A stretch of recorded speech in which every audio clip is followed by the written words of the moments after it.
hearts could withstand cold. We were catching diamonds in the rain, letting precious water through the drain.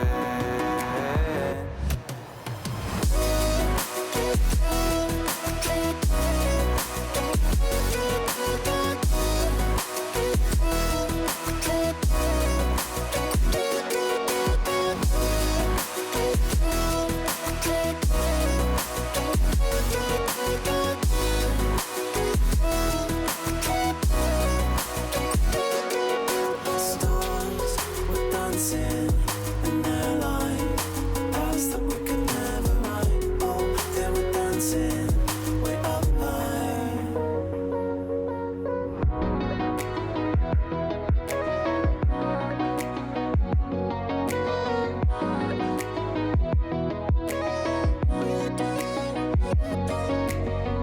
We built these walls so we could find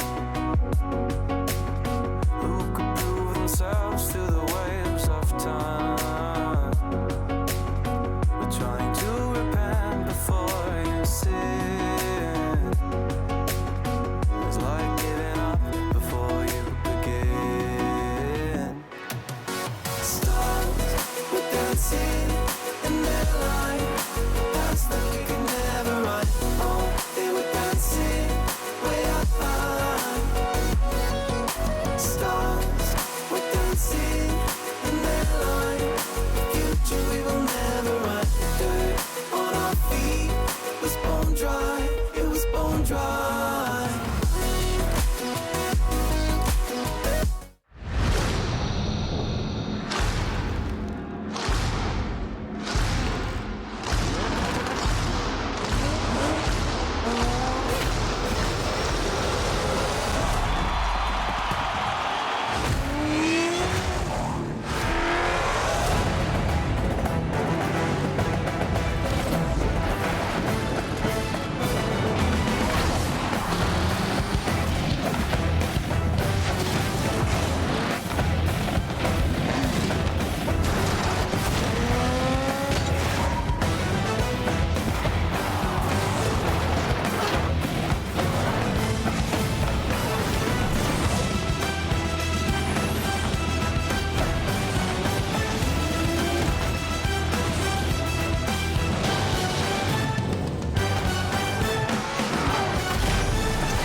Hello there, everybody, and welcome back to RLCS Season X, and it is Regional 2 Playoff Day. I am Shogun, and we have decided for some reason to go yet again with the all-British desk. So I am joined from left to right by Johnny Boy, Cole, and Stumpy. Cole, buddy, you were speaking to me pre-show today, and you showed off something that I think needs to be shown to the world, because your relationship with Stumpy is so close that you've made little miniature figures of each other. So let's have a look. So this was on our show on Friday, and we had to create each other. Stumpy's got one of me as well, may I point out, but they are falling apart. I'm gonna have to do some. Yeah, it's focusing. dried. Oh, the arm's just falling off the mark. Yeah, no, this is roughly how he looks. They are. Mine's hanging out next to me.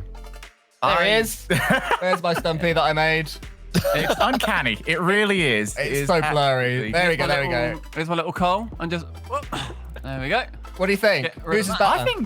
I think that's about as good as you could possibly have done, Cole. Now try and start your camera. Well, Johnny, considering the source material. Thank you. Johnny, we've got to put up with these today. You looking forward to that? We've got a good pre-show of trying to put up with these two and figure out what they're going to say next. So this should be interesting. It's good to have them back. Welcome back, Cole and Stumpy. Really, thank you. Looking forward to the cast right after this.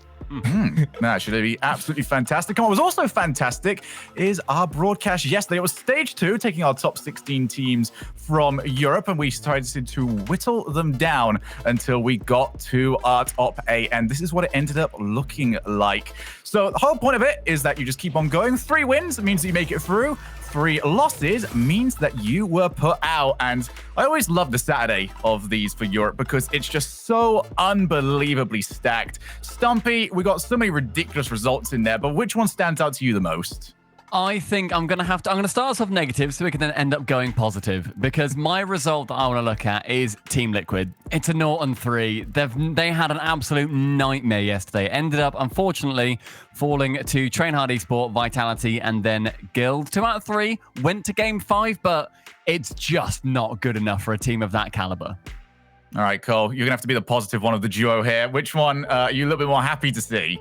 I am very happy to see the team over there in 7th place. Barrage, they're a team that I think it's fair to say recent tweets have circulated that show that Stumpy Goblin and I didn't quite back them. Stumpy, you've got the exact tweet, and I think it's fair to say that we wanted to see Astral in there in week 1, but Barrage showed yesterday that, oh my goodness, they are just as entertaining, just as fluid, just as exciting as anyone that's qualified today. Yeah, the exact wording that I said in our Discord, which I thought was private.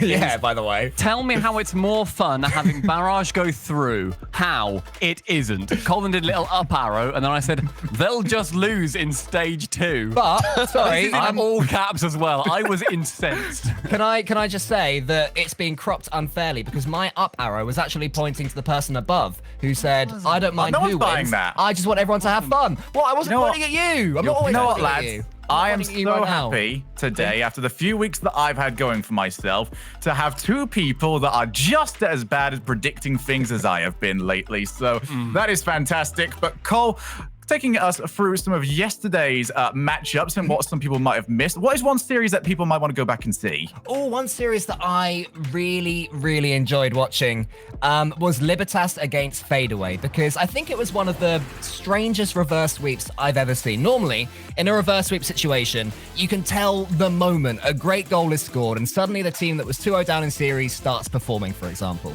This had absolutely none of that. In pretty much every single game, Fadeaway were on the back foot pretty much throughout. The goals they were scoring, they were a little bit scrappy, but they got the job done. It was certainly Libertas that got the better of the goals.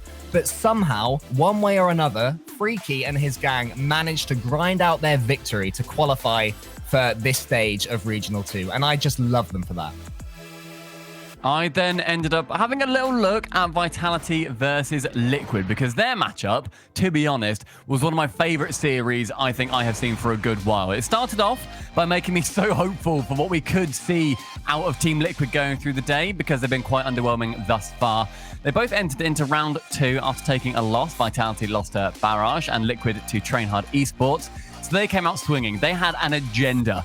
And Vitality took game 1, 2-1, and then we got treated to 4 overtimes in a row. And Shogun and Johnny, you both pointed out during the match, it came down to like a boxing chess match between Alpha and Speed, where one moment they tried to outsmart each other with a nifty little trick, and the next moment they'd just be wrestling in the gutter. Ultimately, though, Vitality did the classic Vitality thing. They won Game 5 in overtime, and despite the fact that Cuxer did put in that winner for Vitality, it was a performance they could be proud of. So it was a shame, again, that Liquid did lose against Guild in their following match, because this was such a shining star moment in their RLCS X journey thus far, and they've only made it harder for themselves to secure their spot at the major. Yeah, I would agree. I think if you've only got time to watch one of yesterday's series, it would have to be that one. You know, that it might be the best series we've had all season across all regions. It really was something special. And of course, you know, you hate to say it, but if you're new to Team Liquid, you want to get a summary of, you know, how things have been going for them. They also had the perfect ending for that purpose as well. But if you've got, you know, a little bit more time, you want to catch more of the action from yesterday, catch up on more of the action rather, I would recommend, you know, checking out the BDS versus Endpoint series, because we got to see how a team, BDS in this case, can masterfully prevent the Endpoint playstyle from being effective. The Endpoint are quite well known for their aggressive off-the-ball plays. Virtuoso in particular has been revolutionizing the physical play in high-level Rocket League. But BDS were just so not bothered by it all. They avoided him, and they avoided pretty much any difficulties at all against this team, just looking very comfortable. And it you know, it's crazy that you could predict BDS to win this 3-0 and really not doubt that for a second, because right now I think they're the most consistent team in Europe for RLCS X regional events. But yeah, what did it feel like, Cole, to see Endpoint's playstyle just fail that badly? How was that as a viewer?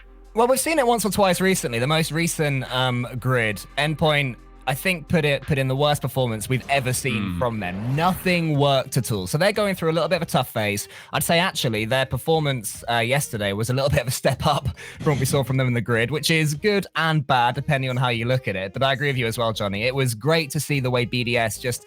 It's not even that they dealt with it. It's the fact that they made it look like Endpoint didn't have anything for them to deal with. And I think that BDS have got as good a chance as anyone of winning today and doubling up on regional event wins. So all of those results and all those matches yesterday result in a bracket that looks like this today. Our top 8 teams have managed to make it through. Our quarterfinals, best of 5, semifinals, and grand finals move over to best of 7. And here are our matchups. We got Guild against Team BDS, Reno Vitality against Fadeaway, Freaky with an opportunity to take revenge on his old org, Top Blokes looking to continue their consistent streak against the Cinderella story of Barrage, and Vodafone Gaming, we're going to be starting off today as Barca Esports. Lads, I know you love the team name, but what I would love to know even more from you guys is we're going to have the opportunity now to take a look at what you guys are expecting to happen today. I asked you guys earlier on to get a hold of the whiteboards. There's been different variations on this, especially from you, Cole, which I'm looking forward to. But we're going to start left from right here because I feel like we need to set what the sane would put down as this. So, Johnny, the smart one. Yeah, let's see what the proper respectful one is here. We have got BDS in the semi-final, Top Blokes versus Giants in the other one, and then BDS against Giants in the final with BDS against 4-3. Explain your reasoning behind this, Johnny. Well, there's a lot of French players on the teams I'm picking to win, so that's that's pretty much all there is to it. But yeah, I think BDS are looking like, for me, the most consistent team recently. So I think that they're going to edge out against Vitality. It is worth mentioning, if that was a grand final matchup, then I would have Vitality winning. But since BDS have drawn them in the semis again, or they're the same side of the bracket, I think they're going to clutch it. And yeah, I don't think Top Blokes will make the final again this time, having a slightly harder semi-final opponent than they did in Regional 1. But yeah, very close grand final. I think BDS are going to double up. Interesting. Shall I show mine? I'll have to find the focal point of my camera. Wait a minute. Is that? They are. Is that right? Can you guys see that? Okay. I think I've tried to copy your format, Johnny. Like a chalkboard. Wow. Well, Shogun asked for a whiteboard, and we didn't have one. I don't know why you've got a chalkboard but not a whiteboard in your Why house. do you have? Can we judge my dick, Did you have? please? Wait, so you had to specifically go and buy chalk to No, draw we've on that? got a whiteboard pen thing. Oh, okay. I'm getting more angry with this every second We here, write mate. stuff on the All right. fridge. It's normal. All right, It's all normal. right, all right, Normalize all it. right. Normalize it. Yeah. Explain not why you've got the chalkboard. Let's explain some of your predictions here, Cole. Okay, I think Vitality to beat Fadeaway is something we'd all agree with, and BDS to beat Gil is probably something we'd all say as well, with current things in mind. Then Blokes to beat Barrage Esports. I think there's one person that's going to disagree with that, but we'll let him say his piece later. And then Giants beat Barca. So all of that is fairly standard. My semi-finals, I just feel that Vitality have learned recently how to deal with BDS. I think that they're a team that it's very difficult to beat twice. They went through their tough phase in grid, did Vitality, and now they've come out of it. They've won one recently, had a couple of seconds. You know, they've started to learn how to win again, even in the tougher series, which BDS will provide for them. Giants to beat Blokes could go either way, but I just feel that Giants have a little bit more potential, more consistency as well. You mentioned consistency, Johnny. I think Giants are the most consistent team outside of North America and Space Station Gaming right now. And then this final, Vitality win 4-3 because it's the final. And apart from that one against BDS, that's what Vitality do. It will go to an overtime and Stake will score a ridiculous own goal. I don't know. One way or another, Vitality will find a way to win this. All right, then. All right. So Johnny was sensible and went for the whiteboard. Cole went for a chalkboard. Stump, are you about to bring us an Etch-a-Sketch? Or have you actually got... I wish I was talented enough to use an Etch-a-Sketch. I Really can barely quickly as well. write Shogun. So I'm having to make it up, to be honest, because I've got... Hang on, where are we going? I've got multi-colours. Oh, no, I've got multiple colours. You're welcome. I've got BDS to beat Vitality, which I think is fine. Yeah. And then Barrage, I reckon they beat Giants. I reckon this is the day for Barrage. Everybody get on the Barrage bus. Choo-choo. Dumpy. We're going to the final, Shogun. And then in the finals, we beat BDS 4-3. Wait, why are you saying the we? Barrage bus. Let's go. Choo-choo, baby. I would like to... give me a minute here. Just I can't actually do it. There we go. Hey! That is Stumpy Goblin taking over my first place as the worst predictions of the weekend. Congratulations on that one. But if you, I can tell you, Stumpy, this isn't going to work because I tried appealing to the hearts of the viewers yesterday, and it didn't work for me. But, you know, if you guys agree with one of these lads, make sure you let us know in the Twitch chat. And potentially as well, there might even be a Twitter poll at RL Esports. So pick anyone that isn't Johnny, because he's not allowed to win 2 of these in a row. I want to win again. So I think that leaves Cole by default. Go and vote for Cole. No! I don't know how I won, but I'll take Barrage it. bus. Like, we've got bus passes. Anyone can get on. It's free. It's going to break down, though. You don't want to get on that bus. Do you remember when you doubted me before, Johnny, and Top Blokes made it to the finals? Do you remember? No, this was misquoted. I said that you're making a ridiculous prediction saying that Top Blokes were going to win, which they didn't win. So, Oh, yeah. No, Yeah, I said they'd Stumpy. beat Vitality, and they didn't. That's right. So, All right. Let's move this one on, okay? Because this, honestly, can go on forever between these lot. Yesterday, Guild had a little bit of an interesting time of sorts. They dropped their first 2 games, and then it ended up resulting in a competitive warning being handed over to Scrub Killer and to Guild Esports themselves after breaking communication rules. So that ended up being a very strange situation for them to be in. What made it even stranger is that they then came back to reverse sweep the bracket and make it through to today's playoffs. Lads, we have all been very opinionated on this one behind the scenes, so I'm trying to see who looks most excited to take on this, and Johnny's got the stare going on. So, Johnny, what can they do today to try and turn this around? Well, I'm not sure if Guild decided to play out the rest of the bracket yesterday with no comms, but it's been made known that they did play that 3rd series without comms against Team Liquid, and they played better than they did in the previous 2 rounds with comms. So I think going into today, they've probably just thrown all their microphones in the bin, gone outside, just burnt them, just beyond recognition, so that there's 0 chance that they could possibly get any line of communication between the players, thus increasing their chances significantly. Cole, anything to disagree with there, or do you think it's time to just sort of put those comms to the side today and maybe figure out the issues next week? Because it is a difficult situation they're now in, because they can't just have that time off to try and reconcile, talk to each other, and figure things out. They are straight back into the war zone today. I think that Guild's going to be one of those situations, say they're playing without comms again, because, I don't even know how that begins, and I don't care to speculate right now. But say they go without it again, it's one of those things that works until the first loss, and then the first loss happens and questions start to be asked and people start getting at them, and the question, like say Scrub is streaming, why didn't you use comms? Why didn't you use comms? Starts to tilt them out more and more.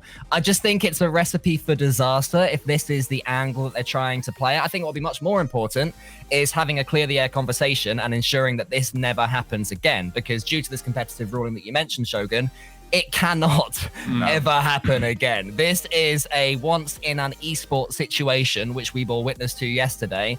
And I think that it needs to be stopped immediately for their sake, or else it's going to end in tears one way or another. Stumpy as well. We've sort of see how long the season is, and we've spoken numerous times as well about how the ability to deal with losses is going to be a huge factor throughout the season as a whole. I believe that you're only allowed 1 rosters move all season long. So this is something that they've got to try and figure out nice and quickly, because you don't want to be using it so soon in the season.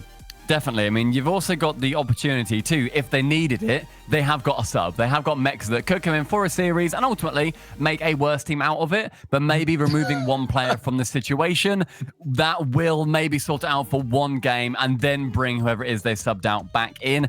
It's a long shot. Maybe it'll work. Almost certainly it'll flop and fail. We don't really know. I think end of the day, Guild need to screw their heads on. You need to just get past it.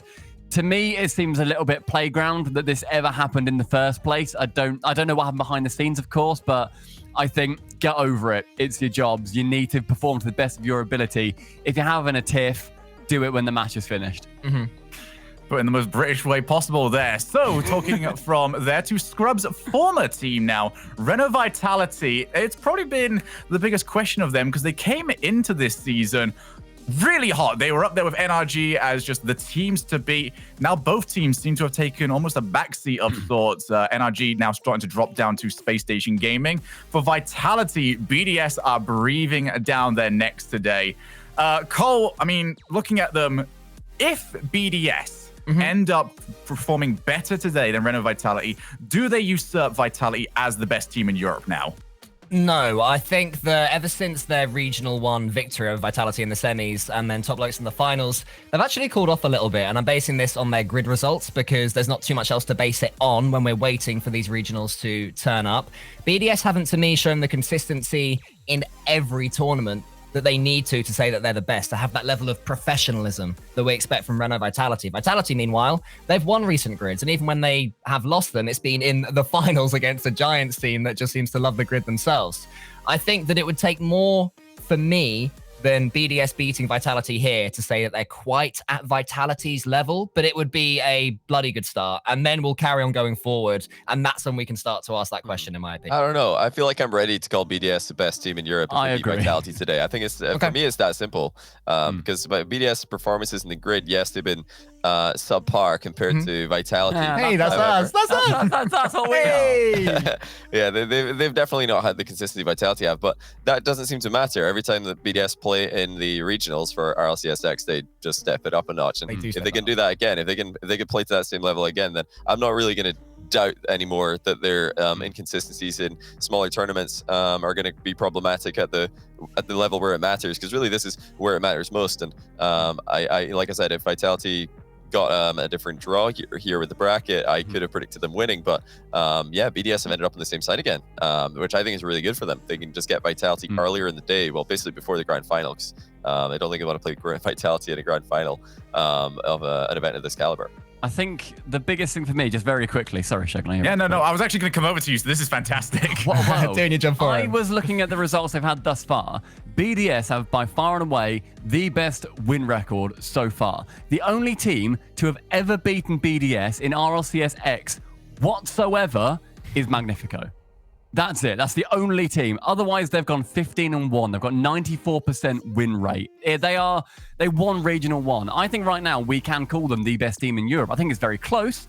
But Vitality, they've gone down a couple of notches. And I see BDS right now not only as better than Vitality, but as better than every team in Europe. And that's what we need to look at for them. So, Johnny, I'm going to ask you this one because it feels like every time we've casted them, maybe not yesterday because we didn't have a chance to catch our breath after the Liquid series. True. But every time we've finished watching Vitality play lately, we turn around and just go, they were good, but they can be better. What is missing from the Vitality we've seen this season compared to the Vitality that steamrolled previous ones? I'm looking for more out of Fairy Peak and K-Dop. Alpha hasn't had to, historically carry this team as hard as he has had to carry them recently. They're pretty much just looking to Alpha to score solo goals. And then when a team like Liquid yesterday have a big defensive performance coming out of one player's speed, suddenly Alpha isn't scoring a bunch of solo goals, and Vitality don't look anywhere near as deadly. So I wasn't really convinced by Vitality's offense. They don't have as many threats as a team like BDS do. They don't have as many threats even as a team like Giants do these days. But we know what Fairy Peak and Get Up can do. So we're more like waiting for them to step up to that level again, rather than wondering if they will. Right then, lads. I feel like we haven't had enough disagreements and arguments today, and we've had a few, but I think we can do even better. So I think it's time for us to hear some hot takes from our panel. This is kind of harsh on you two because you come on in and we're immediately looking for ways to get at your throats. But Stumpy, mate, what is the big hot take today? What are we going to see today? We see it and we think, man, Stumpy called that. Good on him. He called the Top Blokes being in the finals last time. Yeah, he seems to know what he's talking about. I think I'm going to go for another grand finals prediction where I've already said that Barrage, the Barrage bus, do I need this? They'll get to the grand finals again, obviously. I've said that. But I'm going to go one step further. I'm going to say that they get to the finals versus BDS, and they embarrass BDS. It's a perfect sweep, baby. Wow. Your thing said 4-3. Yeah, but I'm going off that. An idiot wrote that. That was me an hour ago. I want to see it written down in, something that can't be faked and backtracked. Yeah, that's it. Turn that. I'm going to run out of party poppers at this rate. More, Shogun, more. Oh, he's going to do this wrong. Here we surely. go. Oh, okay. Nice. All right. Oh, There not we bad. All right. That's more like it. That's maybe the easiest number I could have drawn as a 0 back. True. but You can't get that one backwards. There we are, 4-0. Let's do it. I respect it. Okay. Now. So I'm gonna come to you two. We're gonna have a quick vote on Stumpy's prediction. I feel like I know where this is gonna go, but quick didn't know this yay was part or of nay? Well, I'm dropping this on you out of nowhere. There's my hot Only take. you as didn't well, get to only know about Stumpy. this one. So, Cole, yay or nay on Stumpy's prediction? I'm going to go with nay. Barrage are incredibly exciting, but I can't see them. I think they'll only beat BDS in the finals 4-1, and Stumpy will look like an idiot. I think you're giving him far too much credit by even justifying the reason afterward. Sorry. Johnny, much shorter from you, please. I don't think yay or nay cut it. It's a no way from me. Okay then. Well, Cole, you were the first one to sort of latch on to Stumpy, so let's have a listen to what yours is today. Okay, now Shogun, I'm going to tempt you to agree when I say this one. Okay, I'm because leaning forward. I'm I'm tugging leaning at your forward. heartstrings here. I think that we are going to see the first ever perfect reverse sweep between Fadeaway and Renault Vitality. Vitality, who are a team that the reason I still think they're the best is that I believe they will always find a way to win, even if it's a weird Cookseer backflip own goal. They always seem to get that W, right? Fadeaway, they're defensive. They love a 1-0 either way. They're more than happy to take that. It's all the ingredients for Fadeaway to go 2-0 up in games, 1-0, 1-0, and then Vitality to grind out goals, 1-0, 1-0, 1-0 for the perfect 0-1, 0-1, 1-0, 1-0, 1-0 reverse sweep. Tell me I'm wrong, Shogun. I'm throwing this one at you, Nate. You're wrong. Johnny, what's your prediction? Thought I had you. My hot take isn't really too hot in the sense that it's unexpected, or not many people are going to be making the same prediction. But I'd say it still qualifies, and that is Guild more like grilled. Or if you're not happy with that one, I've got a response to Stumpy and his ridiculous prediction. I don't know what he's thinking over there. Really, he's thinking Barrage. I'm thinking back to the garage. Oh, Why did you sound so English when you said garage? I don't know why, but it hurt. that it Barrage, sounded more like English, 'cause it felt like garage, my is that dad there? saying it, and I didn't like that. All right, Garage. Cole, are you going to give this a yay or a nay? What, of whether I think that Barrage will go back to the garage? No, I'll give you the yay. Why are You we can not include judging the Cole's puns one? in this hot take? Overall, as a package, what Johnny delivered here, yay or nay? I think what Johnny delivered as a package, I'll give a C-, but I do think that his actual, the nugget of info in there, that Guild's going to get absolutely smacked around today by BDS. I can buy that. I can buy a smashing here, the likes of which we saw between Endpoint and Singularity last week. I think I can see something like that. All right, Stumpy, where are you going? I think it's going to look like we're going to see Liverpool versus a Sunday Five-a-side club. This is going to be brutal. All It's 11 Liverpool players. all 11 versus 5 lads. One of them's a postman for his main job. I reckon this is not going to be pretty. We see a real big result. Guild, it's been good having you in the playoffs, but you can have an early night. Oof. All right, well, lads, I asked earlier on to Twitter for some quick rapid-fire ones. Okay. I think one of these here is already agreeing with you, so I'm going to just say them aloud. I'm going to say a name afterwards. You say yay or nay. Okay. Okay, so, Stumpy, Vitality reverse sweep Fadeaway. Yay. Okay. Johnny, this is from Crazy On. Vitality out round 1. There's a lot of Vitality ones in here, by the way, so French people coming out big. Nay, no way. Okay. Cole, Space Station take the win today. Lyrics, you might need to, you need to check the schedule, buddy. But Cole, go ahead. I believe in the Rattles, yay. Absolutely. Right, guys, I think that leads us perfectly into match number 1 for today. We have got Vodafone Giants against Barca Esports. Lads, we've been talking so much about how consistent Vodafone Giants are. Cole, let's talk a little bit about Barca Esports, though, because they've been up and down lately. But what are we expecting out of them today? What we're expecting out of Barcelona Esports today is to find a way to score as many goals as possible against Giants Gaming. They won't be too worried if they concede a few, as long as Ronicky and Itachi are connecting. And Roniky's shots are finding their way into those top corners that he always aims for. You can normally tell, I find, with Barcelona, how they're going to be playing, and it is those first few strikes of the ball from Ronicky. If they go in, they have every chance of taking this. If they don't, you start seeing that Giants are going to absolutely just swarm them. So there, everyone at home, I think before we head into our predictions for this series, we need to find out what yours are going to be. Make sure you put them in the Twitch chat. Got them down beneath us over there. And then once we've done our predictions, we'll take a look at what you guys went for and judge you accordingly. I feel like after how we've been during this pre-show, this might be the lowest voted one we've ever had. Because, yeah, I wouldn't want to be getting in on that one. But I'm going to go from right to left here because I feel like if Johnny goes first, everyone's just going to copy his homework. So, Stumpy, who's going to win this one? What's the score going to be? And try and back up your prediction here, dude. Why won't everyone copy my homework? That seems harsh. Well, don't get on me. I think that Giants will probably take this. I think it's I think it's important for Ronicky to come out swinging. Exactly as Cole said. I couldn't agree more. I think if Giants, though, get a hold on the series, they're one of the hardest teams to come out against in the end. They had a massive win earlier, yesterday, actually. They just went huge. So, yeah, I think Giants take it. And I think it's mainly because when they get a win, they don't then settle down and then just try and grind out the next couple. They then become relentless, and it's just terrifying. I'm going to choppy your homework, Stumpy Goblin. I think that Giants are the better, more consistent team at the moment. Barca, I always like to believe that they're going to be amazing, and finally they'll achieve that magic word, consistency, and they keep letting me down. And I think that we're going to see in these playoffs that Barca are going to do that again, unfortunately. It won't necessarily be them playing badly, but Giants, they're just such a dominant team. They're so scary to play against, and I think that they're going to overwhelm the Barca defense. I'll go with a 3-1, I think, for Giants. Right. Johnny, then. Okay. What was the actual answer on the quiz sheet? Okay, so I think Barca might be a top 5 team in Europe. Certainly in this event, they look like top 5 to me. But I think Giants are a top 4 team, so I've got them winning. But it's that close. This is the hardest to call a quarterfinal for me. I think Giants are going to edge it 3-2 if I had to make a scoreline prediction on this one.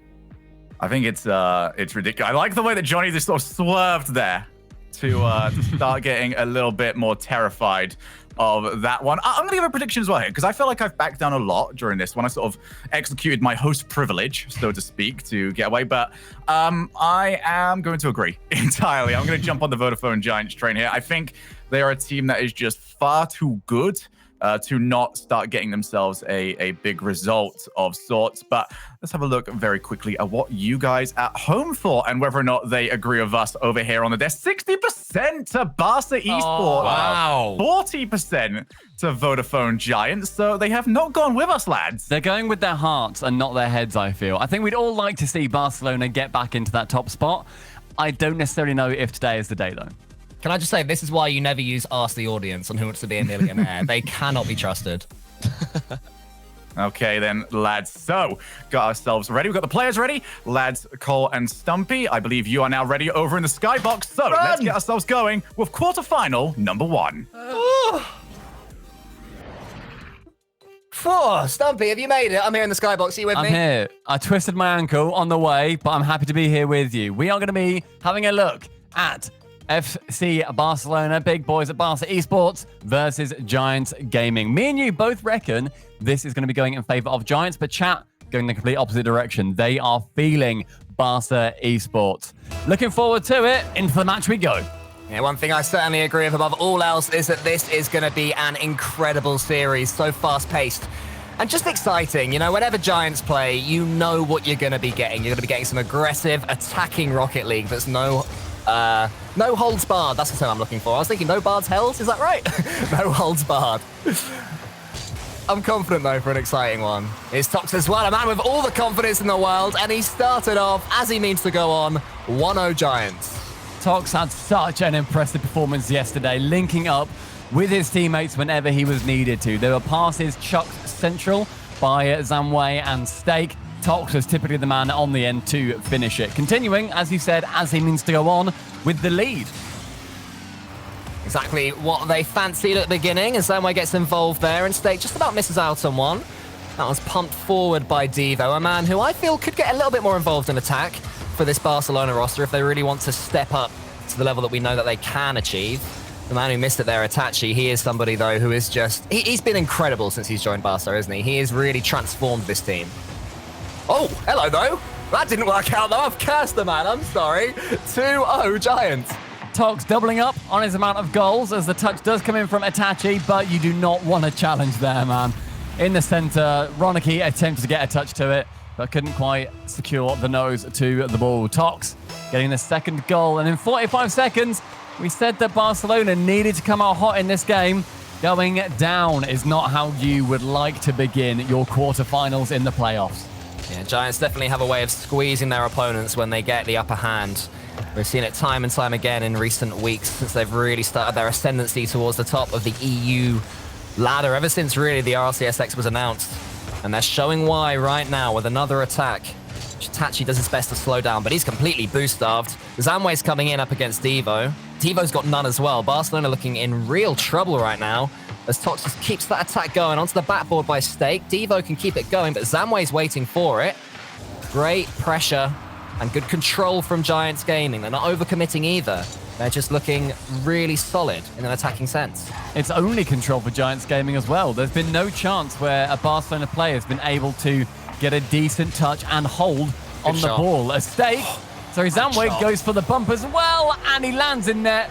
Can backflip it in. The control being entirely Vodafone Giants so far. Great bump by Zamway on the line. He can get underneath it too and flick it over Ronicky's roof. That's 3 goals clear now. Barcelona looking shaky. He loves doing that to Zamway, being in front of the ball, getting those bumps and being there for what we'll generously call a redirect, his finish on the goal line. But it was all Tox's shot. He was that close to his hat-trick, but I'm sure he won't mind too much. But it wasn't him who got that third goal. Now his teammate Stake is up there with Ronicky. Devo pumps it long, hoping Ronicky will be there, but it's read so quickly by Zamway. This could be 4 for Stake. Saved by Itachi, who's arriving at Zamway, who passes to Tox. Must be a 4th. Itachi saves, though, and Barcelona live dangerously, but survive. Great defense from Itachi on the line, getting 2 saves there, securing, the 3-0 defeat thus far, but it's, as we said right at the start for Giants, starting as you mean to go on. Goals less so, but the save's going to be very vital going forwards because the Giants guys, they have some of the best offense that we've seen in the league so far. Maybe only beaten out by Vitality sometimes, and certainly BDS. They're looking good in defense as well, though, Giants. If you keep an eye on how many clean hits Barcelona are getting at the moment, any touch they make, it's a 50-50 as far as Barcelona are concerned, like right there. Whereas when Giants are on the attack, they're getting these clean hits. But this could be on for Barcelona. Ronicky just above the top corner. Doesn't bode well. And the follow-up from Devo is easily saved by Tox. A counter-attack right now can absolutely kill this first game. But it does seem that Ronicky's got some control of the ball. Via Itachi, he gets it over the halfway line until Stake comes in, pushes it sideways. Tox coming in, wants to get this one over Devo. Fakes it out, actually. A floor pinch is available. Itachi read it. What can Stake conjure up here? It's the flip reset, but it's read well by Ronicky. And in the middle, Ronicky getting the miss as well. We said previously, Ronicky starts well, then Barcelona will do well. Good doink there by Zamway. And I think he is their ultimate litmus test. If he's doing decently and he's getting shots on target, then you're probably going to do pretty decently as Barcelona. Thus far, though, the shot that he has had, because that's all it's come down to, it's looking worrying when he hits the crossbar by a decent margin too. You can see a lot of these infield passes from Barcelona. They're valiantly trying them, but Giants are reading them so well. That one could work, but Ronicky couldn't quite reach it. And to be fair, I think Zamway would have got the save anyway. Yeah, you want to be making contact as much as you can, though, just to scare off one of the defenders, just to show that you have got that ability. Ronicky tries to send it over towards Devo. Devo will send it central. Light, though, again. That's the second light shot. Counts on the scoreboard, but realistically was never going to go in. Stake can have a shot. Again, Devo to the side. That's how you want to be light. Keep it away from the corner. Get down by Stake to keep the attacking pressure on. And look who it is that's got the cleanest chance. Again, it's Giant Zamway with some trickery. Stake over the top. Tox is there for the finish, but Devo this time does get the read. It's Giants that are finishing as they began this first game, just with that constant swarm of attack. No way for Barcelona to escape. Maybe if they can force a goal here, they'll have something of a chance, but it's not looking likely. Stake yesterday was having such incredible reads in the midfield. He turns and moves so fluidly with the ball, and he's one of the best players, I think, in the game at doing that, where he is just reading the game so fantastically. He's cut out every single chance that Barcelona have had, really, to get it across the line. Zamway trying to join in there as well, as that ball will hit the floor. Vodafone Giants take game number 1, 3-0. I think what we learned right there, Stumpy, was that one, the Vodafone Giants, they are taking their grid form into the regional this time. They look like, at the moment, genuinely, a bit of a cut above Barca Esports based on that first game, and Tox was instrumental in that. It seemed to me that everything Giants was doing well going forward, it was through that man. Yeah, I think there were some chances there for Barcelona. They had 6 shots in total, but that's not enough when you consider what the caliber of the shots were in the end. Devo, his 2 were just P-rollers at the net, and there were like 2 keepers in the way anyway. So I need a bit more convincing that all 3 players are going to be ready to take the mantle as and when the ball does end up falling to them. Because Barca, as we have said, for a solid month now, I've got a lot more than we have seen from them recently. I believe Itachi is a great fit on this roster. Let's just see it proven again. I just want to see them finding each other more in attack. They're trying, to be fair, they're always looking for that pass, but it's not really working. So at this point, I'd be happy for Barca to focus more on solo plays, especially for a player like Devo. You know, he's not been relegated, but he has found a comfortable third-man role in recent times, but he is still capable of incredible things in attack, but so too are Vodafone Giants, who take an early lead in Game 2, and look at the speed of Tox again. 1, 2, and 3. It was deft touches all along the wall, and he beats out every single Barcelona player. The quality of Tox, I mean, everyone can joke about him with his previous comments that he's made. The attitude that he has, which I know both of us are a big fan of. We love having a bit of a bad guy in Rocket League Esports. Bit of edge. And, yeah, a little bit of edge. And he has actually now got the skill to back it up too. Tox is a wonderful player to watch. And on this team, again, he's got the players to support him in his role as well. He's such a master at knowing when to play it quickly. He's happy to catch the ball and go for a dribble and slow play, and he doesn't care if he loses 10 seconds or so. And then suddenly, he strikes, and his opponents just don't know how to deal with a player that's that adaptable in his pace. I think that is one of his main assets, in my opinion. You know, taking mechanics out of it. He is just quality, and he's been the difference so far today. But Ronicky needs to sink this one. It's onto the crossbar again. Tough for Barcelona. They just can't grab themselves a goal. Still haven't scored in this series. Yeah, Ronicky double crossbars recently as that ball does get floated central by Tox. But Zamway at the back is able to keep it in the half of Barcelona. Tox now towards the back end with Ronicky. Just defense at the moment on the side of Giants, but dealt with well, and now Tox is able to form a counter-attack. Picks up 2 100 boosts. Barcelona looking starved. It's a decent clearance though from Ronicky. A little bit ahead of Itachi, but it did find its way all the way back into the far corner as far as Barca are concerned. That clear though from Stake goes high, bringing Itachi into the play. Now who's he got to his side? It's Ronicky. Itachi's lingering, hoping for a chance, but look how close he and Ronicky were, and then Devo's touch isn't brilliant either. Stake is all the time in the world, and 100 boost to pick out his pass to Zamway, but it's a little bit behind him. The chance goes begging, but it's more danger signs for Barca, who need to play a lot better than that to get back into this series. I mean, the pass was behind Zamway, but guess who got the clean touch regardless? Zamway was still there for it, and that's worrying, but now Ronicky on offense gets it around the side of Tox. Yes, thank you, Ronicky. Scoring the first goal for FC Barcelona. And how they needed that. Look at him completely taking Tox out of the game with the simplest touch you will ever see. Class on the side of Barca this time, and they brought themselves back into game number 2. Kickoff going to be very important. The kickoff goal here could secure decent lead for Barcelona, and therefore the mentality can return to that side. As it gets sent high, it's just lofted at Tox, who can then find Zamway out of defense. Good passes out of defense too, but Tox, look at him just barrel through as many players as he wants to. Zamway rotating via as many boost pads as he can, and Ronicky maintaining control. Much better play in this game compared to game 1 for Barcelona Esports. That play was amazing. Zamway began to clear a path, and then along came Tox with the rotivator to clear away any remaining Barca weeds and hopefully get himself a goal. It didn't quite happen, but I just love the aggression from these guys. Here they go again. As a trio, Ronicky this time, though, does close it down quickly, but he's run out of boost. And Stake gets the 100, and it's looking like Barca aren't going to have anything from this attack because they are just starved and the passes aren't connecting. I think if you're attacking, the best thing that the opponents can do is just nip underneath you and grab a load of the boost, because then suddenly you're without one of your main weapons. They've only got one chance. Yeah, I mean, 2 minutes left.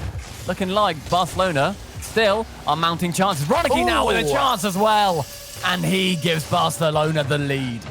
It's been tough for Barca, but this is what they do best. Itachi finding Ronicky with an inch-perfect infield pass, and then look at that finish between the two goalkeepers. He is such a clever striker, Ronicky. Sometimes, as we've said, a little bit too smart for his own good when a simpler finish will do the job, but in that instance, it was exactly what his team needed, but it's wasted is the lead because from kickoff, Zamway equalizes. Awkward turn there from Ronicky. Didn't quite know if he was on or off that ball. Maybe thought he could fake out with Zamway, but that man's is going to chase. He is, you know, on Giants. He is a Spanish lad after all, and he's got to the ball first, giving Giants the equaliser. I said it before and I'll say it again, Zamway is my favorite ball chaser. If that man sees a round object on the other side of the field, you can bet your bottom dollar he is wasting all of his boost to get it. And a lot of the Watch time, out, Shogun. he'll stop out, man. Yeah. If they meet at land, he's just going to punch Shogun in the head. And here comes Steak. 3-2 now, and the passing play is just all connecting. Devo wanting to get involved, drops it down central to Zamway, and Steak is there for the third touch on it in that phase of play.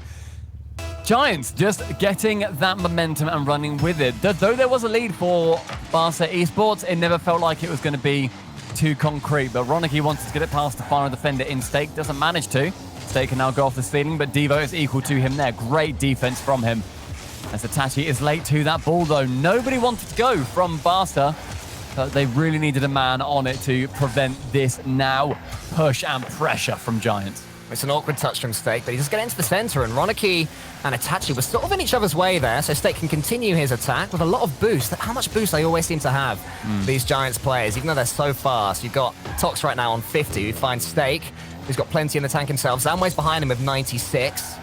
Itachi does get the next touch, but Tox is in there, and Zamway is just waiting, hoping this ball rolls its way towards him so he can get something going. Eventually it doesn't, so all he can do is forward it to Ronicky, who takes a touch. Now, this could be the solo play I was asking for last game, but then the speed of Tox again in defense. No Ronicky, no chance.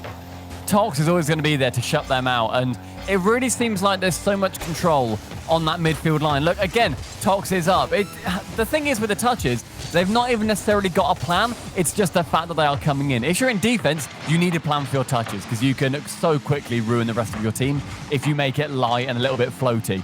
In midfield, though, it's anybody's ball. Just get the touch, and you've immediately thwarted the counter. Oh, good save from Itachi. That was so awkward from the ceiling. Always some of the hardest plays to defend, and now this could be Barcelona's last chance. Devo's coming in, but Tox gets the catch. Itachi tries to catch him out and can't do it, and Tox brings that ball all the way down to the other side and then shows the 50-50 game. This will be game over.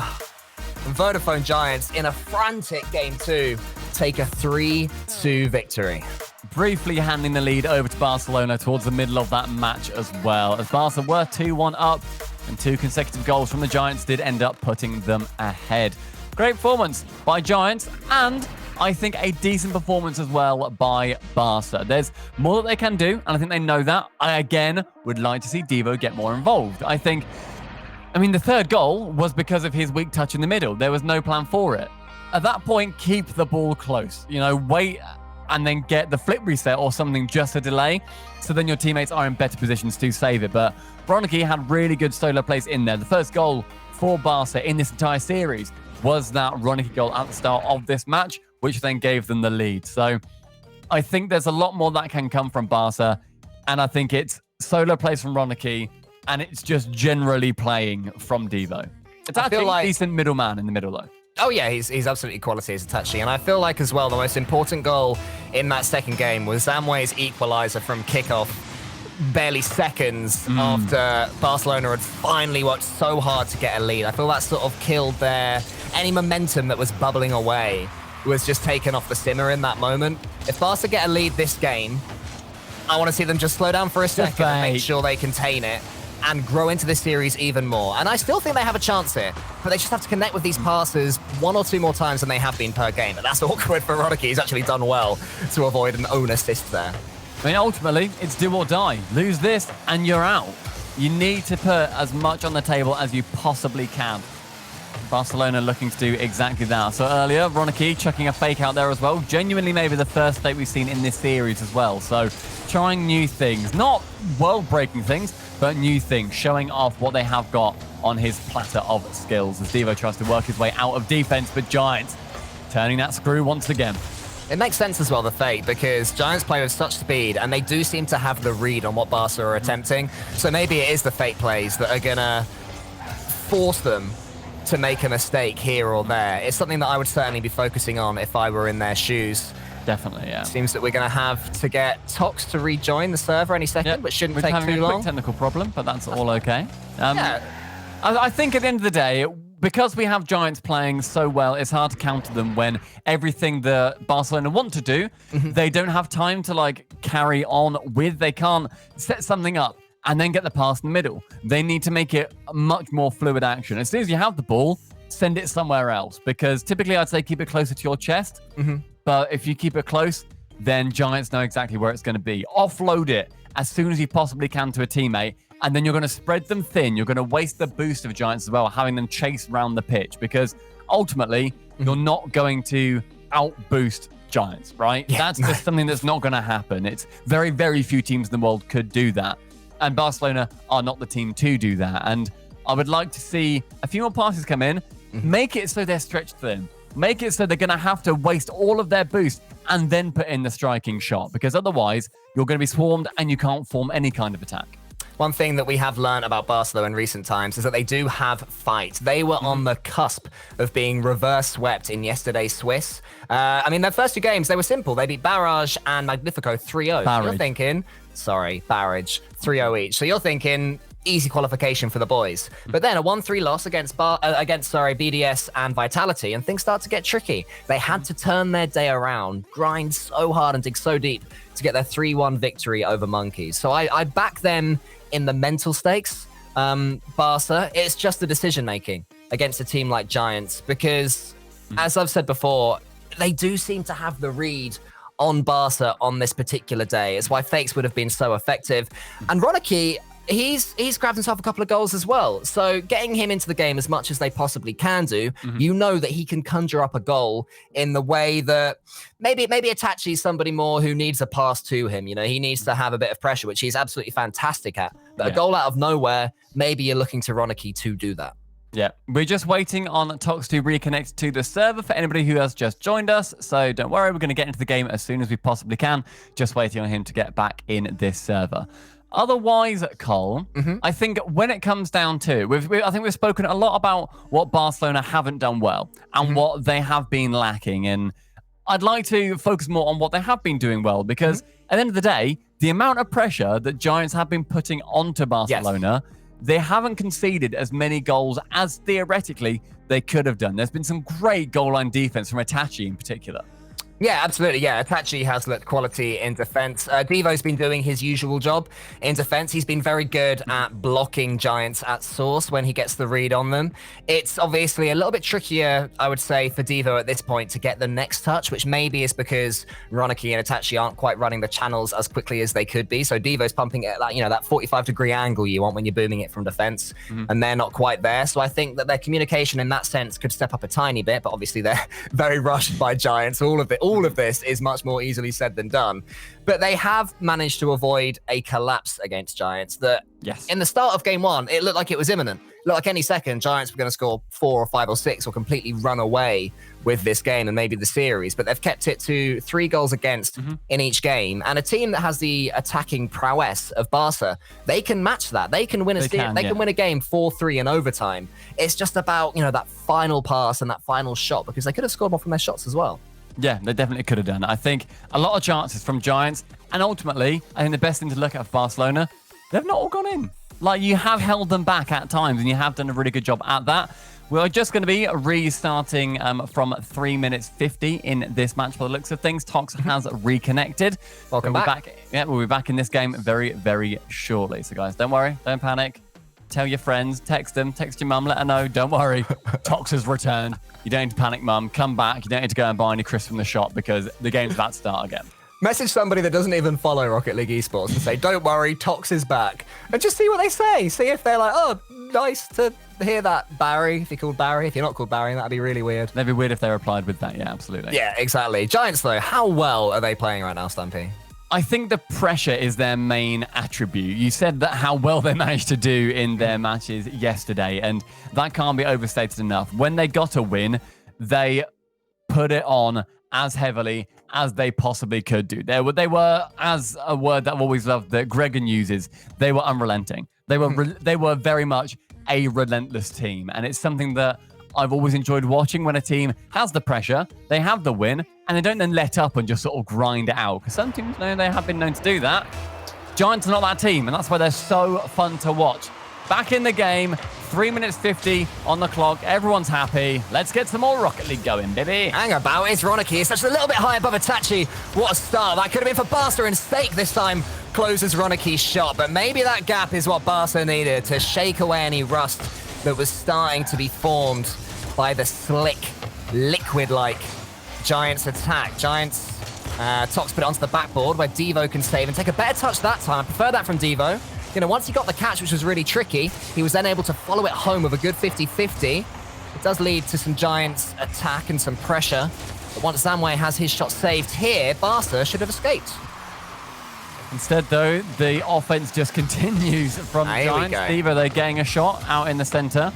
Stake up before Ronicky's able to get a touch to it, and Tox now in the corner gets beaten out by Ronicky. Central to Devo on the backboard where Tox does end up waiting. Now, the chance for Giants, the chance that they've wanted so far. Every time they've put a ball high, I'm pretty sure they've beaten every Barcelona player to it. Not this time, though. Devo's there on the backboard again with another couple of touches. Stake was there at the end of it, but the clearances have improved somewhat from Barcelona. They're beating Giants back in ways they couldn't before. And look how forward Devo was there. He didn't get it, but I love that he was there. He's forced that Giants touch right into the center where a Barcelona player was waiting, and now it's their turn to attack. Ronicky as well going for the bump there after he sent it high. Just something different once again. Good interception there by Stake. His interceptions are so crucial every single time. Usually in the midfield, but in defense as well. He'll swipe across and just take that ball away from the attacking team. Itachi gets another touch now. Stake and Tox double commit into the middle of that ball. Tox can bring it away, but their boost is lower than it has been all series for Giants. Devo's up for this one. Wants to beat Zamway. He gets the first ball. Cleared okay by Zamway. Here comes Ronicky, though. It's the bottom corner, and this time, Ronicky has found his mark. And for the first time this series, it's Barcelona with goal number 1 in a game. Ronicky gets it just past Zamway in the net, and that's where Ronicky's shooting is so fantastic. He gets it bottom left corner, the only place where Zamway couldn't have saved it. Maybe could have wrong-wheeled him, but doesn't matter. Ronicky gets it in, and now they have the lead with under 2 minutes left. Stake, though, wanting to put on the pressure and not give them the lead for too long. And they've got the lead, and more importantly, perhaps if Ronicky can close down Zamway here, they haven't thrown it away within 5 seconds like they did on Urban, which we said was such a turning point, and they've actually kept it going. Good touch from Itachi. Toxlo's touch, though, is easily away from Devo. He's relying on Itachi to get this save, and he sort of does. Oh my goodness, that was so close. I thought he jumped too early, but somehow the ball avoids the Barca goal. They can launch another attack. Tox finding Zamway out of defense, who's just picked up the 100 boost as well. Ronicky will help it on. Tox going to get the double. Not quite. Stake is in, though, to beat any of the Barcelona players. I mean, 2 of them are sitting in the net, but Itachi takes the look initiative. at that. Sends it over the top. Ronicky! Not with the shot quite on, as Tox keeps it away. Ronicky was hoping that Itachi would get that bump. It was quality transitional play from the man from Morocco. Couldn't quite get the goal, though, but this team do keep the lead. That's a good touch, though, towards Stake. Saved this time, again by Itachi. Tox is coming in. This is the first real wave of Giants pressure since Barca scored. It's an important time in this game and perhaps in this series. Zamway catches it. Has boost to find Stake in the center. Stakes up and gets the next clean read, but Ronicky closes him down. Tox can't really get too much distance on this one because Ronicky's coming in. Devo's underneath it. Can he win this race or Itachi? It's neither of them, but the ball will remain inside orange territory, which is right where Barca want it. Now, final chance really for Giants forming here. Itachi has not enough boost to clear it away, but he does in fact. Finds a way. Now Zamway can do the self-setup. 10 seconds. Devo in the corner. Panicking, but picks up the 100. Great idea. Gets sent along by Itachi. Found by Devo. Can they get another goal? Zamway on the goal line! Isn't able to save it, and Devo secures the second goal and the 3rd game for Barca Esports. The statistics will say that's a Devo goal, but to me, that is an own goal on the side of Giants. The save should have been made, and it wasn't. And really, we are seeing just a slight dent in the armor of Giants. in this series. It did not look like it could be forced, but Barca Esports have fought tooth and nail to get themselves back into this series. And from here, if they can play like that again, they have got every chance of turning this one into a real competitive match. And Ronicky finishing with another goal in that game as well. And Ronicky, throughout Stage 2, thus far, has had the most goals in Stage 2 out of any player on any team that competed in that stage. He had almost double the amount of Devo. Devo's on 26 and Itachi is on 22. So he did have over double the amount that Itachi was rocking. So this team is able to score a lot of goals. They can pile on the pressure. They just need to be playing against a team that gives them that pressure that they can then build up from. Giants not the one, but that third game going the way of Barca Esports, and they're going to happily take that running into game number 4. With that momentum, it's all looking possible. And it was a combination of two things as far as I'm concerned for Barca Esports. It was the finishing, finding the mark, so they took their chances, and also their transitional play. When they got those touches and those blocks in defense, they had a teammate that was there ready to keep it going, but the speed of Tox again! Oh my goodness, so clear to an early Giants lead. Tox is just one of the nippiest players at this level. You think he hasn't got it, and he's just there knocking it past you painfully. He's so quick, and he's so devastating with his touches as well. He'll typically try and wrong wheel his opponent, send it back behind him so that then either they force another player to come in or they force you to turn around and use as much boost as possible. Zamway cannot beat out Ronicky there, though, as up on the left-hand side, Tox will beat out Ronicky, and Itachi will catch it central. Stake off that corner wall, bounces nicely for Devo, who again, light touch in the middle, falls to Zamway, but Ronicky with the pinch, and it falls wide. They're getting the reads now, though, Barca, and they can keep on going with Itachi with that touch towards the back wall. Ronicky can't quite connect. Tox can only put it to the side, where Devo is eagerly awaiting a chance. But what a read again from Tox. He is trying to close down everything that Barca are offering in offense. In my opinion, by far and away, Giants' best player today, the way he's playing. Oh, an attempted bump from Zamway. Couldn't quite find Devo. Tox does come in to get a wave of pressure. The first time in a while towards Giants. Past Ronicky, here he comes! Oh, saved by Devo. And Itachi should be able to sweep up. Unless Stake can get a clean touch here, which he does. Now Tox underneath the ball, but Devo gets the next ball. And Itachi can pump it long. This is definitely the best we've seen Barcelona play for this extended period of time. There's a scary moment at the top of this game where Tox nearly got that goal off kickoff. Doesn't manage to, and Barcelona have stayed alive since then. And they have also had the most pressure. Central from Devo onto Ronicky. Goal number 1, Barcelona lead. An absolutely classic Barca goal. This time, though, it wasn't Itachi with the pass. It was Devo coming in from deep from his own half. Ronicky does not care which of his teammates it is that sets him up. He is always available to whack it top corner. And Barca, yet again, have a lead. The third game in a row they've taken the lead as well, it should be mentioned. Ronicky from that goal line with Devo, and Itachi is forced to go up because his two teammates are not ready. Gets that touch over the top of Zamway as well. And Zamway tries to go for the bump, doesn't get it, instead goes for the ball afterwards, showing the speed at which he can move around this pitch. And you said earlier, you think that Tox is the best player on Giants. I wouldn't disagree. As in this matchup. And I wouldn't disagree. And I think Stake and Zamway are playing incredibly. That just shows how good Tox is right now. But you could also say that shows how well Barca have done to fight through a team that is red hot. Itachi taking that one away from Stake and getting more touches too. Ronicky's waiting in the center. He tried to get his redirect towards goal, but couldn't quite manage it. Itachi beat Tox to the ball. Devo's waiting. Maybe that could have been a pass from Ronicky. Maybe Devo didn't shout enough. Maybe Ronicky ignored him. Who knows? But that certainly could have been 2-0 Barca. Now, can Giants make them regret it? Zamway's up. He's a little bit above that ball, but in comes Tox. Bang! Finishes it. And that's a 2-goal swing in favor of Giants. How important will that goal be? What a catch from Zamway as well. Maybe we'll be thinking, because he's a perfectionist, should have scored that. Doesn't matter. Tox is there to finish it off. That second goal in this game is another banger from the Giants. Really, really tough period in this series right now. The third goal in game number 4 could be oh so important for both teams. If Giants get it, they could run away with it.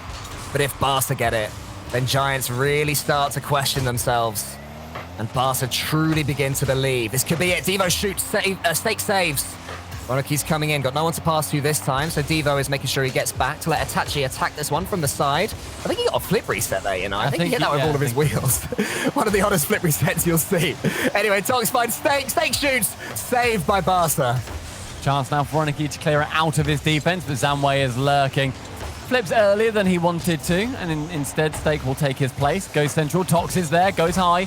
And bumped out of the way by Roniki. Can Itachi beat it over the top? No, but Devo finds Itachi. Chance, it is flubbed at the net. That could have been more powerful, but the offense switches. Tox, central shot, and Itachi in the way again. Roniki forced the infield pass, and then Itachi was there to block that after it had been made. Quality two-man defense there from Barca, who remain alive in this series. Zamway, though, puts it long. Tox is underneath it. Zamway's going to call him off and go for it himself. Desperate for a double tap. Steak comes in, and Steak gives Giants a lead in a hard-fought series. This pressure now has been back and forth. Zamway once again with the setup, and Steak to drive it through the heart of FC Barcelona. 2 goals coming in for Giants, taking the lead, and this game could decide who goes through to our semi-finals. Our first semi-finalist, in fact. Barcelona hoping it's them, and hoping beyond all hope that Game 5 looms. Barca have to hit back, and they have to do it in the next 50 seconds, but Tox is coming again, trying to kill this one right here, right now. Itachi from the side again with a last-ditch save. Devo's going to try and get a 50-50 over Steak, but Steak, the quality of his reads on these challenges means he can get one more touch, one more nibble at that ball. Roniki returns to favour with that aerial 50-50. Itachi slows down. Is Devo coming in? He wasn't, because he knew that Tox had that read. There's still 27 seconds. Plenty of time for Barca to then get Roniki on the post, and Steak will clear. Steak only clears it as far as Itachi, though, who lurks in the mid. Gets over the top of Zamway. Tox central, Steak at the back, forced awkwardly. Devo touch central and pinched high. Zamway can follow up with Itachi, removes Steak from the pitch. It's a runaway goal. The Giants take it versus Barcelona, who fought hard at the end, but not hard enough. It was not simple for Giants in the end, but that gentle stroke into the back of the net from Zamway will be enough to put this Barca Esports squad to the sword. Giants Gaming, the squad that I said was the most consistent in EU, ends up winning a frantic, frenetic series by 3-1, and each and every one of their players was at the absolute top of their game. The second that Tox started to slow down, made a couple of awkward touches, Steak and Zamway step up. It makes them so hard to beat, but Barca put in a great effort. That result also leading to the best result for both of these teams in regionals thus far. Barca previously didn't even make it to playoffs. They now finish in 5th to 8th place. And Giants previously lost in the quarterfinals to BDS. That went to Game 5, couldn't close it out. Instead, now they go through into the semis. The first team there, in fact. Ladies and gentlemen, if you want more Rocket League, you've got to stay right here, because this is the home of Rocket League and home of the best Rocket League in the world. Make sure that you come back after this break. You're going to be joined by the boys on the desk, and then we're back for another series.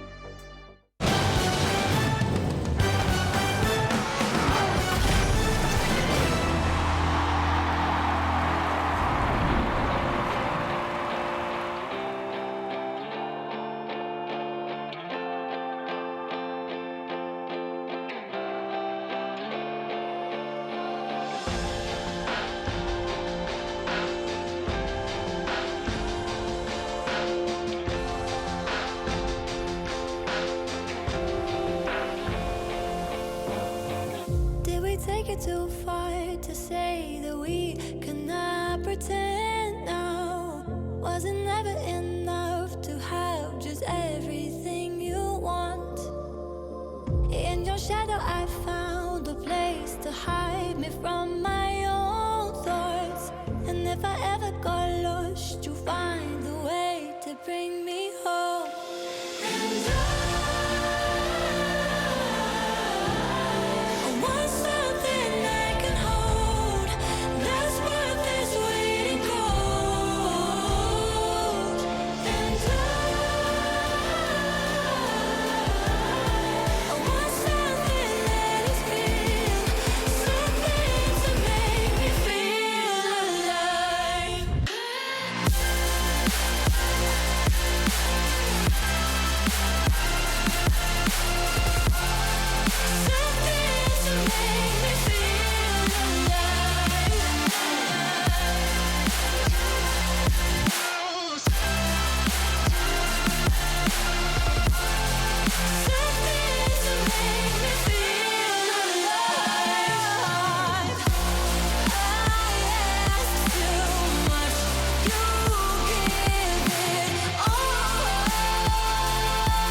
Barca eliminated as Giants move on in the bracket. Welcome back to the Rocket League Championship Series. This is the playoff stage for the second European Regional. I'm your host, Leafex. Alongside me, Gibbs and Cheese joining to break down that last match. Cheese, we talked about Barca having that potential. It looks like they're starting to get on that rise again, but of course, the Giants too strong.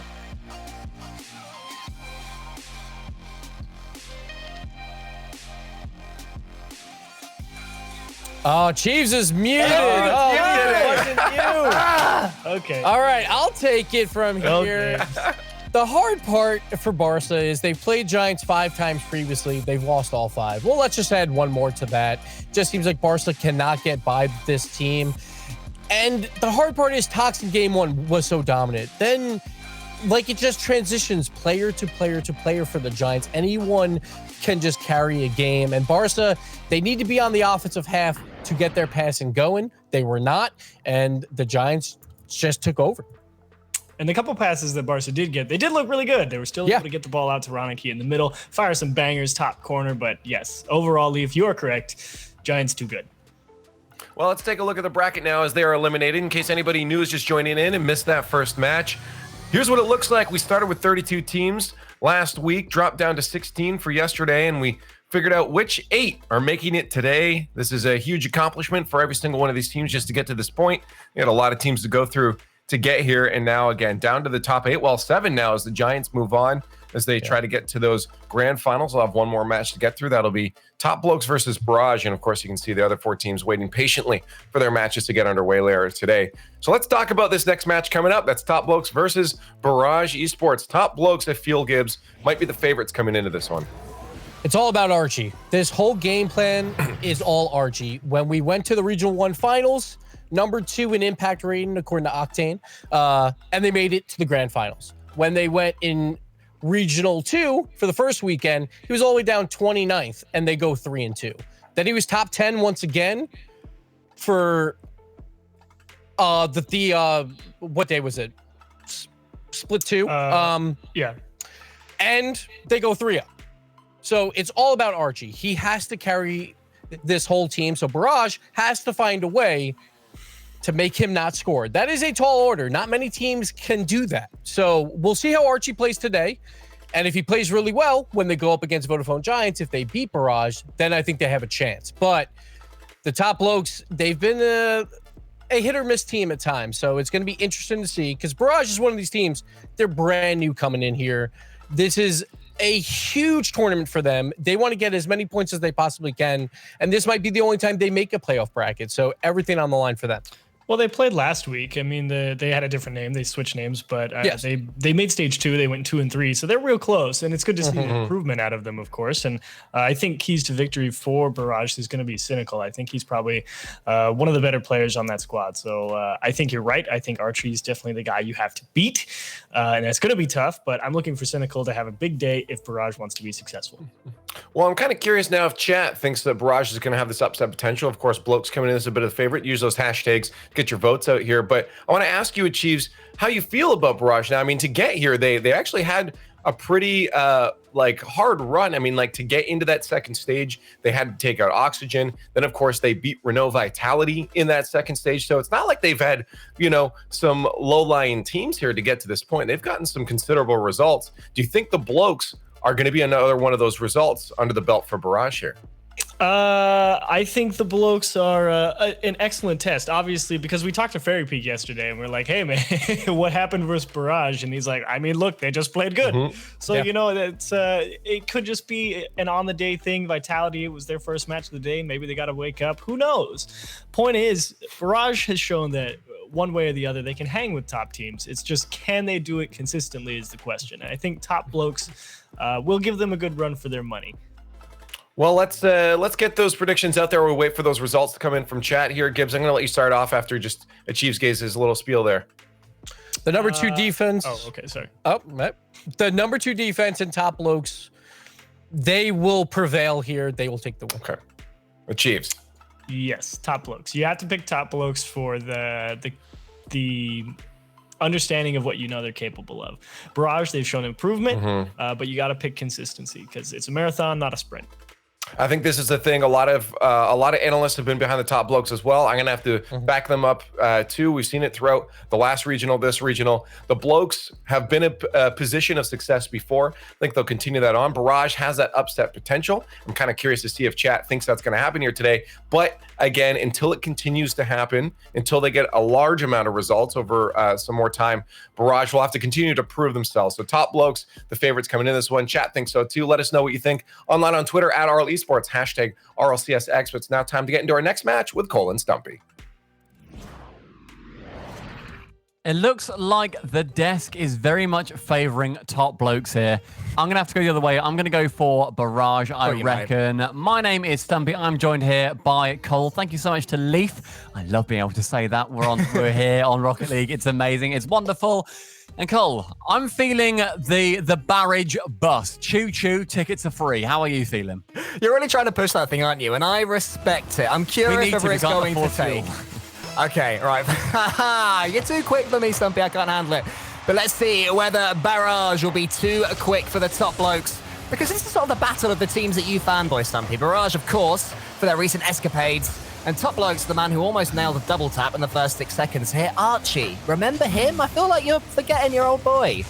Yeah, I'm a bit of a plastic supporter, to be honest. I'm a big fan of Archie, I think. I mean, he is their best player, and Gibbs summed it up incredibly well. He was saying that when Archie's doing well, it is proven by the statistic that the top Blokes do end up winning. And what a setup there from Archie to Casio. Archie now with a chance again. The offense so far has been almost entirely on the side of top Blokes.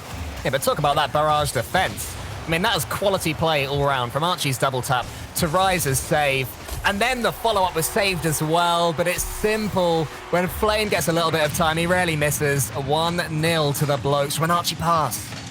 Archie just needed to send it central as Flame was already working his way down the pitch. Can catch it with a little bit of fakery as well. Aren't I going to touch that? Yes, he is. He sends it bottom corner. Top Blokes with the lead. Can't wait, though, to see Rise and Oli start to find each other in attack. These guys, just an incredible partnership that looks like it's going to score every time it comes up the other end. So it's certainly one to look forward to for these guys. But at the beginning, it's top Blokes, the slightly more experienced team in recent times, that have started it much the better. Archie comes in from the ceiling for some reason, forces that one out wide to Casio. So they're looking fluid at top Blokes, feeling confident, I'm sure. At the moment, they've started this series a lot better, but that's a shot, but it's saved by Archie, who has been everywhere already in this first minute and 20 seconds. That's the thing with Archie. He is so able to be everywhere in pretty much every match that he ends up playing in. He has got a gigantic amount of boost that he seems to get through as well. And when looking at this matchup, I had a look at what it was that top Blokes were offering in terms of the offense. And they had the least amount of time in their half out of any Stage 2 team by like a decent margin as well. They spend a huge amount of time in the opposition half, and it means that they can swarm, get those boosts in the middle, and then pick up the corners, exactly as Flame just demonstrated. And then up for saves, send it to a teammate. Here we go, there's Cynical in his opponent's half, pushing that one to the corner. A Flame waits and he catches it and he dribbles out, wants to get this ball away from his own half as quickly as possible. If your magic book of statistics is to be believed, he's managed that. Archie's bundled it home by about 15 different pinball touches, and it's 2-0 Blokes just like that. Flame bundles it to Archie, who then bundles it past Cynical, and then Oli. over the top. The luck of the draw going Archie's way somewhat, but any challenge on the goal line is going to be scary for the defender. At the moment, it seems that Barrage are struggling to grow into this one. A team, remember, that started off their day yesterday with a victory over Vitality. Flame tries to repeat his feat from earlier and fake out Cynical, but Cynical didn't fall for it, and now maybe this is the moment that Barrage begin to get into this first game. It's a good play from Rise.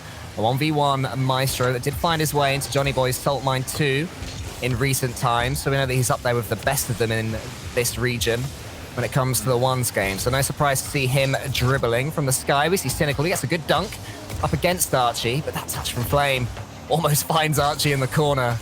They're defending it slightly better now, Barrage. I'd say they've grown into this one in the last 45 seconds or so. Yeah, they've definitely found their footing, and Archie's going to try and whip their leg away as much as he can. Rise works his way up the pitch alongside Flame, hustling and bustling. Archie from that backboard clears it over one, but it just falls to Oli, who's got plenty of boost, 70 to his name, but only flicks it over. And that's something that we've seen the top blokes do so frequently, is that there's normally that close shadow of defense where you send somebody into challenge to then force the attacker to then go for a flick, and then the guy behind, they will then end up just grabbing it and doing something with it. The thing with top blokes is that the guy behind is able to do something with it every single time. They catch and flip reset. They'll take it to the corner to then give it to another teammate. Their second-to-man defense is fantastic. Oh, that's so close. The infield pass from Rise, finding Oli. They are the dynamic duo in offense for Barrage. This could be the moment. No close this time by Cassio. And Cynical can put this one away. And in the battle of great pro car design, Stumpy, I would like to offer to you Oli with his purple 1970s inspired Fennec, and Flame as well for the just stunning red and gold design that he's got going on. Look at that. It's beautiful. Cassio's got similar as well. Good car designs in this lobby is what I'm saying. They're pretty good. Archie's rocking something a little bit basic, but, you know, sometimes you have to. But that shot, not quite as basic, because it just ricochets off the crossbar. Cassio catches midfield. Up is Archie. Flip reset. Can he get another? No, the ball flies too far away from him. 30 seconds now. And Barrage still chasing their first goal. Only wanting to get it, but not quite. Cynical's coming in, though, off the backboard. It's going to come straight down. It's not. A little bit of angle on that one, which Flame read well. Rise was hoping that Cynical would turn on that one. I don't think Cynical had the boost to do that. That's a great pass, though, to Rise. Can't quite connect. And then Cynical misses the read. And maybe that will spell the end of game one, unless this play right here finds its way into the back of the top blokes net. This has to go in, and it doesn't. And it's looking like top blokes are going to take games one with what I would deem, Stumpy, a professional performance. They've done so well to keep a squad that is in probably the best form of their career at arm's length. Yeah, definitely. It was a chance to show off what it is that teams at the top are able to deliver, and they did exactly that. 2-0 is that final scoreline.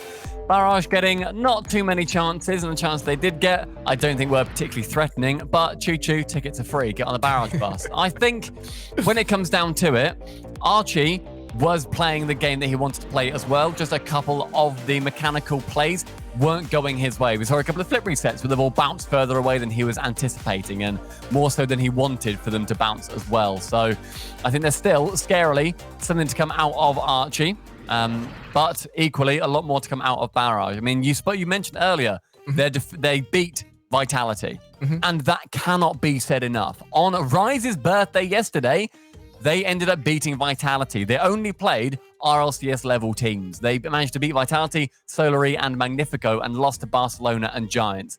They didn't make it here easily. Neither did Top Blokes, to be fair. Top Blokes made it in 3, Barrage in 5, but it brings to the quarterfinals rather, regardless. And you said that Barrage beat Magnifico. I think pummeled would be a more accurate term. I think it was 3-1, 4-1. 11-2 in the third and final game in that series. It was something painful to witness that one. That was over on the E-League stream, and the casters they didn't know what to say. And how can you know what to say in a series like that? That is the attacking potency that this Barrage squad have been offering, and they've been a breath of fresh air.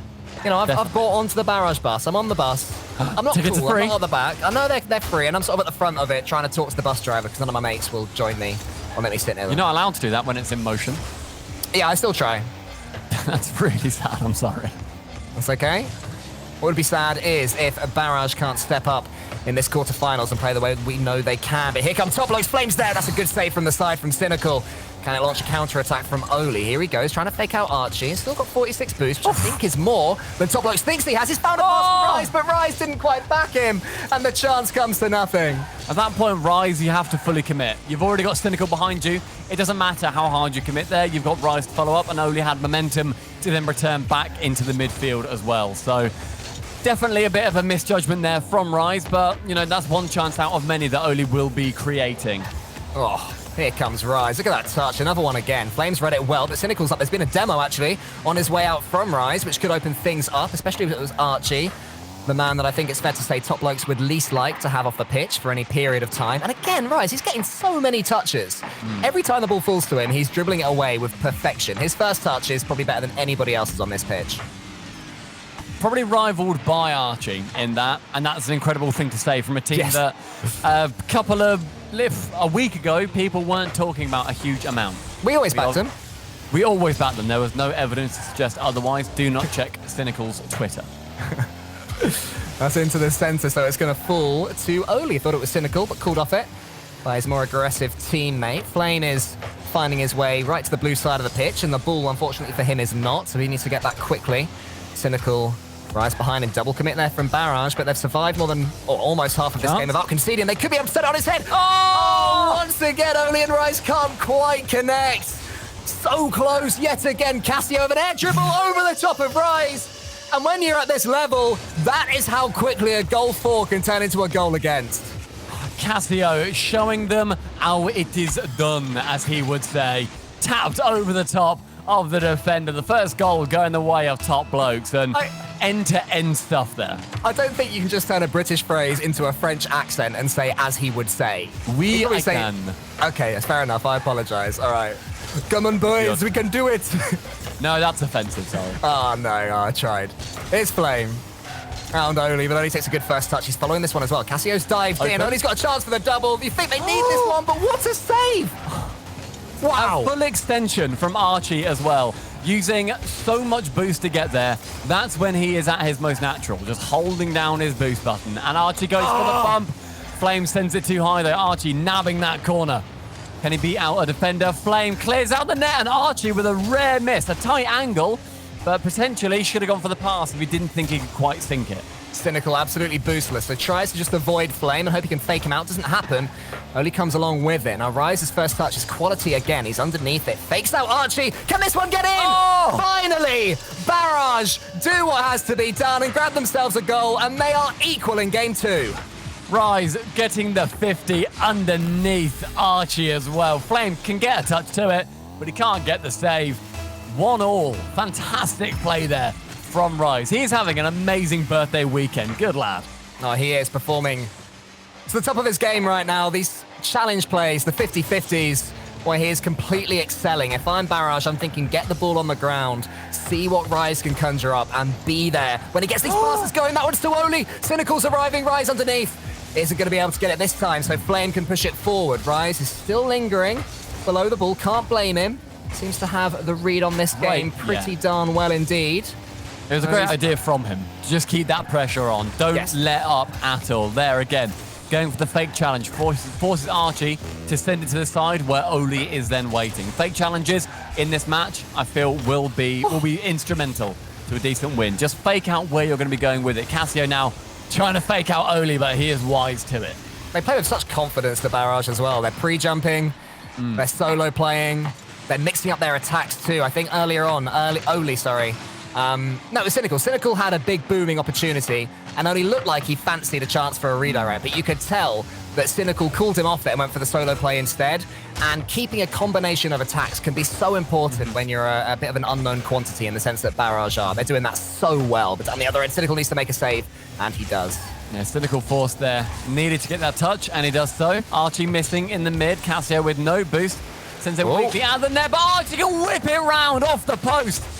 1-1 overtime. Looks like it's on its way. Flame trying to go for a demo. Over. Central by Cassio. Rise now not equal to that. As now 50s with Archie on that side wall. Over the top. Oli able to make it. Flame with a shot. Cassio at the last moment steals game number 2 away from a wanting Barrage side.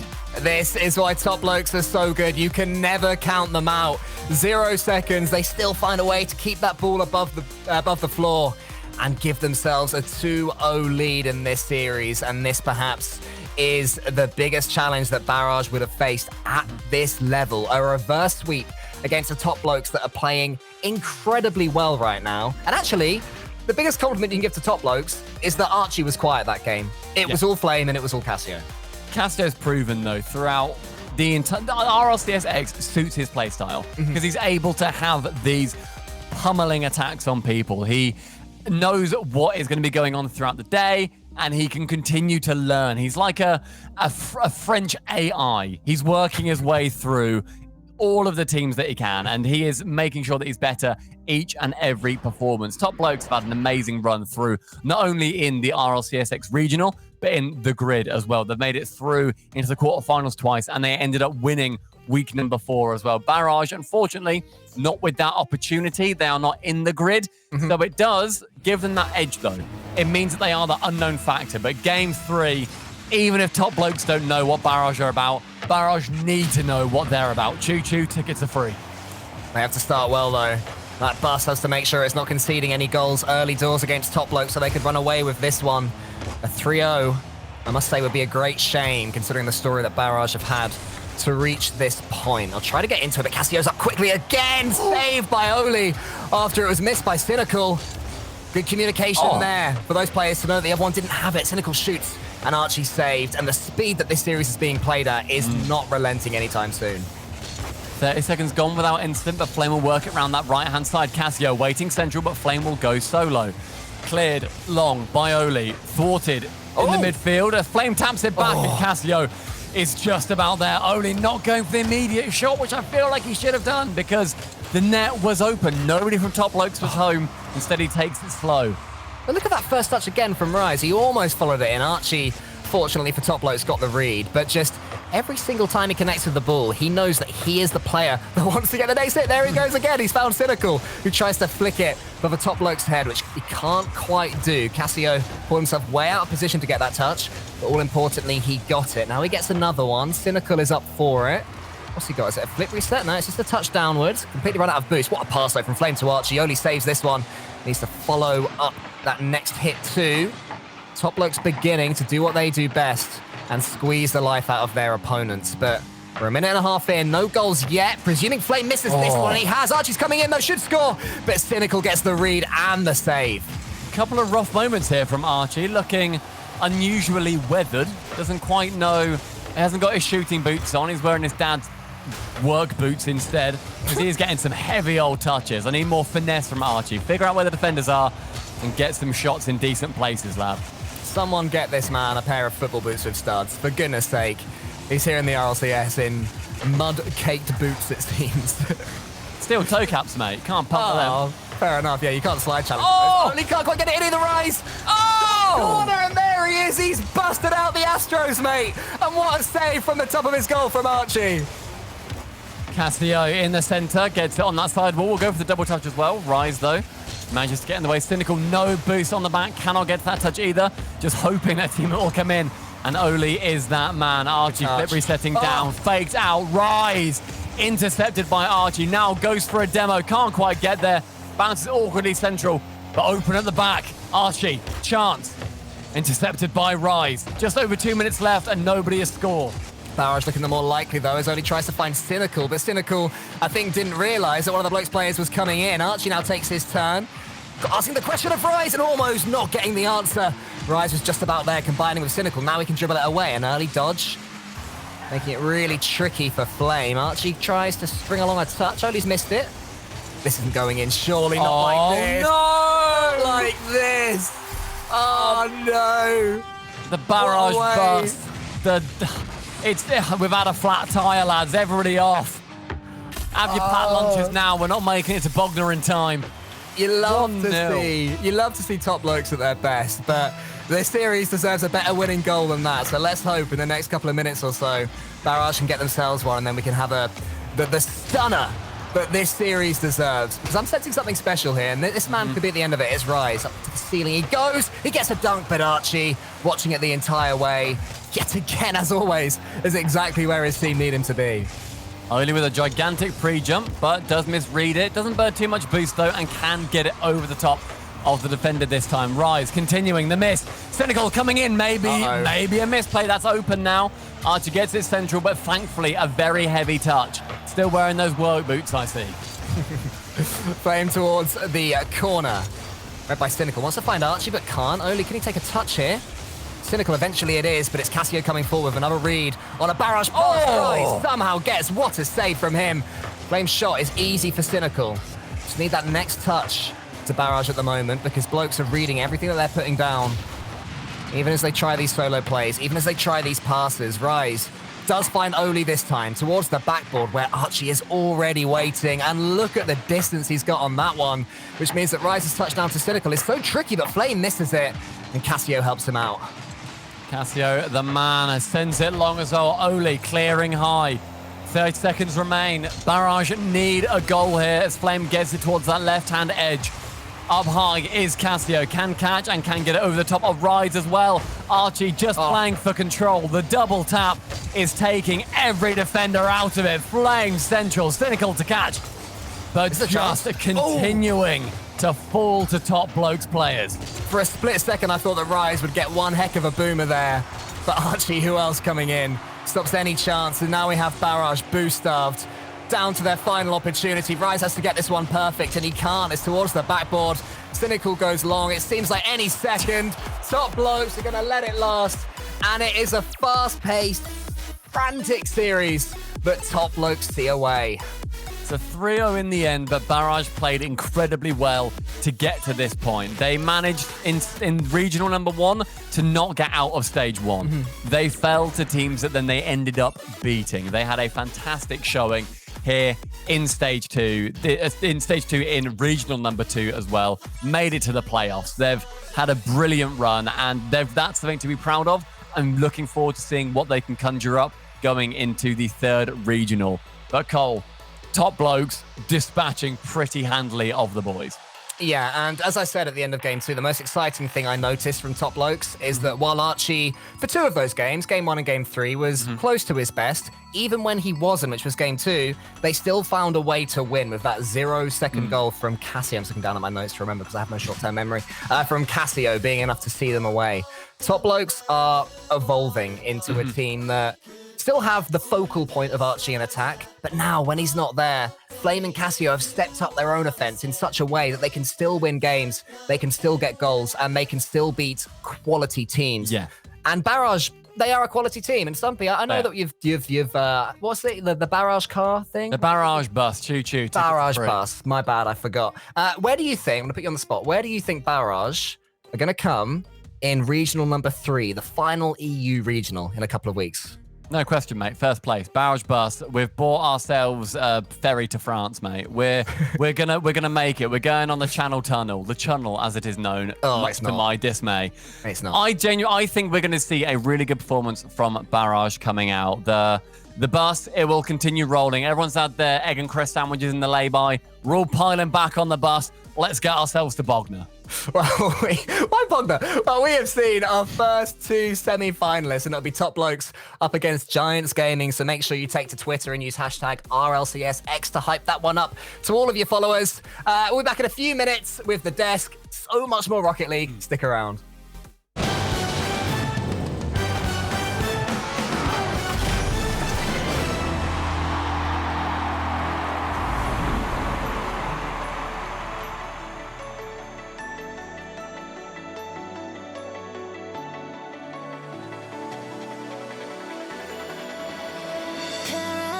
My heart, don't wanna feel your touch like ice, tracing all my scars. Why is it hurt on the inside? It's unforgivable, but I forgive you every time. Hard to let it go, 'cause we're intertwined.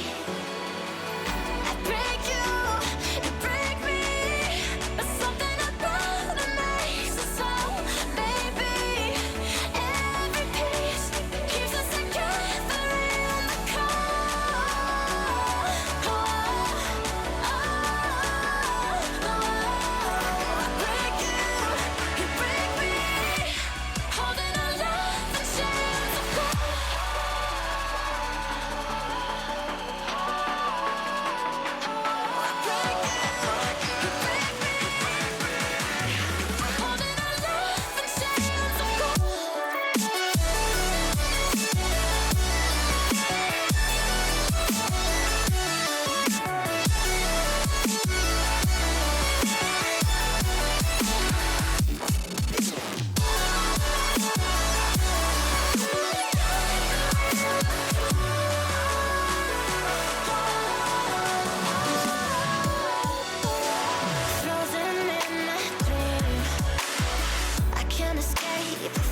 Welcome back to the Rocket League Championship Series, stage number 3. It's playoff time for the second European Regional. I'm Leaf. Alongside me, we have Achieves and Gibbs. We're going to break down that last match, and it's going to be quick, just like that one was. Barrage took a beating. No. I thought it was okay, but definitely Barrage letting a few goals in they really shouldn't have. Especially that last one in Game 3 where it just slipped through the midfield. It's like, what? that Game 2 as well killed me. So many scoring chances for Barrage.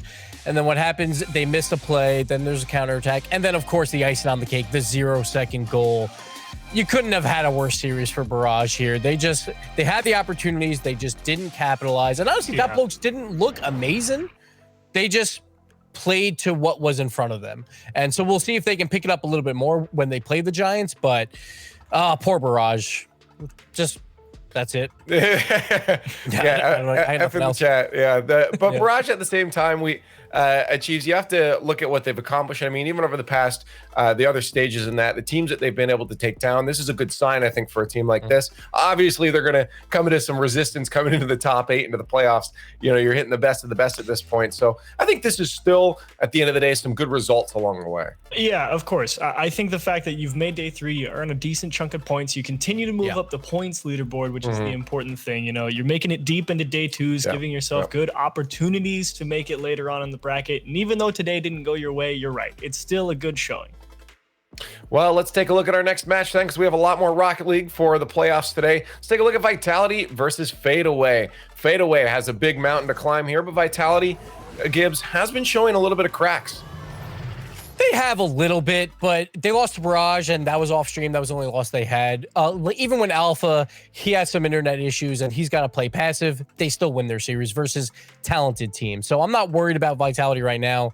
They're going to play their game, but they're playing against Freaky, and he already got redemption versus Top Blokes. Now he's going against his other former team in Vitality. But him and Fairy Peak, some bad blood when they left each other, so we'll see if he can get another redemption story here. And it's going to be an interesting one as well, because we saw it yesterday in the Fadeaway match of Fadeaway is a tough team to put away. To be fair, they play very solid, fundamental Rocket League. And in a game like Rocket League, where it really does demand perfection, and perfection is punished more often than not at the top level, or imperfection, I should say, is punished more often, a team with strong fundamentals is a tough team to put away regardless. So even if Vitality is obviously one of the best teams in Europe, and I think Fadeaway is going to have a tough go of things, you still need to be locked in tight. And if Vitality is having one of those slow starts here in single elimination, you could easily see if Fadeaway walk away with this one. So let's talk about what that play style is going to look like down on the field here. What's Vitality been doing that's given them success? I know a few times I think you've touched on this at Cheese before, that just from top to end, they're really good at controlling this ball from side to side. And Fadeaway's going to have to find a way to interrupt that, aren't they? Oh, yeah. Vitality is always very good at moving the ball in their own half to teammates. That's a very big strong point. And, of course, they're really good at pouring on pressure once they move on to the offensive third. They play so tight, so aggressive, but that aggression sometimes goes a little bit wrong if one person makes a bad mistake. But they do have the defensive skills to back it up. So speaking of pouring pressure, sorry, Chiefs, I'm just going to cut you off real quick. We're going to bring back out the mug, and this is what Vitality does. Is this an analogy, or we get a diagram? Here's the ball, and they're like, here, Alpha, take the ball and do whatever you want with it. That's what they've been doing throughout. That's it. They just give the ball to Alpha. He goes for the solo play, and that provides so much pressure. So that's where Tigre comes in. He's a very passive player on Fadeaway, and I think it's going to be worrying for him because he's got to stop that somehow and not cause a bad rebound to come out, because then Fairy Peak, he'll be there. Then there's K-Dop to clean up those plays. So that's what Vitality's been doing. But you've also got Freaky, who played very solid defensively as third man and making a lot of really great goal line stands yesterday. So, yes, Vitality absolutely has the pressure. Alpha has developed nicely after a bit of a slow start on Vitality. And, yes, they can just give him the ball, and he's a great can opener. But you got, Loctite over there with Freaky, so who knows? Well, let us know what you guys think, if this is going to be a battle that Fadeaway can win, using those hashtags in the chat here as we will continue our analysis and get our predictions out there while we wait for your results to get in here. Gibbs, take some time to predict here. I'm not going to lie. I'm kind of just, I thought that diagram was going to be a lot longer, and I was kind of just he's going to have a full blown there's a lot of build up to that. we are given Vitality merch ideas. We need an alpha can opener. That is definitely what we need now. Yeah, so that's what I need from Vitality. There is a chance, though. There's a small chance that Fadeaway can come away with this, but I'm not going to give it to him. I think Vitality easily walks away here. They want BDS. They want BDS bad, and I think they win this easily. Chiefs.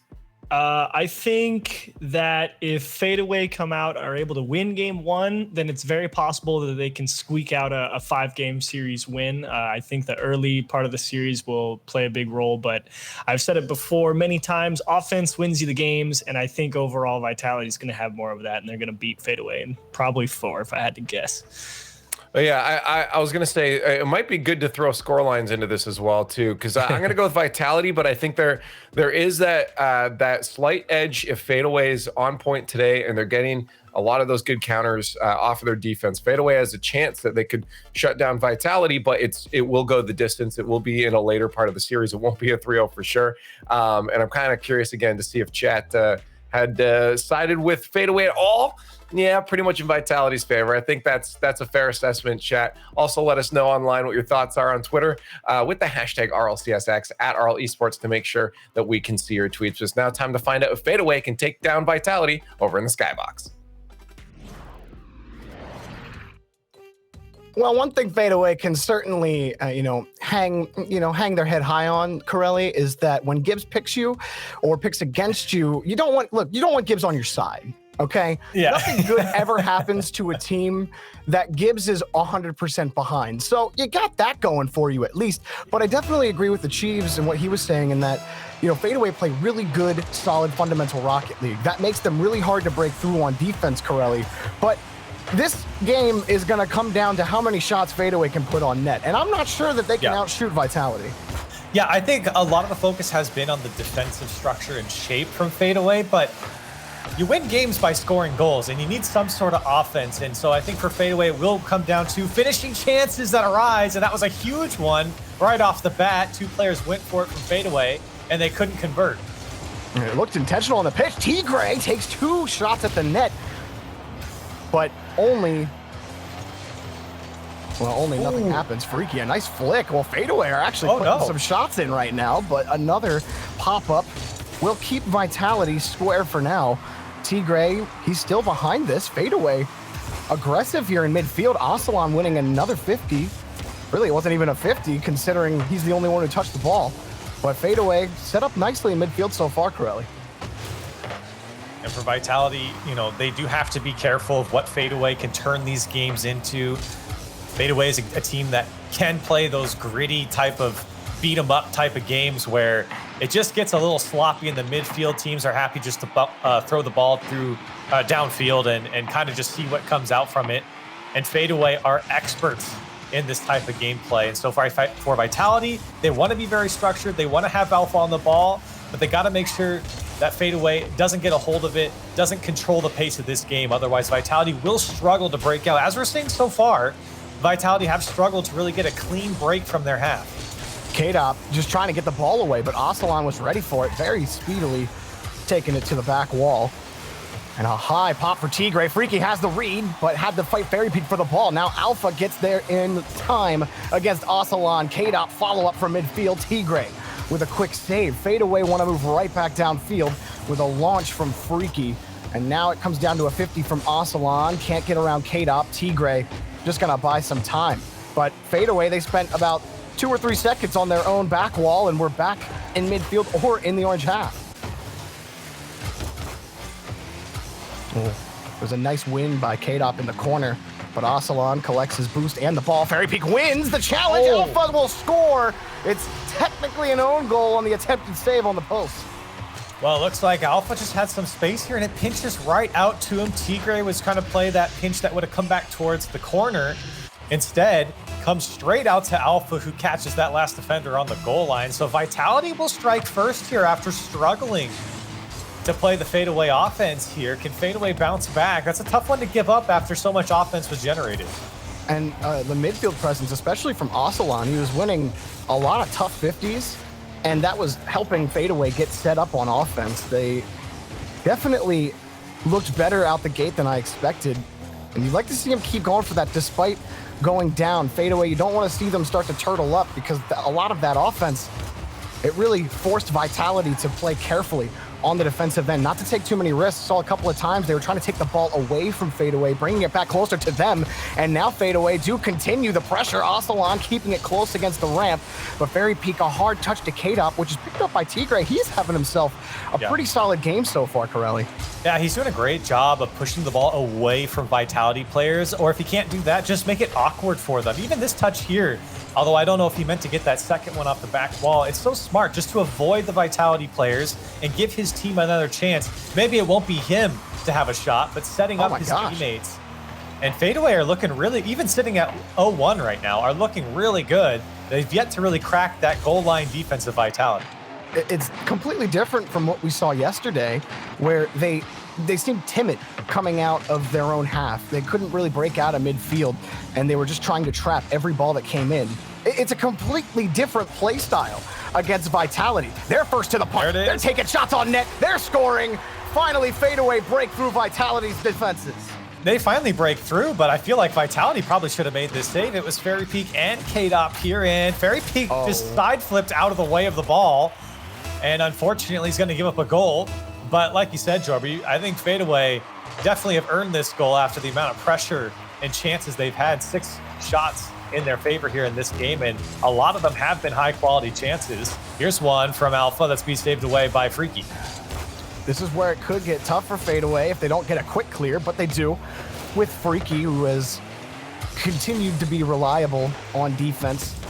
Ocelon will not get into this ball. It's a great touch from Alpha. Fairy Peak, quick follow-up. K-Dop will score. Vitality, speedy.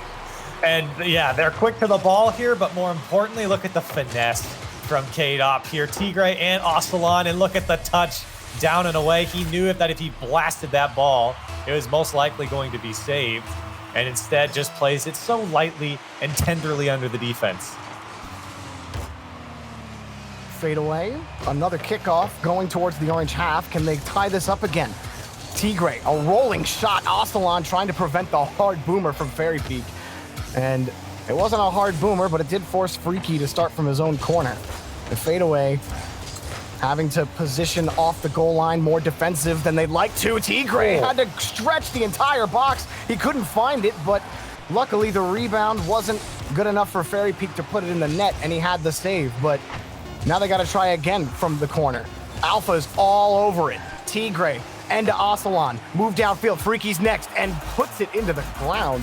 Vitality will take game 1, but really, it felt like Fadeaway had owned most of that game, yet Vitality still score more. Very slow start from Vitality, and I think Fadeaway really caught him off guard there. And it was kind of what I was alluding to in the beginning of game 1 as we were getting into it.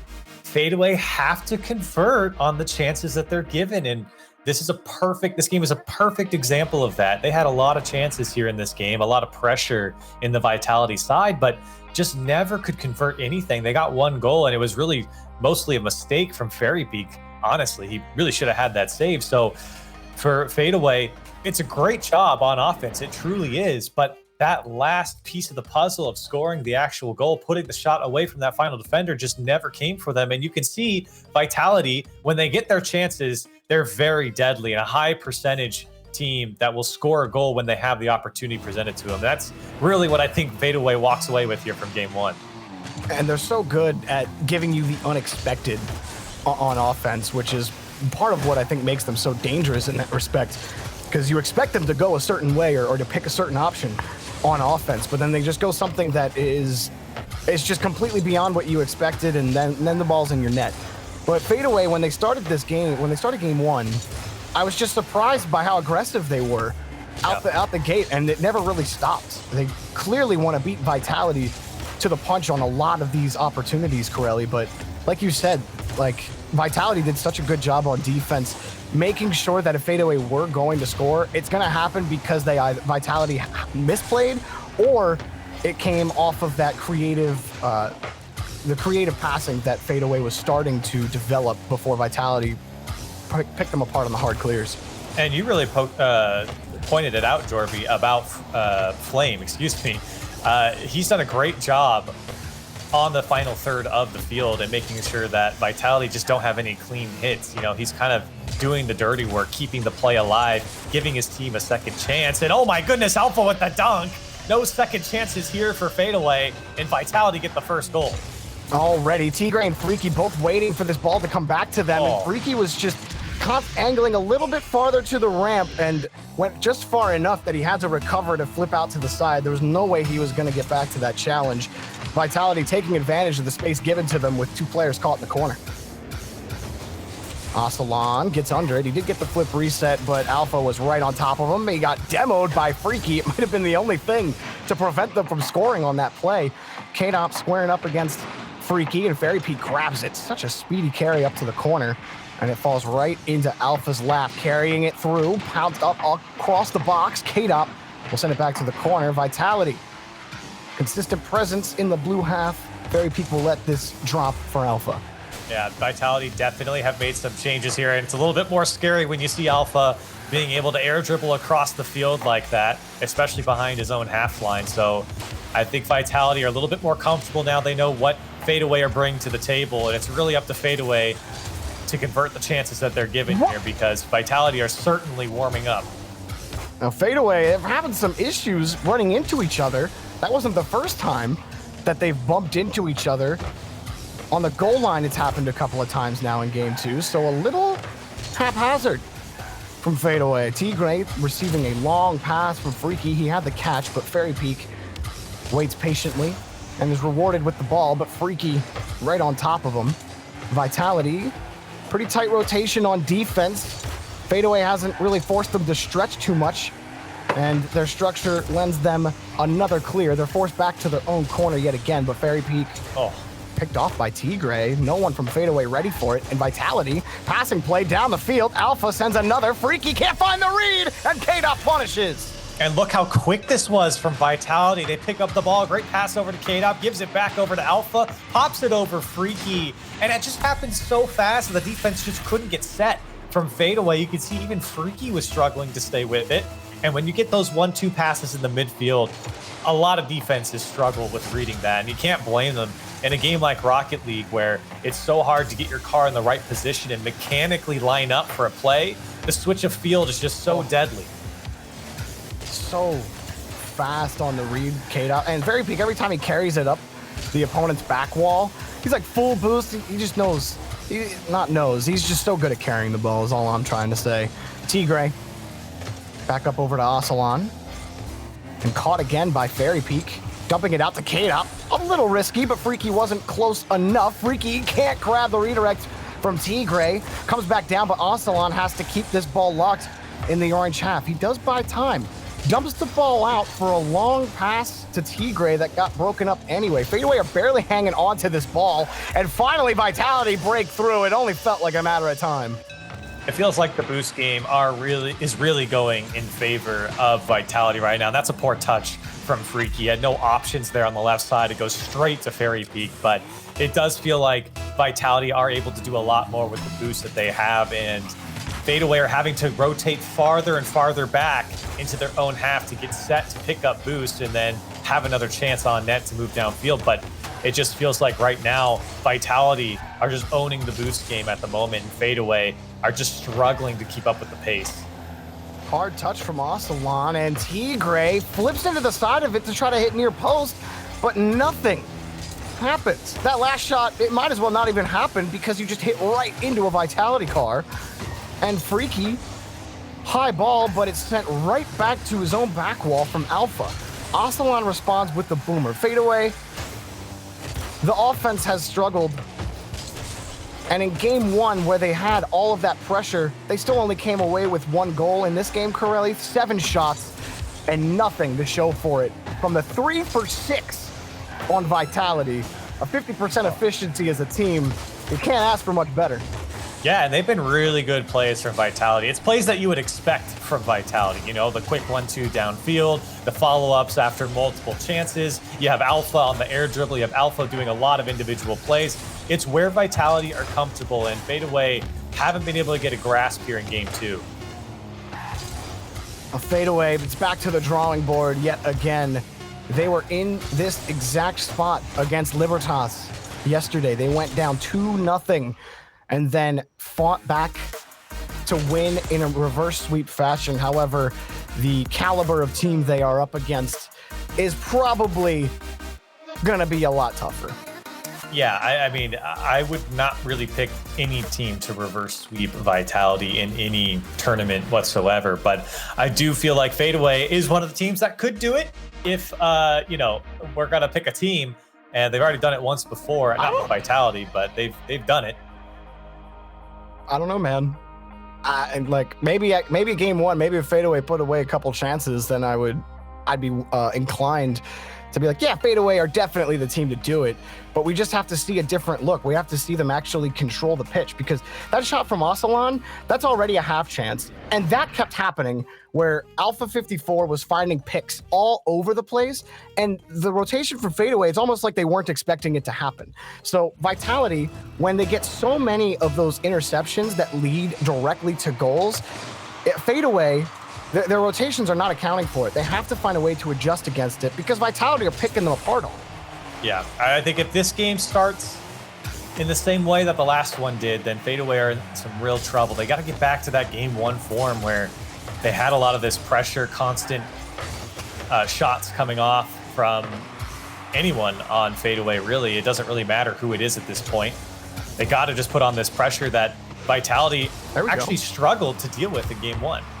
There we go. Freaky wins another 50, but Ocelon just a little too far back for that one. But Tigray grabs that Ocelon back to Tigray, and Fadeaway are not going to fade away quite yet.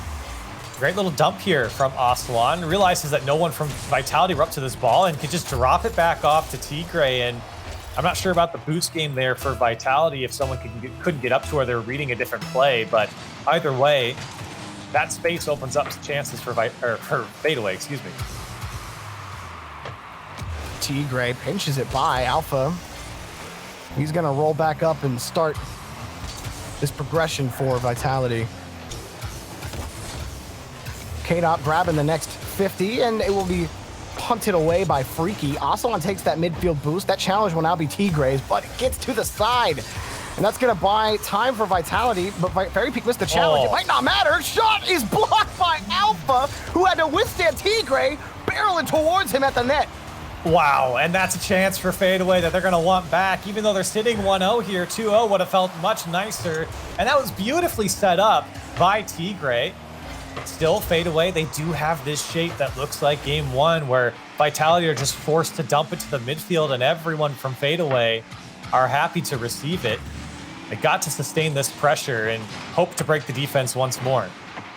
Alpha followed very closely, and so he has the ball and some space, and another 50-50 win for Alpha. But Fadeaway grabbing the ball and trying to find a way out of that corner. Vitality just have him locked in. Freaky gets bumped off of his touch, and Alpha has the carry. Wow. Oh my goodness, Alpha 54! Hello, Alpha coming through, and I don't think a lot of people expected him to go for this, but a great flip onto the ball. Ocelon a little bit late, got a piece of it, but not enough. And Alpha, you don't want him on the ball barreling towards your net like that. He'll put it away. He's such a dangerous player when he can beat you in so many different ways that you have to wonder how he's going to do it again. Alpha, speedy to beat Ocelon to that ball. He pops it up, maybe a little too high that time. Freaky was ready for it, breaks it up. But Fairy Peak is there again. Fadeaway, they never really seem to actually put Vitality on the ropes. Vitality, they pull off when they're on defense when they have to, and then they always come up with the save. They force you to beat Alpha 54, and how could you when he's just barreling through the entire team?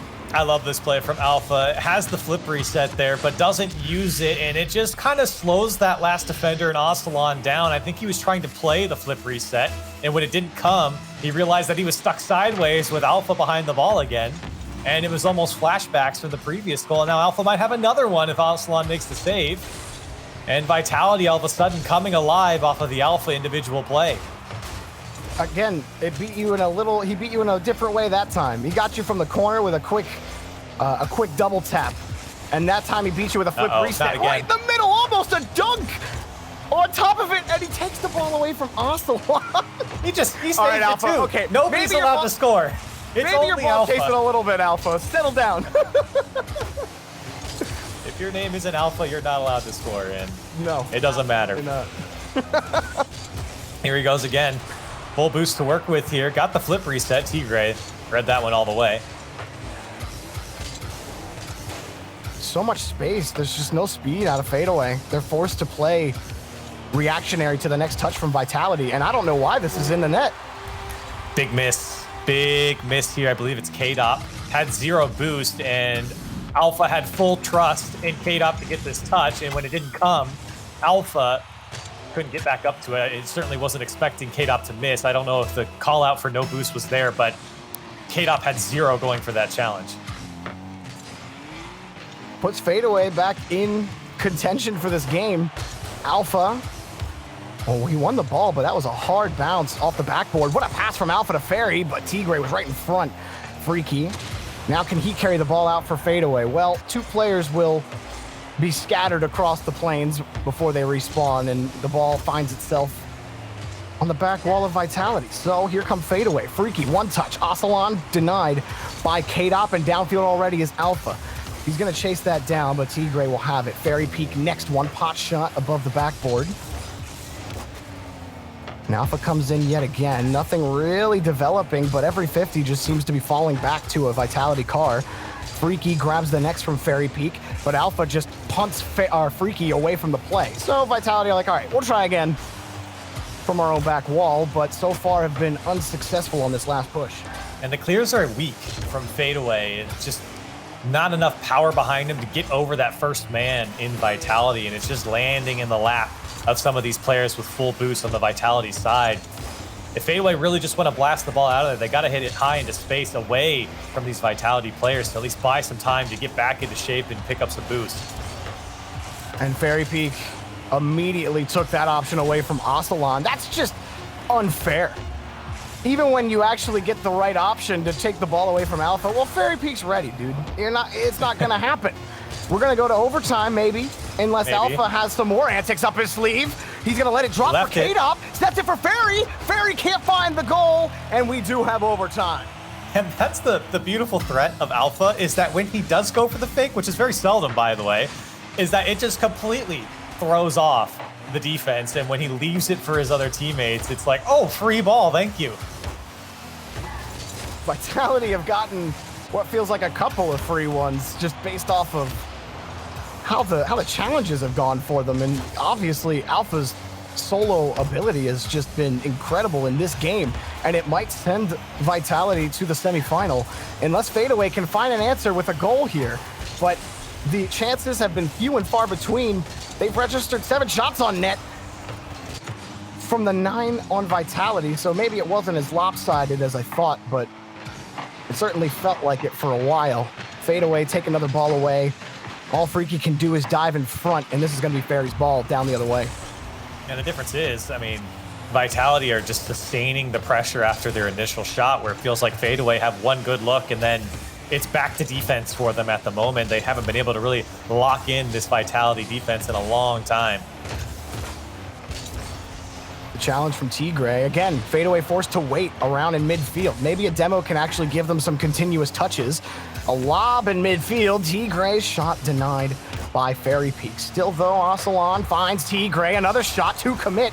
It's a hard ball out to the side that Freaky grabs. Now K-Dop, he's going to slow that down real quick. Right over Freaky. Can he get by Ocelot? Well, he forces Ocelot to juggle the ball, and Alpha punts it right over him again. Very tense overtime. Again, talking about Vitality having a lot of tries. Now Fadeaway in the last 30-40 seconds have some opportunity, and it's Freaky to take it in overtime, and Fadeaway stay alive. How do Fadeaway always stay alive in these series? When it looks like they're finally out, when it looks like the other team finally has their number, they somehow always come back to do this, Corelli. I don't know how Freaky always finds the goal when he needs it the most. It wasn't just Freaky there as well. Aslan got a great bump on Fairy Peak, and it forced that second to last defender, to go for Vitality. Was a little bit late on that. So great little play there from Fadeaway, and finally are able to break the defense of Vitality. That's what we've been asking for, and there have been shots, like you pointed out, from Fadeaway. There were opportunities here in this match, and again, it just takes that setup, and they finally got it there with the bump, and they're able to break through. I feel like one of the things that's been difficult for Fadeaway when they do get to the orange half was Fairy Peak. I thought Fairy Peak was a nuisance on the on defense, and he was doing such a great job of grabbing the ball, carrying it around, and even if he doesn't straight up win the 50, Fadeaway were never positioned for where the ball went because Fairy was so good at slowing down the play just for a second or two, which forces you to have to think about where he's going with the ball, because the challenge for the first man on Fadeaway was never where he was expecting. The play slows down so quickly, and that's how Vitality get out of so many squirrely situations.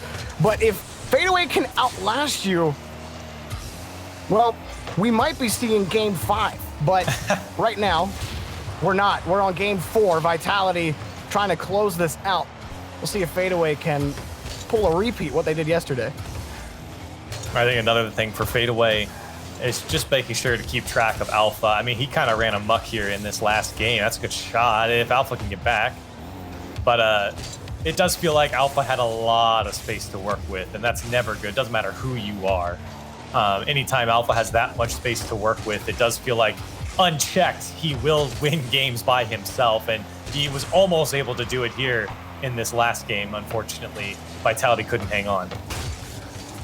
Fadeaway with Aslan, they chuck the ball downfield, but Fairy Peak was right there, and he'll catch it and almost score. It came off of Alpha, who faked that as if he was gonna pop it off his car, and it gave Fairy Peak a little bit of space, but Vitality boomed this, and Tigray will match it in midfield. To commit here for Vitality, and now a chance for Fadeaway. Aslan moving downfield, he'll win the 50 against 1. Fairy Peak jumps early, Alpha coming in to just bulldoze in front of him. And nothing really yet. Alpha's got to stay behind this ball. Aslan found a way through, but the ball popped above the crossbar. Not the greatest touch for Fadeaway if they want to keep the pressure up. And continuing to pull up the ball there. I actually was surprised Tigray didn't immediately turn on that rebound. Maybe he was expecting a faster hit and clear from Vitality. Regardless, Aslan moves down the field. Fadeaway doing a great job of breaking out from their defensive half now and quickly moving downfield and generating a shot on target. Vitality definitely have to respect that now. Haven't seen that too much from Fadeaway, and again, here they go, quickly down the field using Freaky, a player who I've always pointed to as someone who just gets the job done on both sides of the field. You need him in the net to make that, epic save on the goal line. He's there. You need him on the finishing touch. He's there as well. Like, he's always there for his team on both sides of the field. It's what makes him so good and why he's been able to last for so long. Fadeaway are stretched laterally on their defensive half, but they've been doing exactly what you've been saying, Corelli.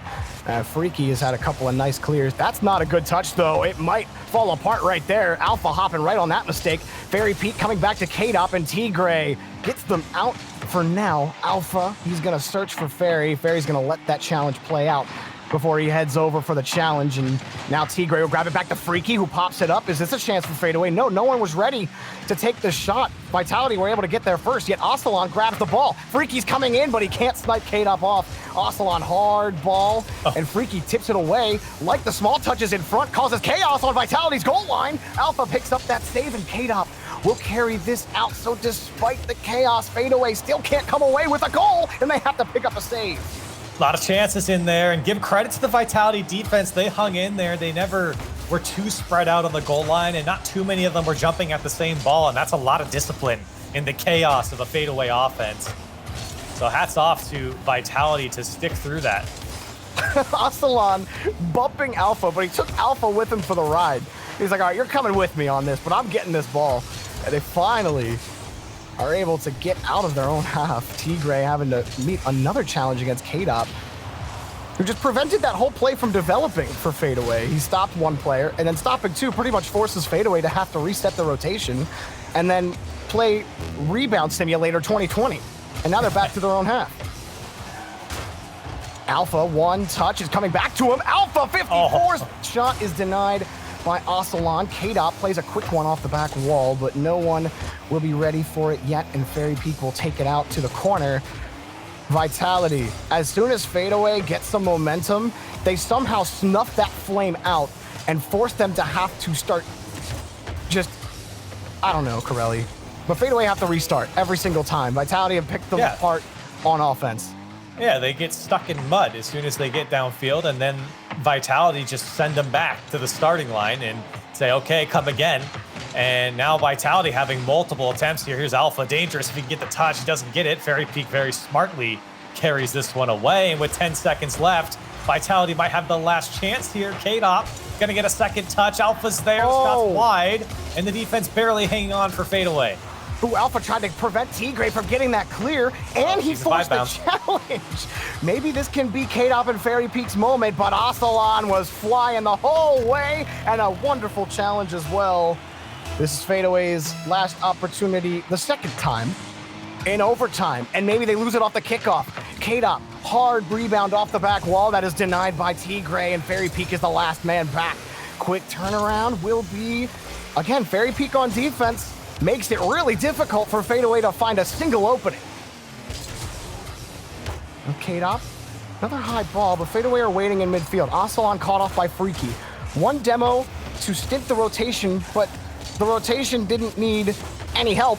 Alpha almost found the goal. K-Dop, high ball again. Tigray knocks it back to the side. Alpha hops on top of it again. Vitality, aggressive formation here on offense, and it's picked off of Ocelon by Alpha. Fairy Peak denied by Tigray. Still, the corner belongs to Vitality, and Freaky, finally, do they get a clear to Tigray? No, it's just right back into Vitality, but Freaky will make another challenge happen for his team. Fadeaway surviving overtime in the first minute. Very dicey from Fadeaway there. It felt like Vitality had him on the ropes, and still, you're noticing that Fadeaway are playing more and more defense even into this overtime, and even before. K-Dop going for two and a big block from Freaky, but he got two defenders to go, and Fadeaway just struggling to get any control here. Alpha almost able to end it. Alpha giving way for K-Dop, but Ocelon blocks a couple of opportunities. Freaky trying to find where Alpha's going, and he'll get back over to Tigray. Still Fairy Peak. This corner has been his. He will not relinquish it easily. Ocelon, finally, is this a chance? He gives it to Freaky. Freaky shot is saved for now. Fairy Peak is up and saves Tigray's shot. Fairy Peak keeping Vitality in it on defense. Alpha, does he have a quick one off the ceiling? No, Freaky takes it away again. Talk about defensive structure for Fadeaway, Corelli. This is where they really shine in these tight overtime situations where they seemingly are unbeatable on defense. It's not pretty at times, but it works. Their defense is extremely solid, but only for so long. 1v1 against Fairy Peak. And Tigray does well to dunk this away. Now he might just do it himself. A left side shot turned away by Alpha, and now Fadeaway are having some chances. Nice double from Freaky back to Ocelon, and that touch won't help Fadeaway's chances. It'll only help Alpha. Tigray, his challenge right to Ocelon. Cut off by Fairy Peak. Ocelon catches it again. Freaky's the next up for this. Fadeaway now pushing forward, but forced to respect K-Dop on the clear, and everybody back to boom it downfield. But Vitality slowly take control. Fairy Peak has the pass from Alpha straight down in front of the box. Freaky blocked out by Fairy Peak, and Ocelon will have the next carry. Again, it feels like the wheels are about to fall off, but Fadeaway had me fooled every time, and they get the clear. And the boost game, you can see Freaky couldn't even go for that ball when he was sitting on the gold line. He only had 20 boosts. It was tough to keep up with it. And while Fadeaway, like we've been saying, have been playing more and more defense, Vitality just haven't been able to crack it. They really haven't done anything different. They've really thrown the kitchen sink at them, and Fadeaway still stand tall. Up high on the backboard, Alpha looks downfield for himself. He didn't find himself, and now he's looking at a potential goal being scored, but Ocelon was defended. Tigray, he stole the boost away, but the ball, well, it's Alpha's. He gets by Ocelon. Tigray's out of the play, but Vitality are off the ball. They gotta wait for Ocelon, and Fairy Peak will grab this first touch. It's gonna be tough to get back to. Allows Freaky to get the clear. Ocelon gets the first touch, but it's met with the clear from Alpha. Freaky trying to buy time for Tigray. It was just enough for a challenge, and Ocelot's in the air. Here's one touch. There's two for Freaky. No Fairy Peak will get back to the ball. K-Dop, it's a breakaway. He's got to beat Ocelot, and he can't find the read, can't find the boost, and he's got to retreat. Fairy Peak buying him time. 4 minutes into this overtime, and you know, Vitality are feeling a bit of the pressure now too. There's been a couple fast breaks here. That one's dangerous. Freaky can't get there, and Fadeaway. They've been putting Vitality on the back foot more and more as we get deeper into overtime. Tigray can't get away from Fairy Peak, who pops it straight off the ground and at least prevents Freaky from leaving the corner. Alpha making it difficult for this Fadeaway defense to get a single clear. Freaky or Ocelot? Who will it be? Ocelot back to Tigray, but no touch from Tigray. And so Vitality feel no pressure. Fadeaway are just struggling for solid touches right now on defense. Finally, they get one from Freaky. Ocelot dives in front for this. Now a chance. Freaky again pops it high. But every time they've tested Fairy Peak on the backboard, he has passed with flying colors, and they cannot break through Vitality's defense. A full game of Rocket League played. Ocelot works his way towards the box. Freaky back to Tigray. Flipped it under. Alpha blocks it again. Vitality are unstoppable on defense. Fairy Peak stopped by Ocelot, but how long can this last? Oh my goodness. Now 10 saves from Vitality, and they're barely hanging on with the offense that we're seeing from Fadeaway. All of a sudden coming alive and really got that defense all worked on the Vitality side. Fadeaway, can they steal this game away? Can they do it against a team and now put this one to game 5 and possibly force a reverse sweep? It would be quite the story against a team like Vitality at this point in the regional. Ooh, little pop from Alpha back to K-Dop. Fairy Peak, wow, Fadeaway. They are flying true to every single aerial strike that Vitality have given them. And another clear. There's been 13 shots from Vitality, and Fadeaway have saved 12 of them. Wow. It certainly feels that way too. Vitality have really tested Fadeaway time and again. And Alpha, every time he's behind the ball, it feels like he's about to give them the one goal that they need. But then a quick save in a tough situation comes out from one of these three players. It's not just Freaky, it's all three of them. Fairy Peak and K-Dop double commit, and that's going to force Vitality to retreat. But Ocelot had Tigray on the wing. That's a chance to really set up a passing play and force Vitality to respect multiple options, Corelli, but they grab the ball again. But it's going to be tough to get by Vitality when you haven't won every single 50-50.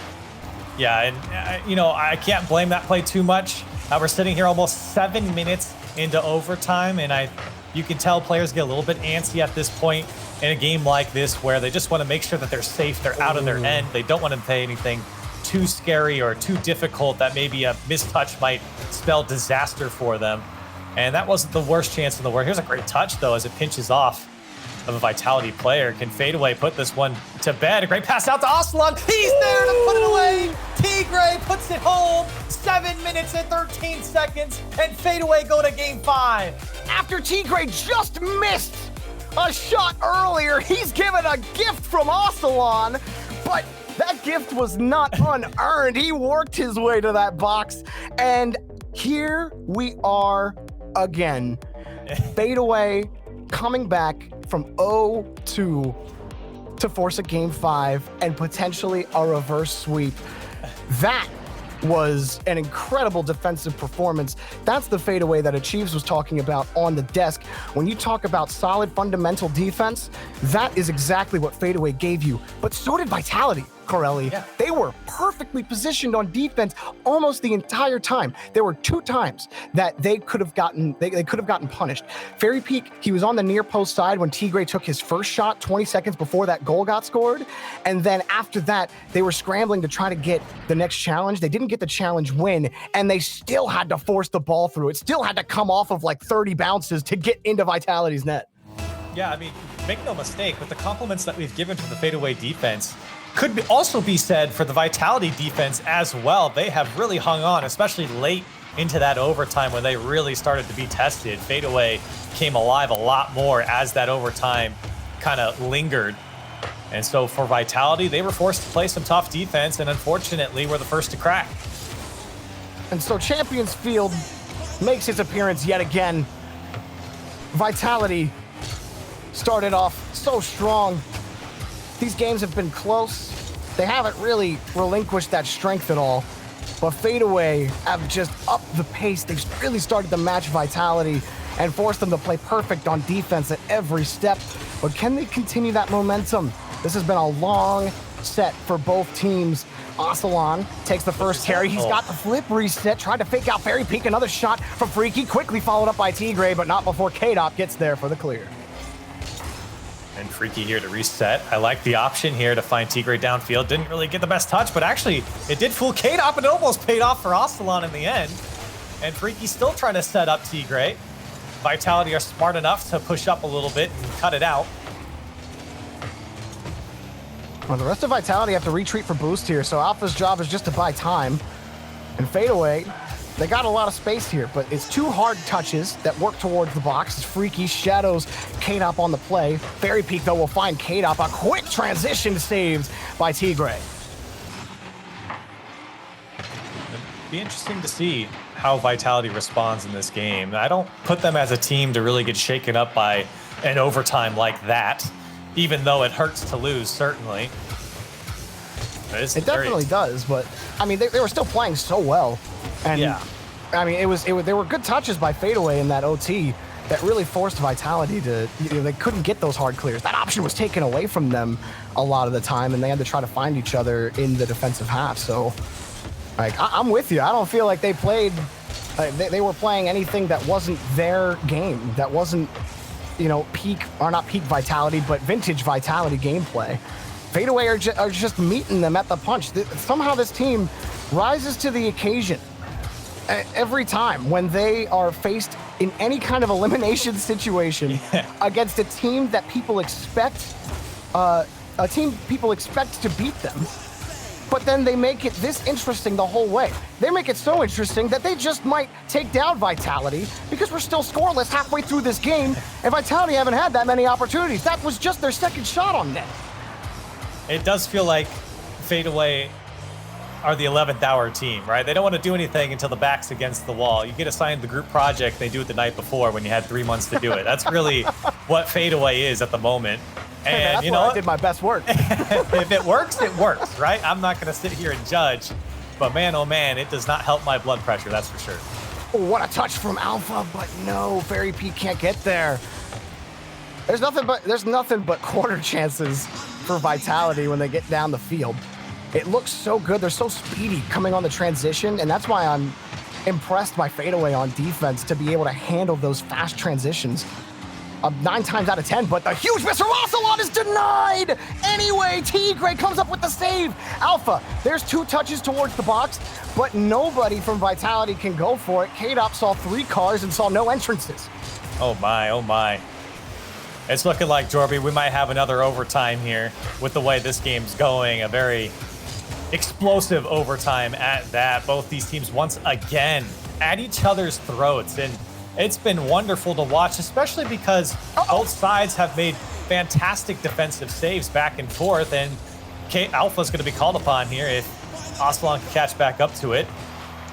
It does feel like, again, a very close series at this point. I don't think either team really have an edge here in the final minute. Uh-oh. Well, Fairy Peak wants to give Vitality that last edge. 1 touch for him. 2 touches for Alpha! And Vitality take a late lead in Game 5! Just the smallest hole in the box there. Fairy Peak, a great touch across, and Ocelot went off the sidewall to try and get that block, and Alpha just comes flying through to slap it home for Vitality. And with 43 seconds left, they're trying to stay alive here and prevent the reverse sweep. Now what happens if you're Fadeaway? You put 8 shots on the net. You got nothing to show for it. Vitality, they've had chances scarce. It finally ticked up at the end, but now you're out of time. Fadeaway, it's been a fight, a trench war for possession, for goals, for everything in this match. They've fought valiantly, but they need one final push, one last hurrah here. Here's Ocelon.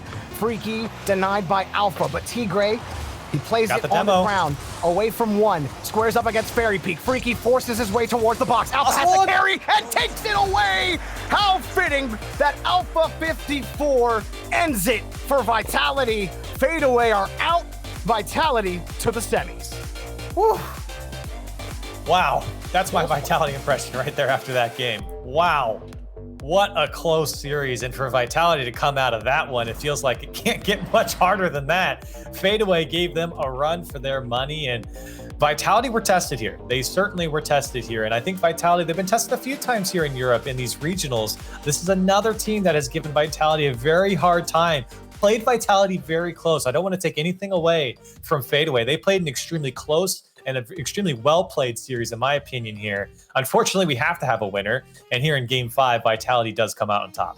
I completely agree with you, Corelli. I thought Fadeaway made this one entertaining series against Vitality. I mean, they both did. I'm not going to give sole credit to one team. Vitality kept Fadeaway, on their toes the whole time, and you could tell when you watch Fadeaway when they're transitioning, they know that Vitality are giving them the mix-ups, and so sometimes they had to position for a loss, and then when they won, they would have to reposition again. It felt like it was darned if you do, darned if you don't. So That's it on that. We got one more quarterfinal left. Guild versus Team BDS. Can Team BDS do it again?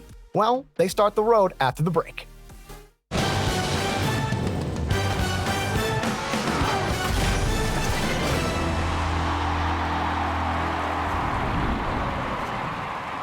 Running around like dollars in the wind, bending over backwards just to let you in. I told you that one day ain't never enough. You tell me I hate you, I still call you up. If we don't got trust, we can never have love. I was putting in the hours, I was. But you were calling me a liar, liar, liar, liar, liar. I've been putting in the hours, I was. And it's coming down to now and now and now and now and never. I was putting in the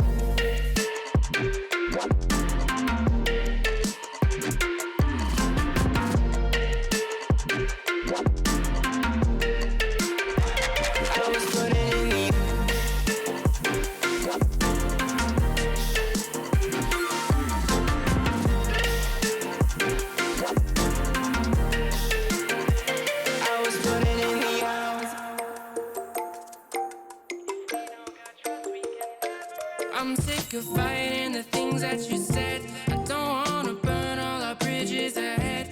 I'm tired of going to bed, weighing up the noise in my head. I told you that one day ain't never enough. You tell me I hate you, I still call you up. If we don't got trust, we can never have love. I was putting in the hours, I was. But you were calling me a liar, liar, liar, liar, liar. I've been putting in the hours, I was. And it's coming down to now and now and now and now and never. I was putting in the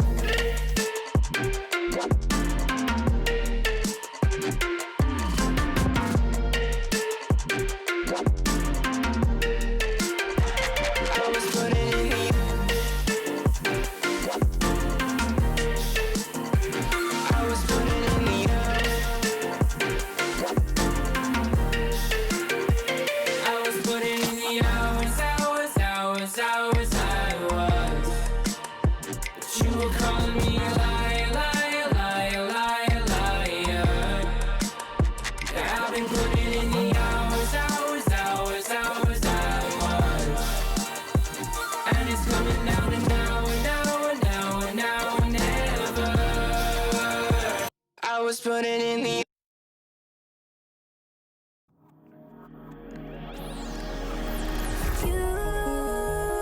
You wanna know my feelings every time I look in your eyes. Baby, I can feel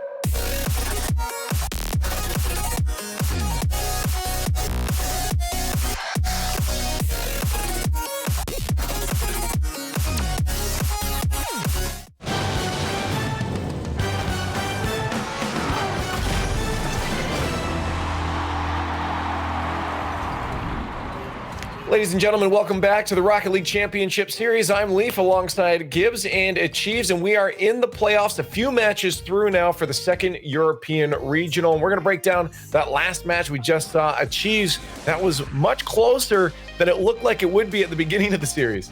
Yeah, I mean, I thought the early part of the series was going to matter, and it was very close to being Vitality blowing up. But as usual, Fadeaway, strong fundamentally, tough to put away. But at the end of the day, indeed, offense wins the games. And overall, despite some good efforts from Fadeaway and offense, Aslan and Freaky getting the job done, just couldn't keep Vitality out of the net. That game 1 and 2, I was like, man, Alpha is just way too good. But then it turned into a Fadeaway series, long overtimes, no one scoring any goals. And it was like, maybe there's a chance. But game 5, once again, Alpha scores off of Fairy Peak. But Vitality, they squeaked by, but they made it. Well, to talk about that very close series, we have K-Dop from Vitality to give us a chat. K-Dop, welcome. Were you scared at all that Fadeaway might take it? Hello, I guess, yeah. I mean, they stole a lot of boost, so it was pretty awkward to beat them, but we did it, so it's good. Yeah, is that what caused the turnaround? Because it looked like you guys were going to win 3-0, but Fadeaway stepped up. Was it just the boost stealing? I guess it is the most part, but they got a good defense, and we cannot finish them in the first overtime, I think. So after the second game we lose, I play bad, I think, and the last one it was really tough, but we managed to win it. All right, I'm going to ask the easy question. Who would you rather? A Team BDS, where you get a chance to beat them this time, or Guild? Guild, I think. We lost versus BDS last week, so I think it will be easier to beat Guild. And of course, tying in a little bit to that, you have a long time in between your next match. So what do you guys like to do to stay warmed up, stay locked in? I think my teammate Alpha will like to play Fall Guy, but maybe to ranked. maybe ranked. To get warm. I gotta ask that, how many wins do you have? I don't know, to be honest. A lot. Too many, obviously. Yeah. Yeah, K-Dop is a winner. It doesn't matter what game. Well, controller game. Yeah, exactly. Well, K-Dop, thank you so much for joining us. No problem. Good luck in your Fall Guy match there, and good luck, of course, in your Rocket League match Thank you. afterwards. Thank you. Oh, man. So I remember it was season 4, I think it was PSG. I think it was season 4. They were playing Fortnite during all of the trim time. And then they come out and just smack Cloud9. So maybe you don't have to warm up with some Rocket League. Maybe it's time to take some time off. I don't know. I on a serious note, I feel like there might actually be some strat to that, because I mean, playing one game or doing one activity just overall might start you to start tunnel visioning, getting a rut. So taking that break, honestly, Achieves, might be a little bit healthy sometimes. Yeah, if you've ever tried to sit down and play Rocket League for 12 hours, you start to lose it around the 2-hour mark from peak performance. It's like that first hour is always really good, and then it gets a little tough after that. So I think there's definitely merit to it, of course, but it's always a bit of a coin flip, right? But of course, we do have to move on with the day. We're almost done through our quarterfinals here. Let's talk about our next match, Guild versus BDS. You alluded to it there, Gibbs, for a bit, wondering who he'd rather play. He picked Guild. I knew he would. Yeah, of course. I think it's a result. So of course, K-Dop wants to pick. I wanted him to no, we want to beat BDS, but he didn't say that. But BDS, the #1 team last time around, they're trying to do it again. We all know they're great, but I want to talk about Scrub Killer. I want to talk about yesterday. Okay. I'm going to get on a soapbox here a little bit. So, this is going to be great. The past 9 months, Scrub Killer, he's had 3 different teams, 3 different team issues. First, it was Vitality. They were 1 goal away from going back-to-back world champions, and they kick him because they wanted someone that wanted to grind. So, okay, fair enough. That's one issue, not a big deal. Then Mouse Sports. He leaves his contract in the middle of a season. Now, maybe that's a little bit more in Mouse Sports. We're not really sure that there's 2 stories to everything, but another Scrub Killer issue. Then yesterday. Now, this one, There's no one to blame but Scrub. They didn't want to do comms. That's perfectly fine. No one needs to know that. He joins a streamer and talks to him during his match. That is completely unacceptable. Now, everyone knows that there was, bad comms going on around this team and that there's issues with this team that no one needed to know about. That is 3 different teams in the span of 9 months. Now what happens if Guild doesn't work out? Who's picking up Scrub at this point? You have 9 months left in the season where you can make one roster move. No one's taking that chance because we've seen it before. He's replaceable now. It's not the same as 4 seasons ago when he joined, when he's a top 3 player. Now there's 20 of those players that are the same as Scrub that you can replace. We saw it last season with Mouse Sports. They bring in Arju, didn't play all season, and they get top 4. They looked better without Scrub. He needs to figure this out with his team. Right now, they are a top 5 team in Europe. They haven't looked good in the grid, but both regionals, they're a top 8 team. They're top 5 in points. That's world championship caliber. Figure it out, Scrub. Figure it out with your team. Don't make these internal issues come out again. Unacceptable. Slash end rant. That's all I got. That's all I got. Okay. I want to devil's advocate a little bit here. You know, okay, me, I always have to. Go ahead. Okay. Great branding. Everyone's talking about him. Just gotta say.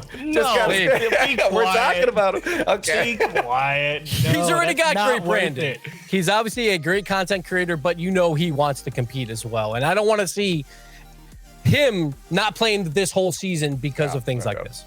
I would agree. I think you're right, Gibbs. It's you definitely need to figure out how to manage that dynamic better because there's prospects outside of it. Because you're right, he's a great player, but you're right. You can find another really great player. We've already seen a couple of them come up already, so it is something to be ironed out. I mean, speaking of BDS, 3 great players coming up out of nowhere, and the same with Vodafone Giants. There's tons of players out there that are looking great now. Speaking of BDS as well, and Guild, get your votes in the chat there. Let us know who you think are going to win while we get our thoughts out and who we think we're going to win. It's time now to finally settle things down, figure out who we think is going to take this next match and move into those semis. Gibbs, I'm going to start with you now. Okay. After your rant, who are you going with here, BDS or Guild? Clearly a 3-0 Guild. No, I have to go BDS. They are the top team in Europe right now until they play Vitality, and then we'll see who the top dog is. But I think BDS will walk away the winners here. Yeah, me too. I'm definitely on the BDS train. Mark Bay, Monkey Moon, and Extra, all 3 of them have popped off at various points. So you got to pick BDS. Guild has potential. Thonali and Scrub Killer, I think, are equally as good. It's just the team dynamic seems better for BDS, and I got to pick them. I'm going to have to go with the BDS as well in this one. They've already got regional number 1 under the belt. They won it. They took it. They're in a position to be able to do that again. This team is fast. A lot of the teams are talking about this team and how strong they're looking right now. So I think if you're not picking BDS, you might be on the wrong side of history here. But Guild has that opportunity. There's some fans out there. Twitch chat's not entirely convinced, but at the same time, we're going to have to see now with results. So make sure you guys join us on Twitter as well with the hashtag RLCSX at RL Esports. But it's now time to find out if BDS is going to be able to do what they did in Regional 1.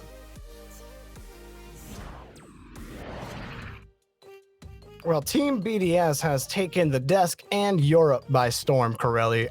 There's no mistake about it. They've earned all of that respect. They've earned the buzz that is around this team. They won the last regional, and they just seem to keep winning, Corelli. This Team BDS squad is something else.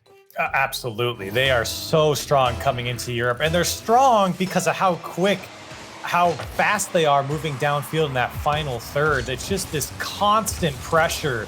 It feels like you never have any time to come up for air. You're just constantly drowning under BDS players.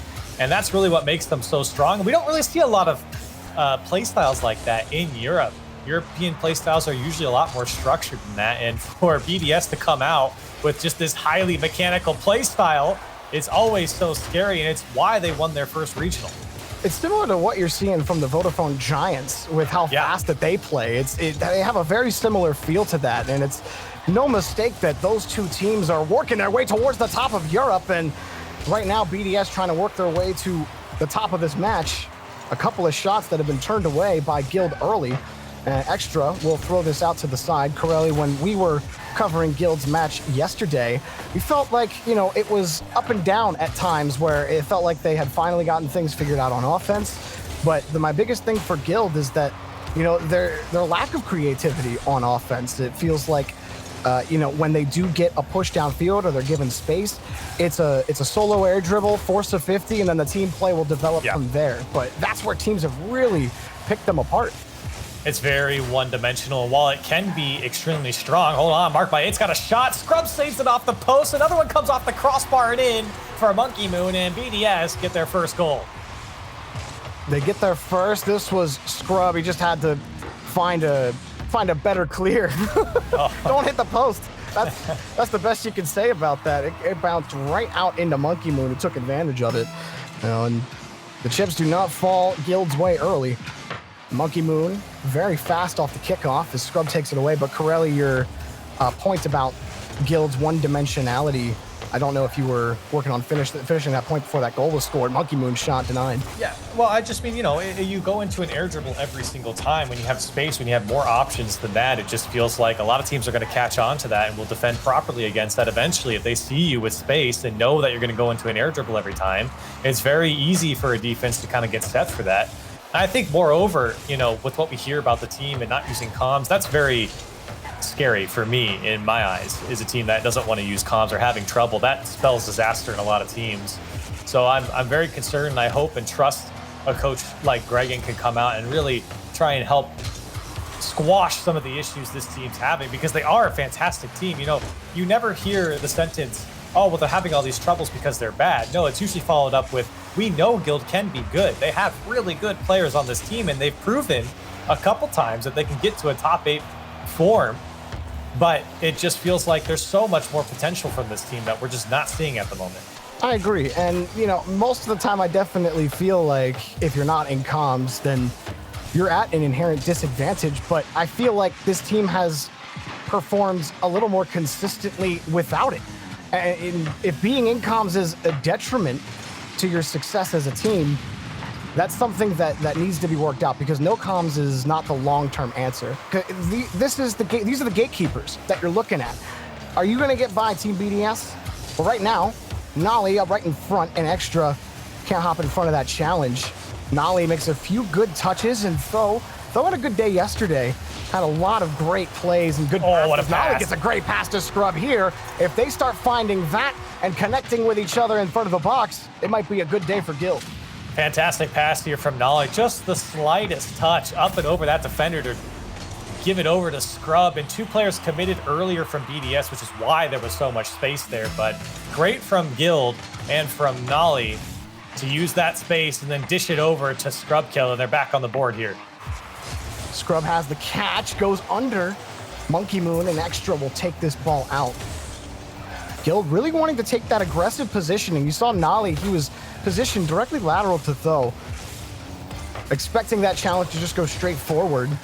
But the ball right back beyond midfield. Scrub kicked it away from his own car, and Monkey Moon denied by Tho, but nothing really developing for either team. Extra, a little bit of space. Scrub trying to read where he's going, and read him he did. But Team BDS still in the orange half. BDS aren't as high flying as they normally are in this game. They were in the beginning, the first minute or so, but now all of a sudden things have kind of slowed down here in this game. BDS not finding the same footing that they did earlier on. Good challenges by Guild in midfield too. Light shot from a Scrub Killer. Tho with the next challenge too. There's a double demo on the other side that actually helped out Guild. It created that space on the far side. Tho couldn't screen Monkey Moon off the backboard. That's a nice pass from Scrub back to Tho. He's looking for Scrub, but that's a tight pass. It will be picked up by Nolly. He aims high, trying to take advantage of Monkey Moon's positioning, but it was a great launch from Monkey Moon to get the clear. I think you're seeing just from Guild with the players that they have, they're matching that speed in BDS, and that's why BDS are really struggling to set anything up here, but they might have one more go as that one's chipped over Extra's head and Mark by 8 taken out. One last pop here for Scrub. That's a hard kick. It actually gives Nolly a chance. No! Nolly had to dive for it anyway, and we have overtime for our very first game of this quarterfinal. I'm not too surprised to see overtime here. BDS, like I said, have kind of slowed down, and I think that is credit to Guild. They've been able to keep up with the pace and stop BDS when they want to move through the midfield. That's a great air dribble over Extra. Kento put it away. He's the man you want on the ball, and Guild get the first game. He did it for him yesterday, and he does it for them again today. Extra did not respect what Tho was going to be able to do there. Tried to be speedy to the ball, and he got burned, and Guild win game 1.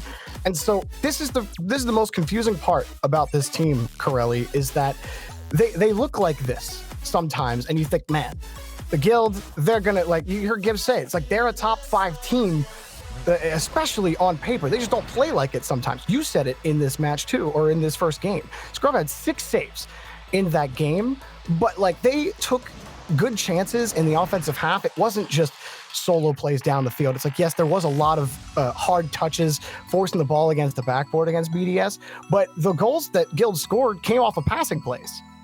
Yeah, this is a very impressive first game here from Guild, and even that last play from Tho. I mean, that's what you want from a player like Tho, is to get that air dribble up and over and be that clutch player for you. We saw it yesterday as well. He was doing the same thing for Guild and was a huge contributor, if not the most contributor to, or had made the most contributions rather, to the win for Guild over, I think it was Libertas there at the end of the day. But either way, it does feel like Guild, when they get that passing game going, when they feel comfortable, they look like the team that we expect them to be. Extra finds Monkey Moon, who can't find the net, and that was one Monkey Moon might like to have back. An early pace-setting goal is always beneficial for a team. Extra, he takes the touch away from Nolly, but Scrub takes it away from BDS. Tho kicks that hard, and that's going to be Extra shot. It bounced off the post. Scrub ran into the wall, but he's back, recovered, and ready to handle Mark by 8's ball. Tho picking up the recover. Extra, another one off the back wall. That Team BDS really haven't had a lot of chances for infield passing plays, Corelli. They've been trying to test this backboard and back wall of Guild, but they're finding the ball over their head and having to make some acrobatic saves. I'm surprised they let that one go from Nolly. He's a pass over to Extra. That's dangerous. Not going to get the touch. It goes off the post. They don't get the clear, but I don't think anyone from BDS expected it. I don't think anyone expected it. Oh, hey, nice save, Monkey Moon. And Tho, that's a huge whiff, but Scrub, he gets back to the ball in time. This still gave BDS a chance to set in midfield. You saw it from the first touch there with Extra. Tho will take that away, but BDS are ready with Monkey Moon. Guild getting fast to the follow-up challenge with the second man, but they weren't able to get the clear. Tho gets it out to the side again. Tho's looking pretty solid for Guild today. Scrub, that's a good follow-up touch too, Corelli. Yeah, absolutely. And again, that's the man that you want to be hot for your team because of how quick he is and how well he is positioned on both sides of the field. That's a great touch from Monkey Moon, and Extra there to follow up, and BDS will strike first. This is a great example of taking advantage of positioning by BDS. That launch downfield to Extra. Extra was ready for it. Everyone was in the corner from Guild. You give Monkey Moon that kind of space, and he's going to make it tough for you to make the save. And the poor clear results in an extra goal. Monkey Moon almost getting a second. And it doesn't always have to be pretty flashy. Sometimes the game gets gritty, and you gotta, the words die, Corelli, and we move onward as Team BDS back on orange. We'll move onward as, again, BDS having a lot of chances downfield here, and Guild trying to put together some passing as well. Scrub will actually just pass to himself, but maybe a second touch here. And that's a hospital ball back to Monkey Moon. In fact, that was really just a pass straight to Tho. And now Extra high flying through the field, can't catch up to it. And Scrub will clear it away for Guild. Extra's been a little off at times when it comes to shooting today. We've seen a couple of opportunities for him where he either just doesn't get the touch that he wants, or he wasn't fast enough to the ball, or Scrub, there's 2 touches. Oh, Scrub killer. What a speedy double touch.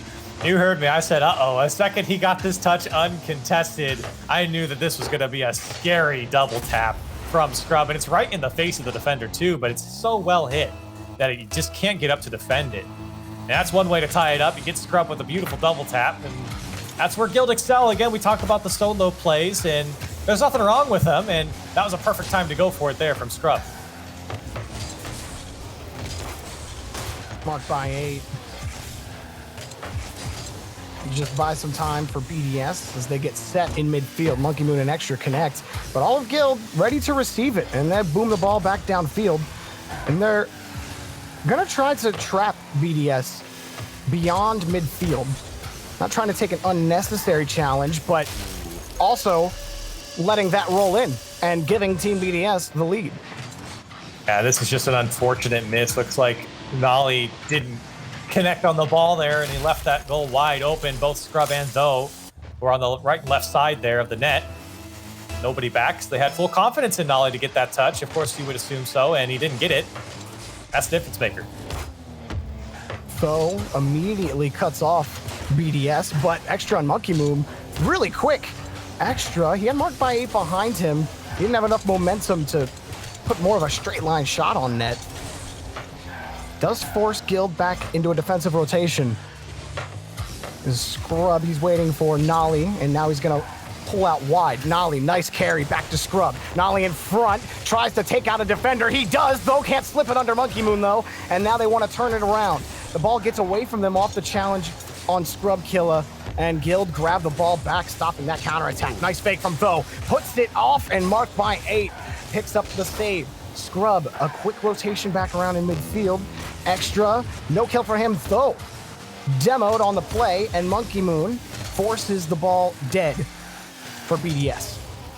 Guild are doing a great job of stopping BDS. I mean, BDS wants to throw the ball down the field and catch back up with it, but right now Guild is doing a great job of not letting them out. Every touch, they're either beating or contesting BDS to right now, and it's very tough for them to break out of their end. It's why we're seeing so much pressure from Guild right now. Catch from Monkey Moon. Though got in front of it. The Scrub Killa finds Nolly. Nolly flips it back up to Scrub Killa from midfield. Nolly playing the bully again. It almost was exactly drawn up as it was the last time they went for that play. And it doesn't work again. Nolly having to drive up to hope to get a bump on the corner or on the crossbar. Law high ball for Though. Monkey Moon picks him off. BDS keep the ball in the orange half, and you tie this series up. BDS, they do just that. We go to at least a game 4 in this match. It's a struggle for BDS too. This is a very tough matchup because of the speed at which Guild can play. Guild are doing a great job of matching BDS in the midfield. I mentioned it a couple times, but we even saw there in the last minute or so some good examples of that. And Guild, I mean, this is not going to be an easy team for all the grief that maybe we've given this Guild team coming into this. They are a solid team, and we've seen a lot of great plays, a lot of changes coming into the series as well. It feels like they've done a good job of getting the passing plays going that we so desperately were asking for, Jorby. And if game 1 was Though's, I felt like game 2 was Nolly's. Yes, Scrub Killa got the 1 goal for their team, but Nolly was the guy who set him up. Nolly was also the guy who set up a lot of opportunities for Guild, and they're looking a lot better than they did yesterday. However, Team BDS won that last game, so this is where you really start. You look at Guild. How do they respond after a loss? That's my main concern for this team, is the tilt factor, Corelli. If they can't recover after a loss, if we start seeing them go away from what worked in these first 2 games, then they might be in trouble. Sure, and I think that's kind of the point that I think Gibbs and even I had made earlier on was, what happens when things start to go wrong with this team? What happens when this team starts to get upset with themselves? That's the real question here. Does it go back to no comms? I mean, are they even using comms today? I have no idea. So those are the types of questions that I would have around Guild. And that tilt factor for me is much higher on a team like Guild at the moment from what we've heard than on other teams, just because of, obviously, there's some problems going on. Well, despite everything that's happened, Guild find themselves in a tied match in a battle for a semifinal. A BDS, not to be trifled with, is marked by 8. Takes the ball around to Extra, and Though and Scrub. Well, even though they double commit, they do get the ball out into the gap. It's going to be tough to move downfield. Marked by 8 in the way at every step. Though and Monkey Moon next up. Who's next? Scrub and Monkey Moon? Scrub and Extra. Okay, now we're going to start playing the ball away, but Nolly came right back. Mark by 8 and Extra steal it away. Mark by 8 doing a lot on defense early here in the first minute. Uh-oh. Mark by 8's a name that we would normally be calling out a lot here. He's been kind of quiet.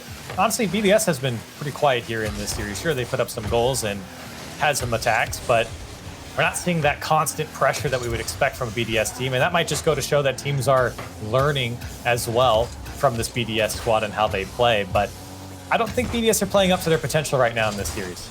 They haven't had as many infield passes as you would have expected. We saw it come out at the beginning of game 1, but since then it's died, and you can see why. I mean, look how Guild are positioned. Every time they try to break out, it's Team BDS who are forced to find a gap where their rotation isn't. So Guild, they have a good read on how BDS are rotating right now, and it makes every touch difficult, even right there. And Mark by 8, he's playing close second man to Extra, but having a Guild car right on top of you, and then that Guild car recovers, and it makes the second challenge difficult. It's really hard to get any kind of passing play going when you don't know what's going to happen on that challenge. BDS are forced to play this, all right, the one-man rotation game where one man at a time goes because Nolly hops right on top of another one. BDS are having so many problems getting this ball away from Guild cars. They finally do get it to midfield. Mark by 8, it was just too light of a touch. He went for the bump to make up for it, or maybe that was the play all along, but now they're in trouble and Extra grabs it. Here comes Guild once more. Does feel like they have a lot more of the midfield presence than BDS does at the moment. A great little flick here from Monkey Moon, and a second one to get over some defenders. Got pull shot by Scrub Killer. Half through the game again, and we're scoreless. Scrub, light ball, it's turned away by Monkey Moon. And Nolly was just ready for that clear, though, forces all three to commit. BDS are happy Guild were sitting beyond midfield on that play. Maybe not so happy anymore as the ball comes right back down and the shot denied, but Tho was waiting, he pulled off, seeing Extra had the clear. And BDS throwing a lot of numbers at the ball there on the defensive side. 2 players jumping up. Guild definitely have them on the ropes here. Haven't been able to crack them quite yet, and really haven't put on that many shots, only 3 so far. Guild certainly getting the better of the BDS defense. Ooh, Mark by 8 missing the touch against Tho. Scrub Killer. And Tho will score? No, Mark by 8 will get back in time. Scrub just slapped it against a BDS car, and Nolly pinches it out to Scrub again. It's just the most interesting play development for Guild on offense. This is just how they play offense. They will oppress you. They will push you into the ground as hard as possible. And Nolly, before they finally break through, whether it's from a boost deficit or not, Extra fighting Scrub for the ball. BDS still struggling to get any sort of clear. Guild are just faster than them right now, Corelli, and playing their fiddle, not BDS's. Yeah, no, Guild are just outpacing BDS, especially in that final third. But again, it does come down to, can Guild put the ball away? That's the question, because it's kind of the same thing that the problem that Fadeaway was having earlier on was they had all this pressure against Vitality, but were never able to put a clean shot on target or away from that last defender sitting on the goal line. So for Guild, they really got to start picking their spot when they have their chances.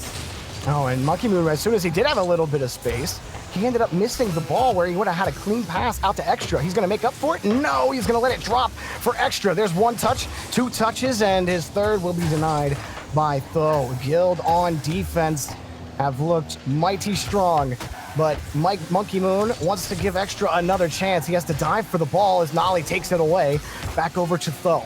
Monkey Moon again, another clear as we rocket towards the end of regulation. Extra coming in front to commit from Guild, but a massive clear goes over the entire BDS defense, and we do have overtime. And I'm not surprised to see it, although Guild getting the better of BDS here, I think, in this game. BDS definitely hanging on with their 4 saves. Honestly, quite even. The shots are basically even. BDS has 1 less. The saves are even. So very tight game between these 2 teams. It could be a long overtime, or it could be short here. If BDS can put it away, a shot comes down from Monkey Moon, and Scrub finally knocks it out for Guild. Tough chance for Monkey Moon, but it does keep BDS alive after that touch from Extra. Nolly wins one challenge, and it gave Tho the win for Monkey Moon. BDS back in their own corner. Tho collects that boost out, and Nolly's the next man up for Guild. But Monkey Moon has another massive clear. He's found a gap every time, but BDS have been unable to set up on offense. Extra, he's looking for Mark by 8, and it's a hard ball that Nolly will not get to. Monkey Moon was following Nolly more so than the ball. And BDS got to try again. Extra. It's a short touch back over to Extra, but he gave it up back to Scrub, who finds Tho in midfield. And now back to the corner. There's just nothing developing. Guild will hunt those corners. They will find the sidewall. They will go for shots off the side in midfield. They'll go for another one, but Mark by 8 is there to stop them. Here comes Extra very slowly floating in the field. Nolly was just waiting to see what was going to happen. He had the option of the flip reset there, couldn't get it. And BDS might get one. Monkey Moon blocked away by Scrub Killa, and now quickly down the field is Guild. Scrub gets 2 touches out. Mark by 8 and Monkey Moon get BDS out of the box. But Nolly puts it right back there. Mark by 8 makes another good touch. But the follow-up's got to be BDS's. Instead, they're just grabbing rebound after rebound from Guild, and too many shots. But like you said earlier, great offense, Guild, but where's the goal? Yeah. None. And BDS could sneak away with one here if they just get that one chance. Mark Bates going to have a bit of time to pick his spot. He will throw it downfield. And BDS have completely abandoned the team game on defense. They're Yeah. just booming the ball downfield too now. And no one is feeling comfortable in this overtime right now. Mark by 8, see if he can get something going. Usually he's the first man downfield for BDS, either getting the bump or a man you can use as a point man downfield. But right now, BDS are really having none of that. Or rather, Guild is having none of that, as they've been able to prevent BDS from breaking out in a strong fashion, at least. Here comes Tho. He might just do it again with a second touch, and it does come clean off the back wall. I wonder if Monkey Moon ended up pulling off or if he just missed, because had he hit that ball, it was going right into Tho. Tho picks up the save, and Tho and Scrub Killa commit on the same save every single time. So the old saying still remains true, just hit it in between them, and they will double commit. Monkey Moon right down over Scrub, but Tho will pick this next one up.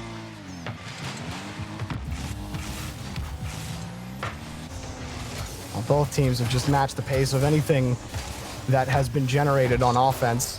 And you get a look at one tight pass, and that's about it. The opposite team will get the clear. Scrub Killa bulldozes. Oh, can't get any kind of gumption on that ball. It just stood still in the box, but Nolly gets the bump on Mark. Monkey Moon is there. BDS rotations are unbreakable. Uh-oh, double commit here from BDS, though. If Guild can move quickly downfield, and not able to, as there were options in the midfield, but here they come again, though. Looking for that back wall, but it's going to be tough to get by the BDS squad here. Very quick to go here from Guild, but the big clear comes out and straight towards Nolly. Monkey Moon, he's just boomed the ball downfield every single time. He only had that one miss, and I'm still not convinced he didn't do it on purpose. Nolly, not the best touch for Guild. Monkey Moon looking for Extra. Extra got bumped up to the sky. Mark by 8. He couldn't find the clear. Mark by 8. Back to Monkey Moon, and Scrub Killa recovers for another save. Though eliminated from the play. Extra cuts straight towards the net, and he scores! Team BDS take the lead in the series. Guild finally cracking here, and BDS didn't have a lot of good looks here in this overtime, but finally get one. Extra with a little bit of space between the midfield line and the top of the box, and BDS put Guild on match point. And this is now it for Guild. This is where you really, I felt like that game, there wasn't really the tilt factor. That was not at play. That was a really strong defensive game for Guild overall. There was a couple of double commits, but Scrub in the last 2 games, Corelli, has 14 saves. 14. But the shot differential is not going to do it for you. 14 saves, that's great. And 12 in this one, also great. But no goals, well, sorry, but like a Chief says, offense is what wins you games in Rocket League. And that's it. Yeah. I mean, you got to score. And I mean, as simple as that sounds, I know people are going to meme on that, but it's true. Is you can generate all of this strong offense. A best of 5, 1-1-1 is technically just a best of 3. Wow! Exactly, right? I mean, just score forehead. So, but it is true. I mean, when you generate a lot of offense and you don't score, I mean, it really is simple of, look, we got to score, or we have to generate chances that give us the highest percentage of scoring. And that's just not happening for Guild. Yeah, they have a lot of offense, and credit to the BDS defense, they've done well, but that's really been the difference is Guild's offense hasn't been as high percentage chances as BDS has had. Team BDS, it was just, again, like their rotations on defense, specifically Corelli, they really were unbreakable. Even in those situations where Scrub though or Nolly are making a challenge happen in front of the box, they were just as patient. And the second man was never willing to go until he knew that the ball was his to grab. And it was tight on defense at times for BDS, but that kind of discipline, it's not something you see out of more than 4 or 5 teams. And Team BDS have developed themselves into one of those teams on defense. They also have some great creativity on offense, but Guild have made their lives difficult overall. But now they have the lead in the match, and if they can win here, they'll continue their journey of a potential repeat in the regionals. Yeah, I always find it very interesting to see how teams come out, win or lose, after a very long overtime, and Guild's gonna start off with a goal. How about that from Nolly? Now Nolly picks this up, but it came off of an extra whiff. He was flipping back, and it was a hard touch. He had to be basically perfect, and he was off by about a pixel. So that was the amount of difference that one made. And Nolly getting the first goal for Guild. You take them when you get them. Whatever gets you the lead and gets the job done is all you need. Extra will start for BDS.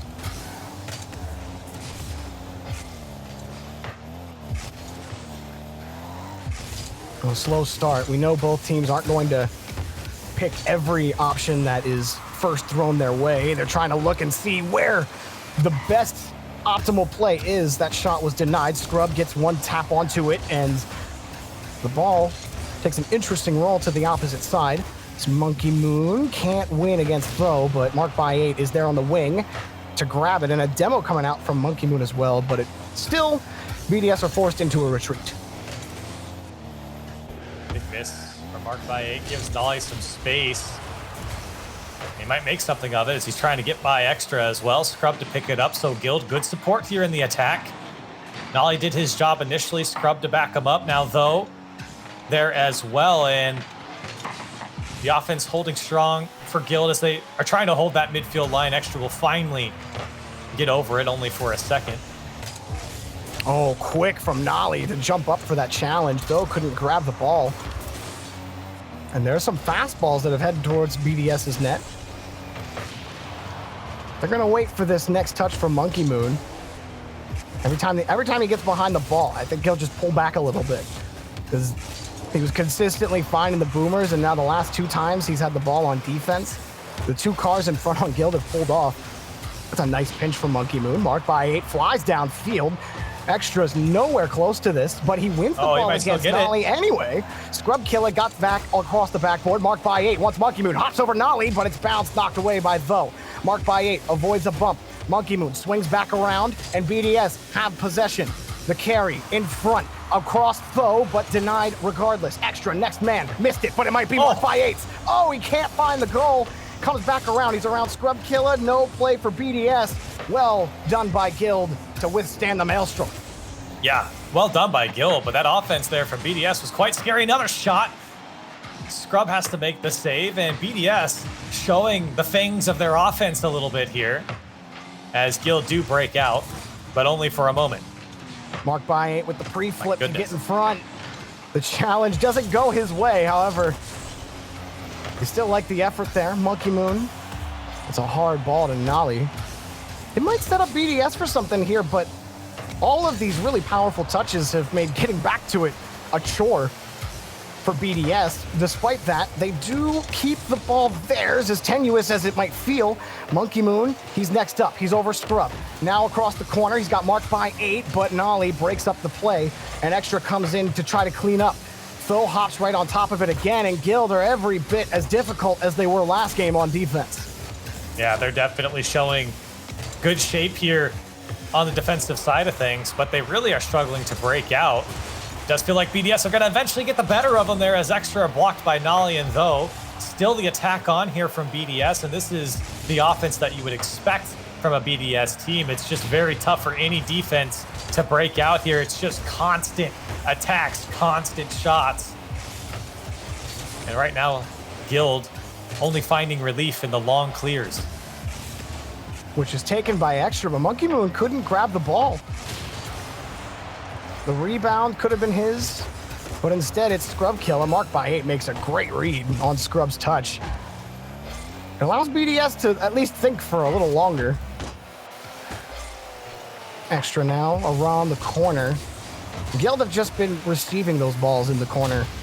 That trap has worked pretty well for them to get the ball away from BDS. And some of these opportunities have been a little scary for Guild, but no one had committed from BDS expecting it to come back down. Tho cuts it off. Here's one more chance for Extra. Back to Mark/8, not the touch he wanted. Extra making up for it. Monkey Moon next, Mark/8. Is he gonna be the man? He takes his time, gets some height onto the ball, and Monkey Moon, no, he won't be able to. We, yet again, go to Champions Field. Wow, and Monkey Moon had that touch there. If he had popped it back up, BDS, they would have had a good shot of putting that one away. But either way, Guild come out on top. And honestly, while we saw a lot of the great offense from BDS, they actually had some of the issues that Guild had in the previous games of you have all this pressure, you have all this time, and you have all these shots going up, but nothing's dropping, especially now that BDS didn't even score a goal here in this game. That's a problem, right? You know, it's great to generate all that offense, but if you're not converting on it, there's an issue there. Especially when Guild were only able to shoot 3 times. And that has to be extremely frustrating, that while you weren't pressured that hard on in front of your own box on defense, you were unable to do anything about how Guild completely took away the rebound game. There were no rebounds available. The 50s were difficult to get by every single time. Team BDS kept being forced into situations where they had to use extra boost to make up for lost position off of a 50, and then they're always scrambling for lost time. And so Game 5 might play out differently. Game 4 was definitely Guild's, but Game 5, Champions Field, whose will it be? Can Guild take down the defending regional champions? Or will Extra start things off with a bang for BDS? Mark/8 can't take Tho out of the play, but that's good for Monkey Moon and good for Extra, but Nolly breaks it up. Monkey Moon still in front, makes the clear difficult for Scrub. And again, difficult to get by the corners and stay in front of the box for BDS.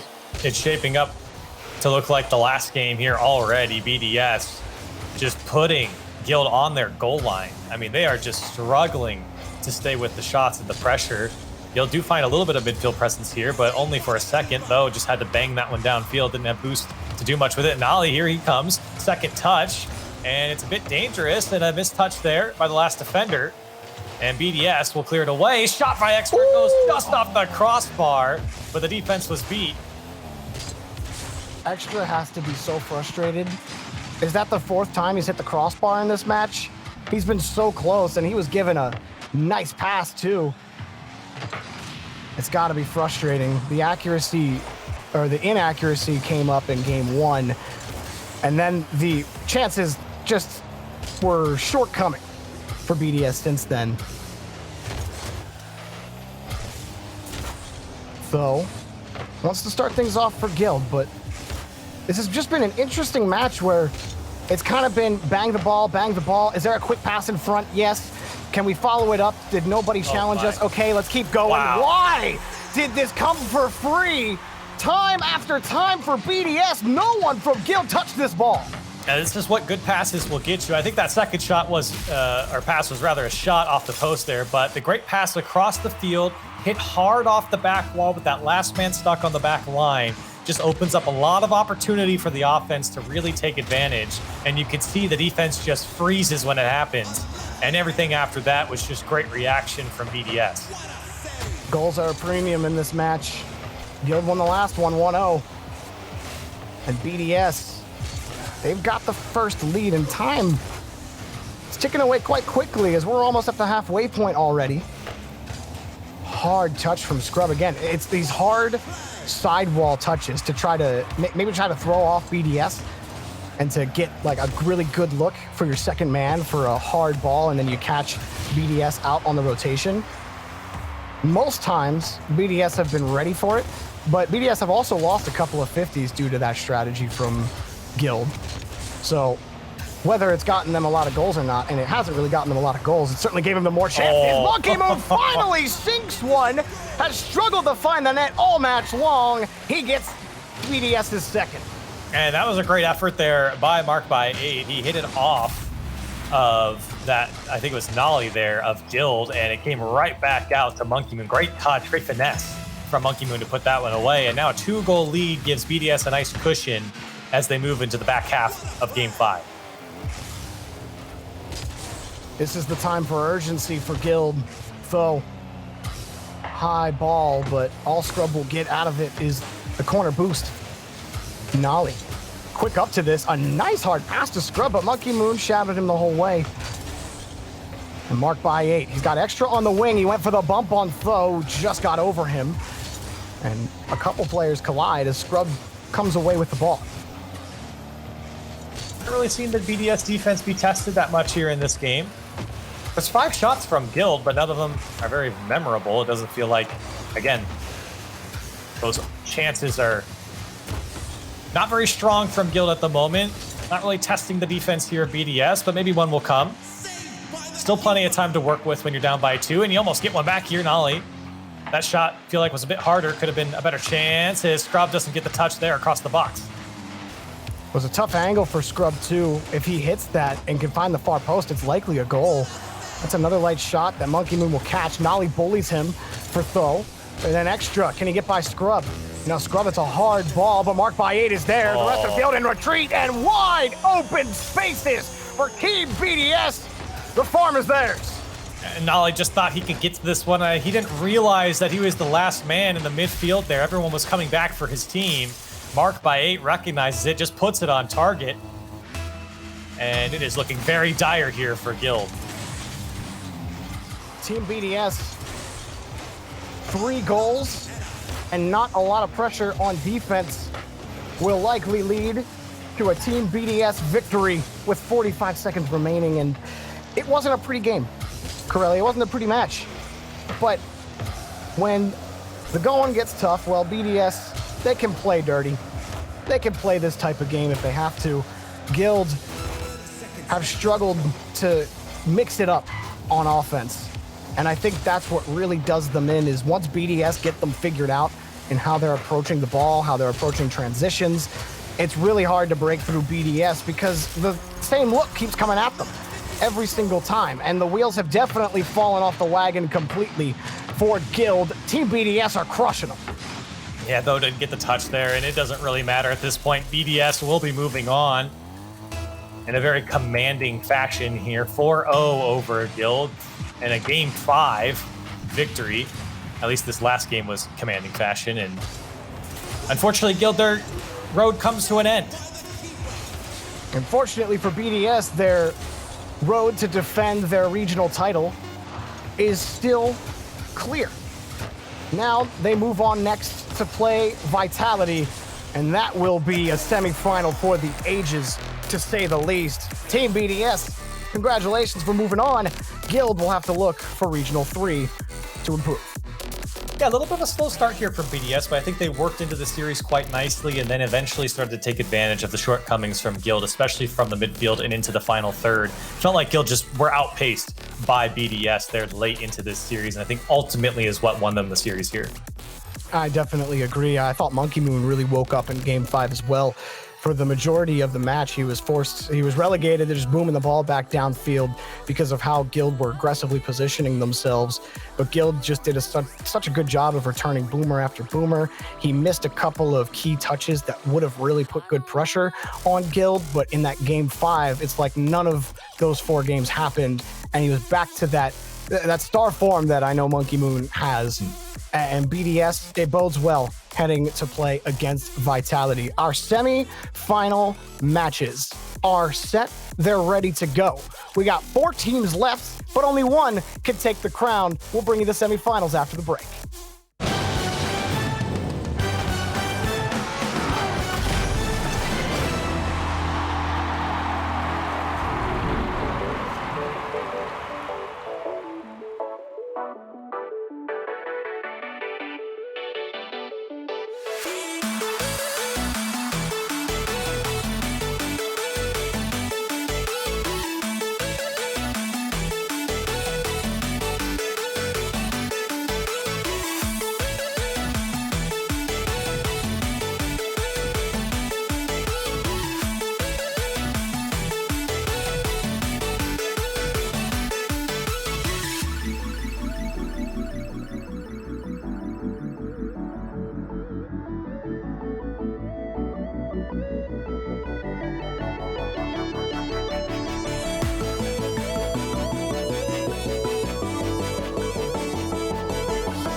Ladies and gentlemen, welcome back to the Rocket League Championship Series, European Regional number 2. We're in the playoffs now, and some teams have been sent home and only 4 remain. Gibbs and Achieves joining myself, Leaf, to talk about that last match. Guild versus BDS. Achieves. This was almost in favor of Guild there. BDS's run almost was shut down. It was close. I mean, this was definitely the battle of mechanics, as we kind of thought about it would be a pre-match. I don't know how that sentence came together in my mind, but in general, to me, it felt like a lot of the team's quality scoring opportunities really just came on the backs of transition. Like you see that one from Nolly. It's like, okay, we got the long punch up the field. Is someone in position to go to get it? And more often than not, yeah. And it's not often you see a game of where both teams are just punching the ball as hard as they can up the pitch, where it turns into decent scoring chances. So good on both teams. But other than that, the offense was kind of just like, we got pressured. Let's see if they mess up. Very slow game, and that's not BDS's game normally. Not really Guild's either, but it seemed like both teams were trying to just play defense first. Worked out for BDS, but it was incredibly close. Incredibly close, but BDS does continue their run. Again, they won the first regional. They're looking to do the same, but going forward, but they do have Renault Vitality on their way now. Let's take a look at the bracket to update you guys. Again, as I said, 8 teams making it in today, 4 eliminated now out of this single elimination bracket into this playoffs. The second European regional, and we have BDS, Renault Vitality, Blokes, and Giants remaining. Looking like this is a good top 4 here. Blokes, BDS beating that last finals, and then you got, of course, Giants and Renault following behind there. Yeah, if you did power rankings, like it would have to be these are your top 4 teams right now, and we now get this. I think BDS and Vitality might be 1-2, you know, but at the same time, top Blokes, obviously, they made it to the grand finals last time. Vodafone Giants, this is a huge game for them versus top Blokes because they're 100 points down to the top Blokes, and this will be a 100-point swing, whoever wins this. So this is big for them. Let's talk about this match now. Blokes versus Giants is going to be our first matchup, and you'll get that BDS Renault Vitality matchup coming up after that. But Blokes versus Giants, this is a hard one. Even before we came in here, Chiefs is like, wow, this is a matchup because both these teams have proven that they can be in a grand finals here. The Blokes being there last time, continuing to prove that they're a top team in Europe, but the Giants, such a powerful force to be reckoned with here at Chiefs. Yeah, absolutely. The Giants definitely a team that you have to be wary of. Again, they're the only new team to this part of the bracket. This is the other 3 teams have made it to this stage last time. So excited to see Vodafone Giants get a chance versus a top bloke squad that the rest of Europe really gives a lot of credit to. And honestly, they've converted a lot of us here as well. As absolutely, very much blossomed into a good roster. There we go. Yeah. So with this top Blokes team, they were 3-2 for the first weekend, but then they surprised everyone and went 3-0. They beat Vodafone Giants. So that was a quality thing for them there. But we know the Giants have been more consistent when it comes to the grid performances. So we'll see if that bounces back, but who knows? Yeah, so let's talk about how this is actually going to look on the field here. We talked about the overarching stories for these teams. Looking at, let's just start with the Blokes now. What's been giving them success in these tournaments so far?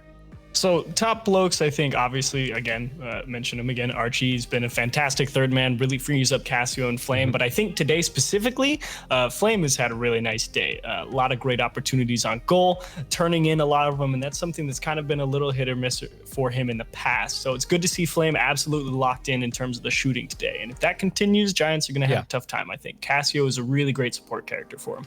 My concern is they gave away a lot of chances to Barrage. Barrage just didn't put them home. So if that happens again, Vodafone Giants will put those home. So that is the worry there. For the Giants, they're going to try and control pressure. That's what they always do. They're very similar to BDS where they want the ball on the other side of the field all the time. So if that happens and top Blokes are giving up those chances, they're just going to keep coming. They're going to keep coming from the Giants, and it's going to be very, very hard to defend that. While we talk about the teams, make sure you guys are getting your votes in there. You guys have been pretty passive, even on teams that should be definitively winning here. So I'm expecting this one to be split right down the line. Now let's talk about the Giants. These guys stepping up huge recently in the region. It's been great. You know, again, overall, we've just seen a lot of good Spanish play, and the Giants are no exception for this. What have they been bringing that's been guaranteeing them the success achieves? So Giants, of course, Gibbs just touched on it. You know, they're very stout in the midfield. They are a tough team to get the ball through in the midfield line, and that creates a lot of opportunities, and we just talked about it. In the last game, offense wins you games, and Giants spend a lot of time on offense. So I think that's probably their biggest asset when it comes to being successful on the pitch is how well they control the middle of the pitch. Well, let's get some actual predictions out there. We talked about it being hard, but we're gonna have to do it. Gibbs, I'm gonna let you go first. Achieves, I know you're hesitant, so I'm gonna let you have some time here to think about it. Thank you. We have 3 phrases. You have to play offense to win games in Rocket League. 1-1 is a best of 3, and quality losses. The Vodafone Giants got the quality loss versus Top Blokes yesterday. They're gonna come back and get the win today. I have the Giants. We'll say 4-2. Okay. I think for me, I got to pick Top Blokes. Yeah, I think the Giants played a little bit better in that first series, but I think they've had time to cool off and reset and make sure they solidify a little bit. I think Cassio is going to be able to hold down his own in the midfield just enough. Archie will lock down the back line, and with Flame continuing to play well, I think he'll be able to sneak through and get themselves some chances on offense. I think Top Blokes take it. In all honesty, you both make some pretty good arguments, and it makes it very difficult for me to make my decision here. Up till this moment, I've been split down the middle. I think it'd be cool to see the BDS Blokes thing, but I really feel right now I have to put my favor into the Giants as well. I think just this force. I think this force. I honestly, this is right down the middle. I think it's going to be really difficult. This is going to be a good match either way. So Top Blokes, Giants gaming. I think I have to go with Giants. And again, I'm curious. It is not split down the middle. The Blokes. Hey, Chiefs, you got chat in the back. Yeah. Wow. Thank you, chat. I appreciate it. It's the logo. That's why. Because Top Blokes, that logo is perfect. It's perfect. It is a solid logo. But these players are about ready to get on the field. So you guys need to get onto Twitter and let us know your thoughts on the match at RL Esports, hashtag RLCSX. But now we have the Blokes or the Giants. Only one of them, though, is going into the grand finals. Thank you, Leaf. The grand finals, like you said, on the line. Top Blokes and the Giants, 2 teams that you expect to make it this far in the tournament. Turtle, I just want to know who you're looking to be that impact player in this series. For me, it is 100% Cassio. I'm on the same line as Achieves with the midfield, and I think he's going to be controlling every single aspect of the pitch, and he is the X factor in their first match, in stage 2. This is a rematch, by the way, for those of you who don't know. They faced each other in stage 2. Cassio had the most assists, the most shots, and tied for goals per game. He is the X factor right now to see who's going to win. Archie getting the first goal. Top Blokes starting off very well. Cassio, an assist. You see all 3 players from the Giants were on the backboard. I have no idea what that was. It looked like some kind of swimming tactic. What's that sport where they're all in the middle of the pool and they're all swimming? Yeah, I was just watching that actually. You were actually watching. I was. You seriously watched that? That's amazing. I don't think in the World Climbing Finals. I gotta get on the same TV shows as you, man. That sounds entertaining. I'll link you up after this. Thank you. But that was a weird look. I don't think we've seen a defense have any sort of stance like that. We're all just standing together on the backboard, maybe a little bit off guard in Top Blokes. I'm telling you, it's Cassio with those assists in the corner. He's a beast. Cassio, you even think about that 0-second goal he had earlier today to get the win for Top Blokes. Cassio, a player who, through thick and thin, has just been a professional. Yeah. Kept his head down, done work. Even this Top Blokes team with Flame, back when they had Freaky on Veloce, outperforming everyone's expectations. Yeah. And they've really been outperforming and proving week in, week out, season after season that they're a great team. But as I say, at stake from the Giants will tie this one up. Oh, and I love the speed from Tox. He was the player that if I had to pick somebody on Giants, he's the player I'm looking at. I think in that first matchup against Barca, Tox was doing amazing with his speed in the corners, going really fast to the ball, and always popping that one out into the midfield. He does the exact same thing here again against Top Blokes, and they tie up the game. Cassio was also in net, getting bumped out. And we have seen the Giants get physical several times before. That bump playing a key role in the goal. Early on, back-to-back goals. It's like we just started the game fresh, Turtle. I mean, look, after that synchronized swimming show, I feel like we should be back at 0-0. So I'm happy with the results. Cassio is going to be up. Tox, great speed. Archie will win that 50. Flame helping out, taking it down to the corner. Second effort, can't get the touch, but rebound out to Archie. And Zamway getting bumped out of the way now. Casio, he goes for the shot. Steak had to react quickly after that bump took Zamway out of the play. Archie will go for the shot. He perhaps had Casio in that give and go option. Casio was ready for it, but it would have had to been the perfect pass. Yeah, and I mean, lots of midfield shots too for top blokes. That's what I've noticed so far. They're taking it into the corners every once in a while, but for the most part, they're just trying to bang something on net and waste boost. Like there, you see Casio lobbing it forward, trying to get somebody from Vodafone Giants to go for that save and waste the boost. Starting to see the build-up for the Blokes. Infield pass was too far away from Archie. Casio with a demo, pinch pass to the midfield. Archie with full boost from the mid, circling back. Zamway to the corner. Casio setting it up, perhaps looking for Flame, but again, that pass too far away. We're seeing the Blokes. They're looking for each other. The pass is not on point just yet. This one might be, but that one broken up by Tox. Flame set up to Casio. Enough boost to get a shot off the side. Rebound out to Archie. That one blocked by Tox. Flame slowing this down. He's on 0. That shot missed from Archie. Archie, what on earth happened here? I'm shocked because Zamway got 2 hits there. Actually, I don't even know if that's Archie's fault. Zamway, that was so mechanical. He flipped into the ball and double hit it, James. Oh my. That one, that second hit completely surprised the defender. Yeah, I mean, he's positioned to go for a 50 after that. How do you even predict that second hit? I mean, it's tough to do that. I just was surprised to see no boost come out. There was 25 boost in the tank. So perhaps he thought that the defender behind him would get it. Wasn't the case. Now, final minute, the Giants take the lead. Now they're going to hold on if they can. Steak hard hit towards the backboard. Casio doesn't get the clear. That almost gets him punished. Archie with 1 save. Now Casio out to Flame. Flame.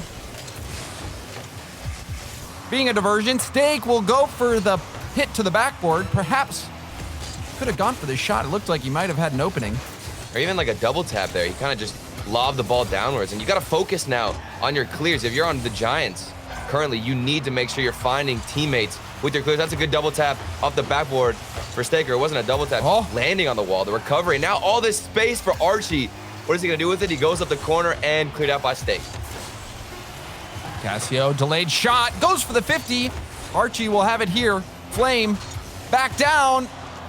Airborne for Casio. Casio over to Archie, but that play's broken up. Flame will have to keep this alive. On 0 boost. Hits it up. Archie misses the hit, and the Giants will win game 1. Oh, and you can see what Archie was going for there. He kind of tried to get under the ball and hit it with the top of his car into the midfield because, like you said, I don't think Flame had any boost to go for a redirect. A close game, and for me, it felt like Top Blokes kind of just gave this one away. I mean, the Giants, you got to give credit to Zamway on that mechanical hit where he got 2 and nobody expected it, but still, it was kind of awkward defense for Top Blokes where I thought they had most of the pressure. Yeah, it was back and forth. I think they were very well matched. That save there from Zamway right out of the gate. And it started out in favor of Top Blokes. I favored them as well, Turtle. I thought that they had the slight edge, but in that play, Archie missing that shot, wasn't able to get the save. That was enough to put the Giants out ahead, and they were able to hang on to that lead. But I think we're in for a long series here. The Giants and the Top Blokes, well matched. And it's just crazy to look at the Top Blokes and their journey so far through this regional event. I mean, they have played some top teams. They played Fadeaway and the Giants, but those were the 2 most recognizable names that Top Blokes have had to face to get to this point. And just to see them go up again against the Giants with this rematch, they're starting to build a little rivalry here. Archie. Battling in the corner, Casio. This one skips back towards net. Zamway, not worried one bit. Tox We'll go for net. That one off the post. Archie now off the ceiling. No one from top Blokes was there. Tox almost punished. Would have been a nice snipe. And I like the pressure, too, from Tox. He's the guy who will keep the ball in your defensive end and not let you clear. At least try and take some boost. The stake here is going to land on the corner for top Blokes. So if you can get in front of Tox, I feel like that is where you start your counterattack. Tox does well to deny the backboard, and Cassio getting stopped by Stake. And speaking of Tox, Turtle, Tox has been having a great day in terms of finishing, but he's making defensive plays now, denying the backboard, making that save. Tox, truly a key part of this Giants team, especially today. I mean, the interesting thing about the Giants team is it's hard to put your finger on which player is the star shooter. I mean, Tox usually is very fast, has all that speed, but he's the one who'd go for a lot of assists. Even that matchup against Barca, they all average the same goals per game. It just feels like any one of them at any given moment can step up when they need to. And we've already seen Zamway get a bit physical. Zamway having some great assists today. The Giants, really one of those triple threat teams. Is a shot. Comes towards the corner. Archie had to backflip into that save and out of the way of a demo.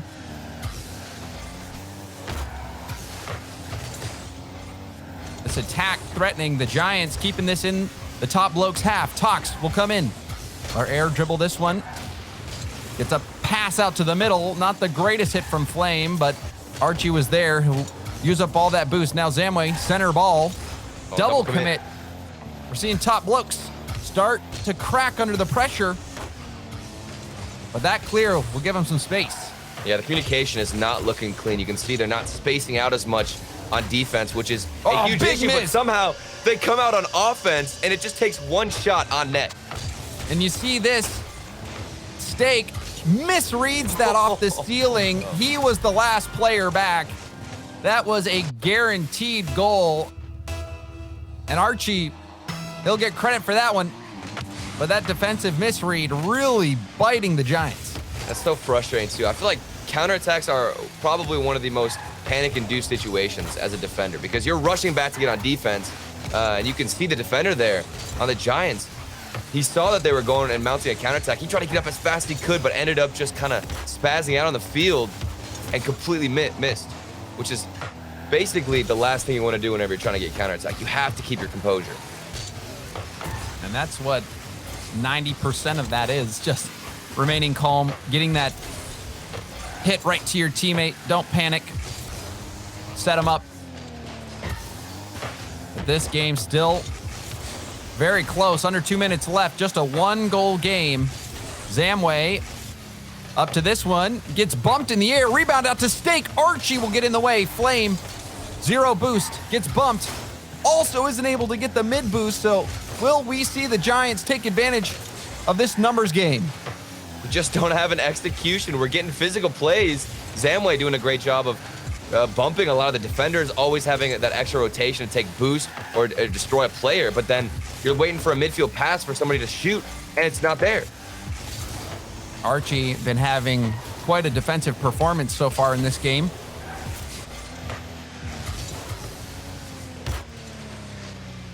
This time hitting it towards the backboard. He's out of boost.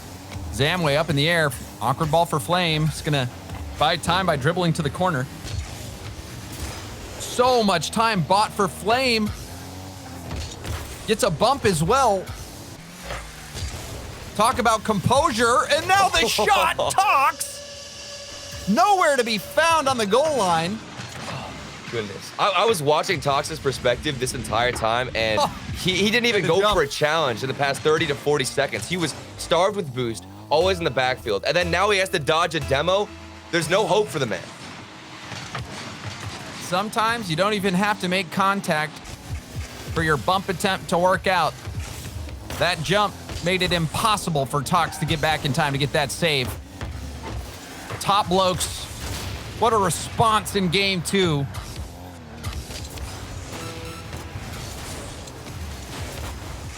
Top Blokes, we saw them get to the grand final in the last regional event, and they are looking to be in top shape in game 2. Yeah, and they're not folding under the pressure of these demos. I mean, not a single goal or opportunity has been created from the physical plays out of Vodafone Giants, which speaks a lot because I feel like that's a skill that is developing more and more as the meta continues to progress with demos. It's all about how you can react and recover. I mean, you even saw Tox. He tried to give it his best shot to dodge the demo, but he just left the net wide open. And Top Blokes, I mean, like you said, you couldn't ask for a better comeback in game 2. Top Blokes flexing game 2 with a shutout over the Giants. And you see Steak there with 6 shots. You don't even really recall those 6 shots that came on. So the Top Blokes really having quite the game. And Turtle, this back and forth already, it makes you feel like this could possibly go the distance if these teams keep playing at this caliber. It's got to go the distance. I mean, we're seeing both these teams back and forth. I feel like this could be one of those series where it's literally just, you get a win, I get a win. You get a win, I get a win. And we just keep going until game 7. It builds up the hype. And it just shows you how close in skill these guys are to each other. And I mean, I still love the plays that we're seeing out of Vodafone Giants. I don't want to discredit them. And that's what makes me think they're going to bounce back in game number 3 because they got the physical plays. Now we're just missing the execution. So now it's the Giants' turn. We've seen this back and forth. The Giants going to have to figure some things out. Right now, Top Blokes, their defense was looking very good, especially Archie, getting those big challenges. Flame, we saw him with that air dribble buying a lot of time for his team.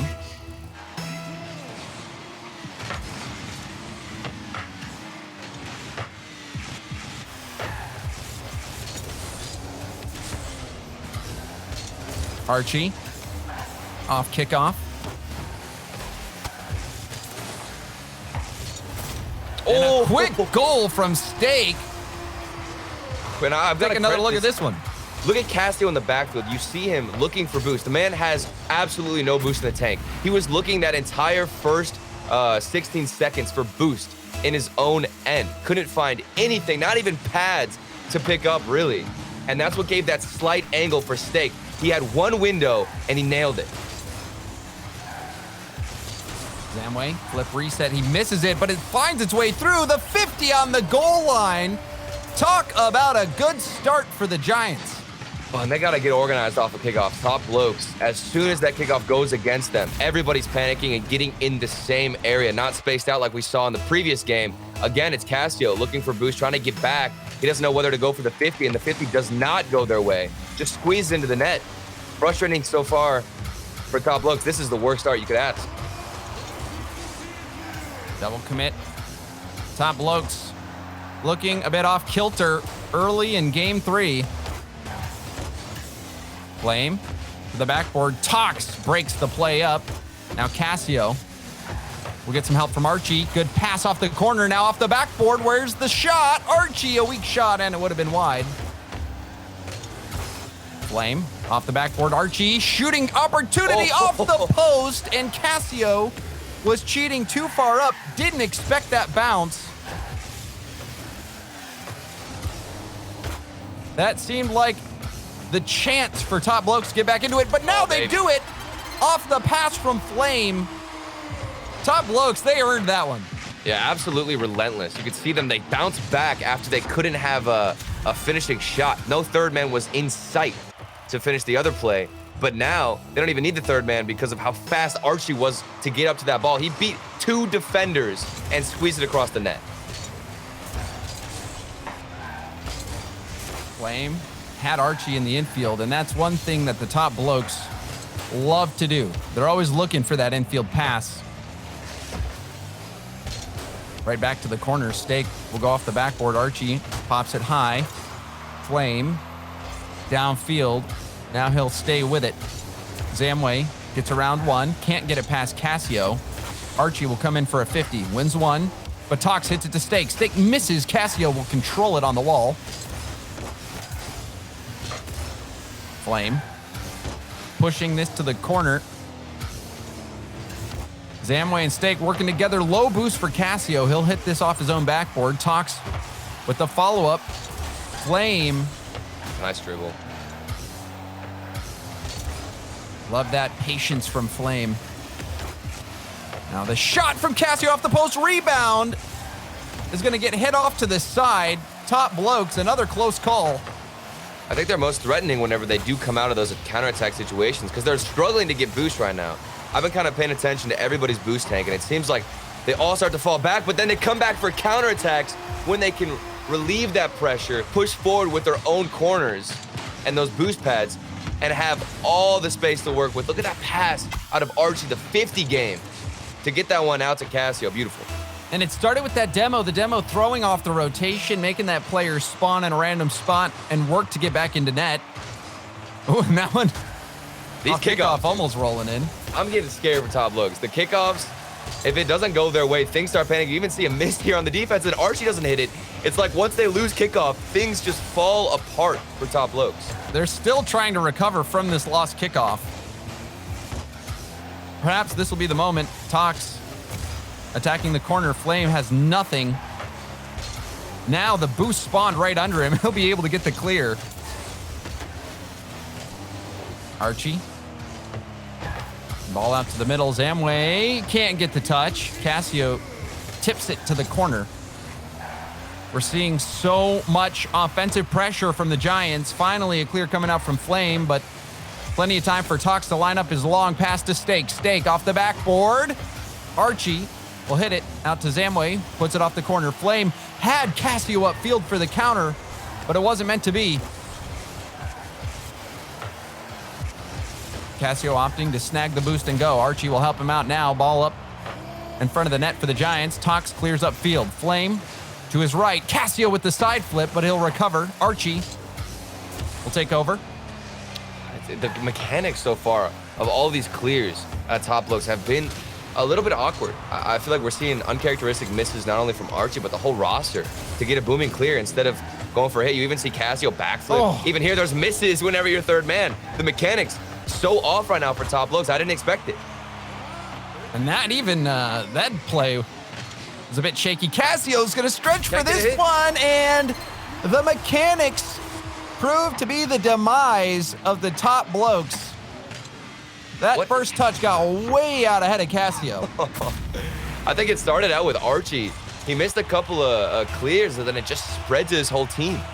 Now everybody's starting to miss and not get solid contact. You know, it's one thing to just hit the ball, but you need to make sure you get solid contact, because especially if you're going in for a 50, you are going to lose that one 100% if the Giants are organized and making better contact. So you need to figure yourself out on defense right now. Get these clears and try and find a teammate. What you do with Flame to Archie there, that's a good look. Keep that up. You got 26 seconds. We need more of those. Passing coming out from Top Blokes. However, the shot was directly at the keeper. Cassio will lob this down. Archie racing to it. Gets a 50. Stake. The control gets a little bit of a bump on Cassio. Archie across the field, but that was a big challenge win. And now this ball going towards net. Zamway can't put it away, but it still touches the ground, and the Giants will win the game. And this has been back and forth. Yeah, this is everything we expected. With how close these teams were in game one, you could predict something like this for a best of 7. These teams, I feel like you said, James, it's going to go the distance. There's no way we don't get a game 7. I'm hyped for it. I'm here for it, okay? Hopefully Top Blokes, I don't know if we'll get a game 7 if they keep missing the clears. That was definitely unordinary out of them. Normally super mechanical and always have the fundamentals there. But it just seemed a little bit off on the defense. And that pinch pass over to Stake, that was quite the way to start the game. Yeah. The 50-50 goal, that wasn't the prettiest of goals most of the time for the Giants. The Top Blokes working very hard for their goals, but in that final moment, they just made some mechanical mistakes that really cost them. And now we're going back and forth, back and forth. It's time for Top Blokes to have a good game and get a win.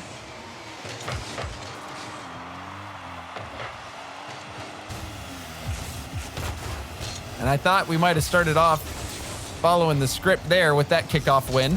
Yeah, I don't really like these kickoffs anymore. It's Top Blokes. It's a coin flip. If they lose the kickoff, we're probably going to see a goal for the Giants. If they win it, I mean, Top Blokes are just going to push forward. That kickoff is getting more and more important in this series, especially with those mechanical whips.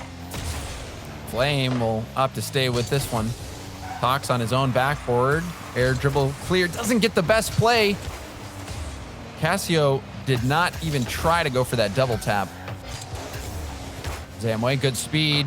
Off the backboard, not the greatest clear from Archie. Tox will attack the backboard, but Archie was on there ready. Now Flame, what'll he do with it? Pops it over one. Goes for the bump on Zamway, but came up short. I love that pass, too. Look at that pass into Tox on the defensive end to give it to him and hit it back. And now they had a booming clear. Tox is in position again. Huge plays out of the Giants. They're looking more and more like a polished team with these passing plays. Steak. Oh. Passes it back. Archie was ready to go for the clear, but instead Tox will get a second chance at it. Ball out to the middle. Zamway shot. Archie jumped early and was able to get the hit. Flame will get a long clear. Archie can't find any boost. Finally, the mid boost will respawn for him. We'll see what happens here. Tox reading that bounce off the ground. Flame. Let that ball get away from him. We've seen a couple balls get away from the Blokes. Zamway clears it across net. Cassio will have a look. This one off the backboard, and Tox will clear it away. Flame, the shot off the post. The Blokes continue to pepper the post time after time, and that was a good leave. But now a demo on the goal line. This one will kick off to the side. Archie left that for Flame. Yeah. Flame did have a good shot. Just off, though. That attempt, I love that play because not only does it play into the communication side of things, you know and realize if that is a play that's coming out, top Blokes, they're well organized, communication is on point. But then to go for that fake, like you said, you saw Archie kind of hint at the ball a bit that he's going to clear it into the net or maybe even above it. But instead just leaves it for his teammates. Top Blokes getting more creative. That's what we want to see. Officially past the halfway point of game 4. We're still at 0. Cassio can't clear it past Steak. Steak again with it. Backboard pass. Cassio gets the read. Now Flame will be up. What's he going to do? Low shot off to the side. Now he'll bow out. Tox. First touch. Oh, gets dunked on the second by Flame. Flame going to go for a pass to the middle. The pass deflected by Zamway. And Archie wasn't able to get much of a hit. Now counterattack Zamway. This one's going to bounce very high off the ceiling. Tox, fantastic read, but the shot was high anyway. Cassio clearing it to the side.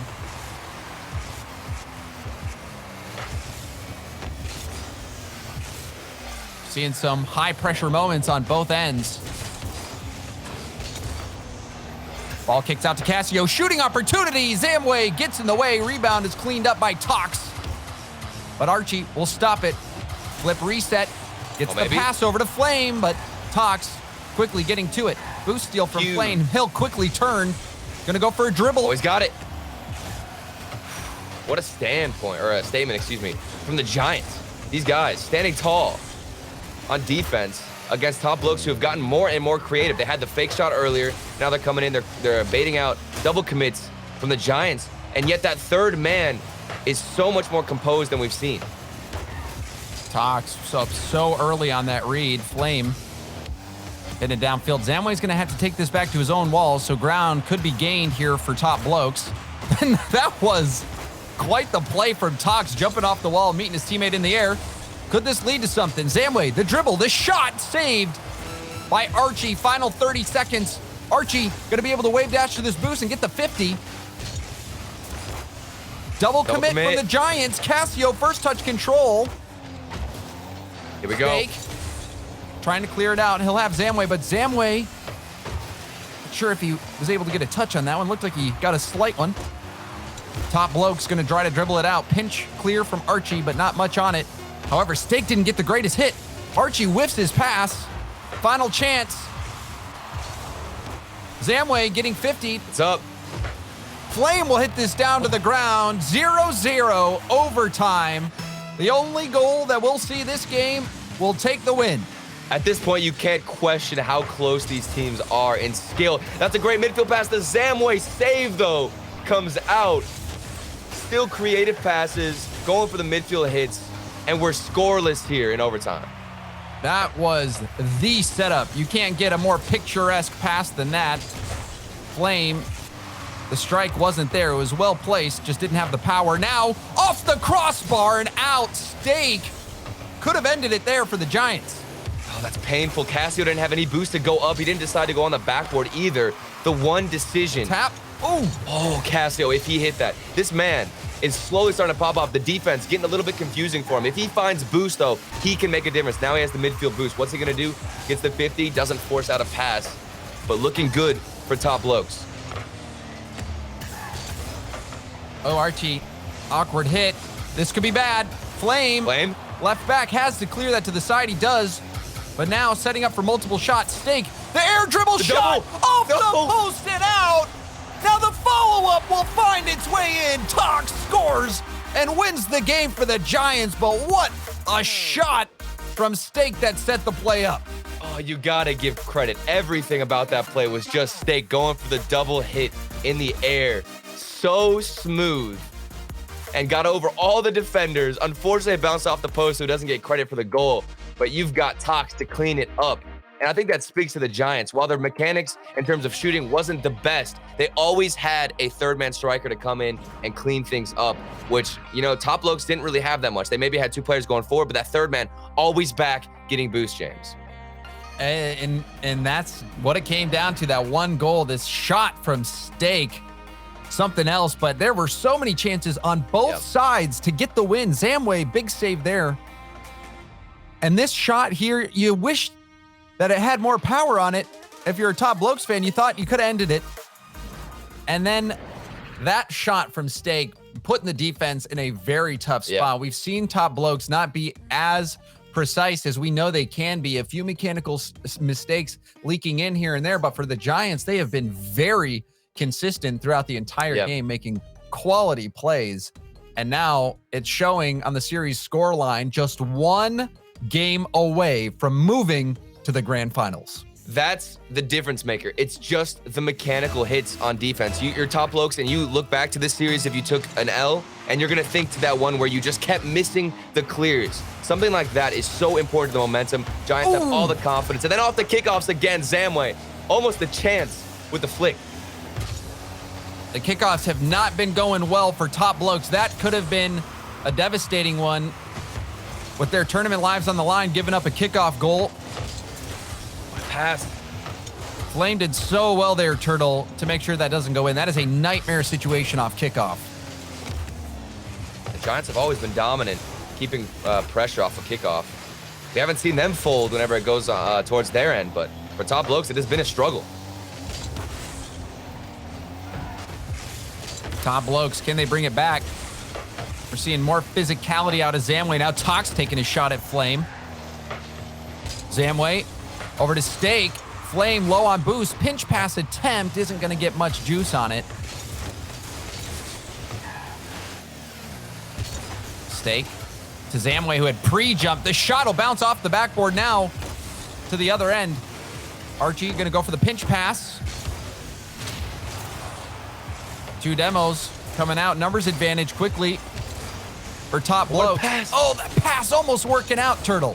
Flame had to pre-flip into the ball to get that one out towards the right. He had it on point. It was accurate, but just the follow-up wasn't there, maybe unexpected. Top Blokes still coming out with a couple of creative plays, and there's a good 50, but it's blocked out by Stake. The defense, James, has been unstoppable for the Giants. And not only did Stake get that stop, he follows it up with a challenge in the corner. Stake, fantastic defensive concentration. Archie will go for the shot. Hard shot. Zamway cleared it well to the corner, but Archie will get the boost steal. This might be the start of something good for the Blokes. Pass off to the right. Casio is there. Will turn for it. Now to the corner. Archie diving in. Corner pass. That not working out for Top Blokes. Stake. Hard hit. It'll bounce out to Zamway. Shooting lane blocked, but the passing lane wasn't. Follow-up from Stake, and that shot missed. Almost an own goal from Archie. That was quite the series of events, Turtle. Oh, that's got to be a goal, too. The Giants had all the boost. Every single midfield boost was in their possession. They took the corners. They got 2 passes across the net. We just needed that final shot. They couldn't get it. Almost an own goal, like you said. Now 3 players diving at the ball. We saw this tactic in game 1. I guess they're trying to bring it back.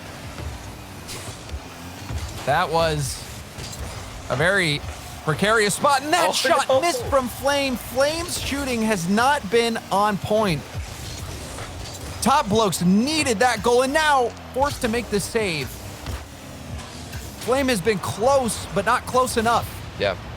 I mean, we look at the Giants, and they're allowed to make mistakes here. They're up. This is match point for them. But for Top Blokes, those are the goals you need to be making if you want to come back in this series. The opportunity's there for Top Blokes. They're just not grasping them yet. And time is running out. The last game we saw 0-0 overtime. That same script is looking like it's playing out again. Under a minute and a half left to go, still scoreless. Archie clearing this off his own back wall. That demo will open up space for Archie as well. Archie taking his time. Goes for a hard backboard pass, but it's pinched off to the side. Stake, the clear. Archie was going to time this off the bounce, but that one could have been bad. Flame does win the 50. Cassio, the shot, saved away from Stake. And now Zamway with the demo on Archie. Net could be open, and the double commit from the Giants. Ball out to Tox. First touch is a good one. Shot is past Archie. Huge play from Tox. Great first touch. And that is what you need for the Giants. I mentioned composure, and this is beautiful. Look at how patient he was. That first touch, he kept it to himself. He didn't panic. He saw both his teammates go for a double commit, and he says, I'm going to go for the dribble, the slow play. They can go back and get boost. If I miss the 1v1, we're still fine on defense. But if I make it, huge plays for my team. Tox, not only does he have the mechanics to flick that one in, but the decision-making, I love it. That was quite the play. Tox is having a banner day on the offensive end. And on defense, he's been unstoppable. Flame. Ball will kick out. Zamway against Archie. Oh, Zamway does Archie dirty. I don't know if there's any coming back from this turtle. Goodness. I thought we were playing a 3v3 match. I didn't know this was a 1v1. Look at Zamway, the recovery off the wall. Slides past the defender. And it looks so good. That type of 1v1 play is what makes me want to watch ones and actually play ones so much more, because it looks so clean, James. That was quite the cut. Getting juked. But we're... I thought Cassio was going to score that.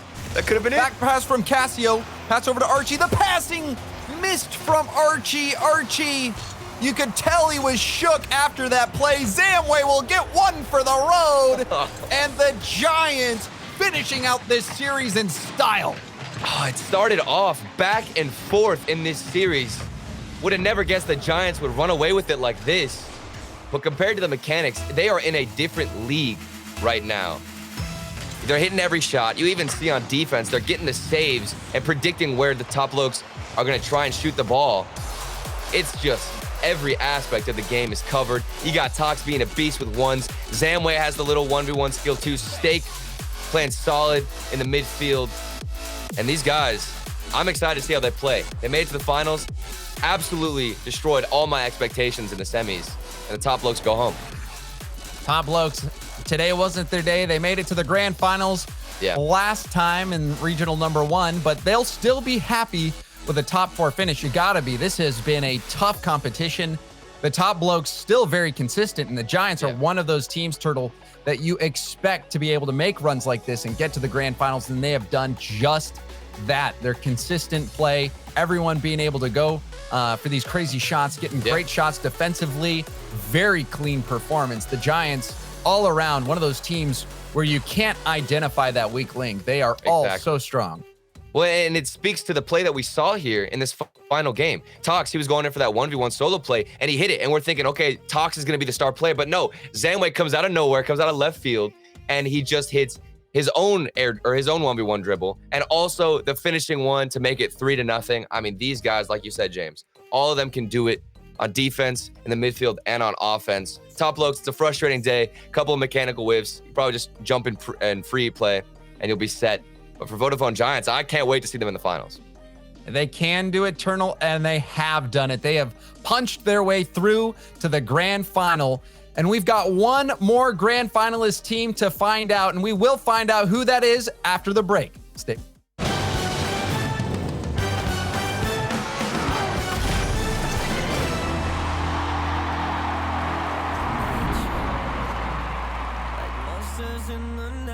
feel the danger that makes you wanna hide.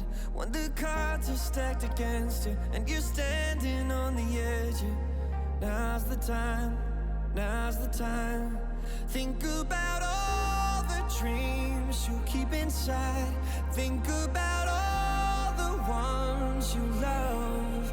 I know this beating heart will be my guide. I know that we can overcome. When the world's so cold and we're losing hope, I need her, I need her. When the darkness comes and we're overrun, yeah, I need her. That's when we need each other. That's when we need each other. That's when we need each other. That's when we need each other. That's when we need each other.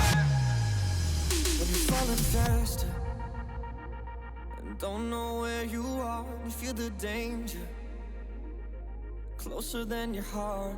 When the weight is getting heavy and the future is unsteady, close your eyes, close your eyes. Think about all the dreams you keep inside. Think about all the ones you love. I know this beating heart will be my guide. I know that we can overcome. When the world's so cold and we're losing hope, I need her, I need her. When the darkness comes and we're overrun, yeah, I need her. That's when we need each other. That's when we need each other. That's when we need each other. That's when we need each other. That's when we need each other. That's when we need each other.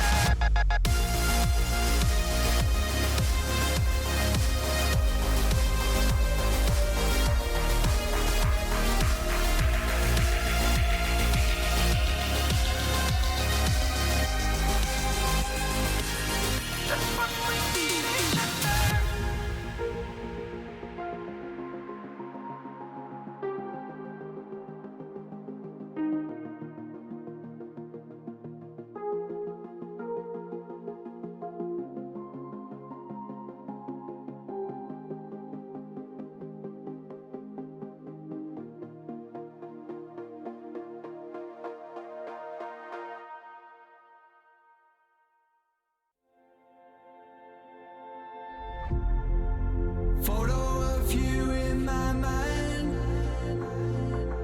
on the table under lights. There's no one here but you and I. This neon town is yours and mine. And I said, hey, Carissa, stayed up through the days and night, lay and we watched the world get light. Hey, Carissa.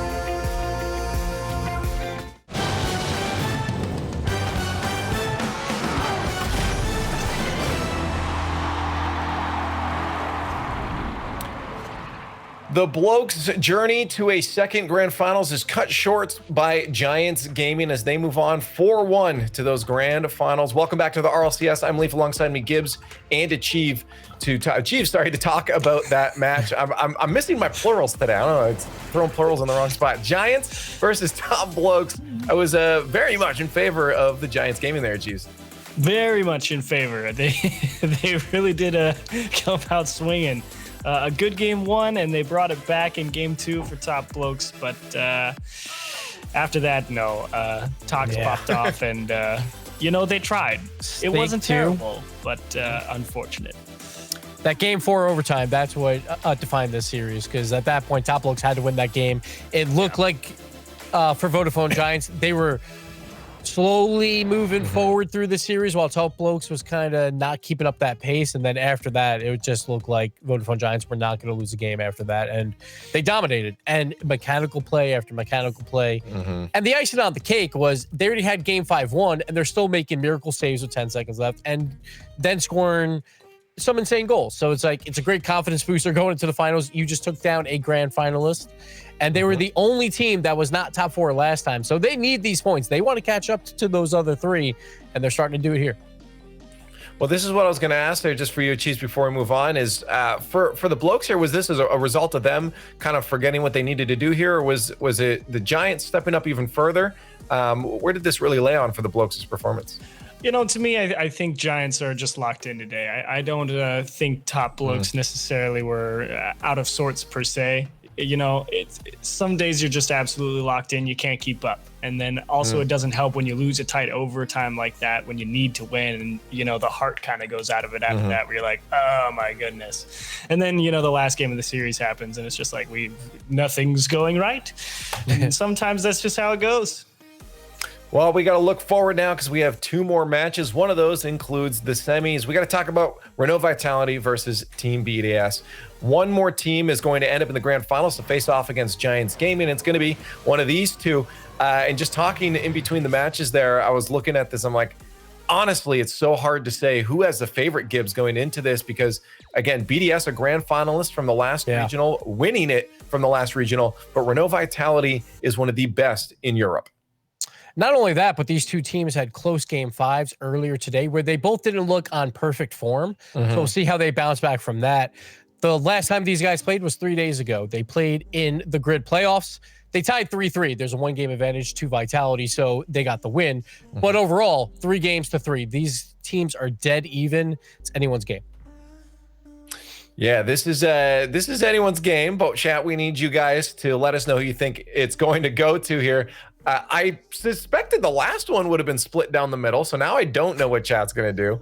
Again, you have your reigning regional champions against Renault Vitality, who's got multiple world champions from previous seasons. So this is a difficult match. Do you think BDS is going to find themselves achieved into that next round? Let's start getting predictions out there while you talk about this.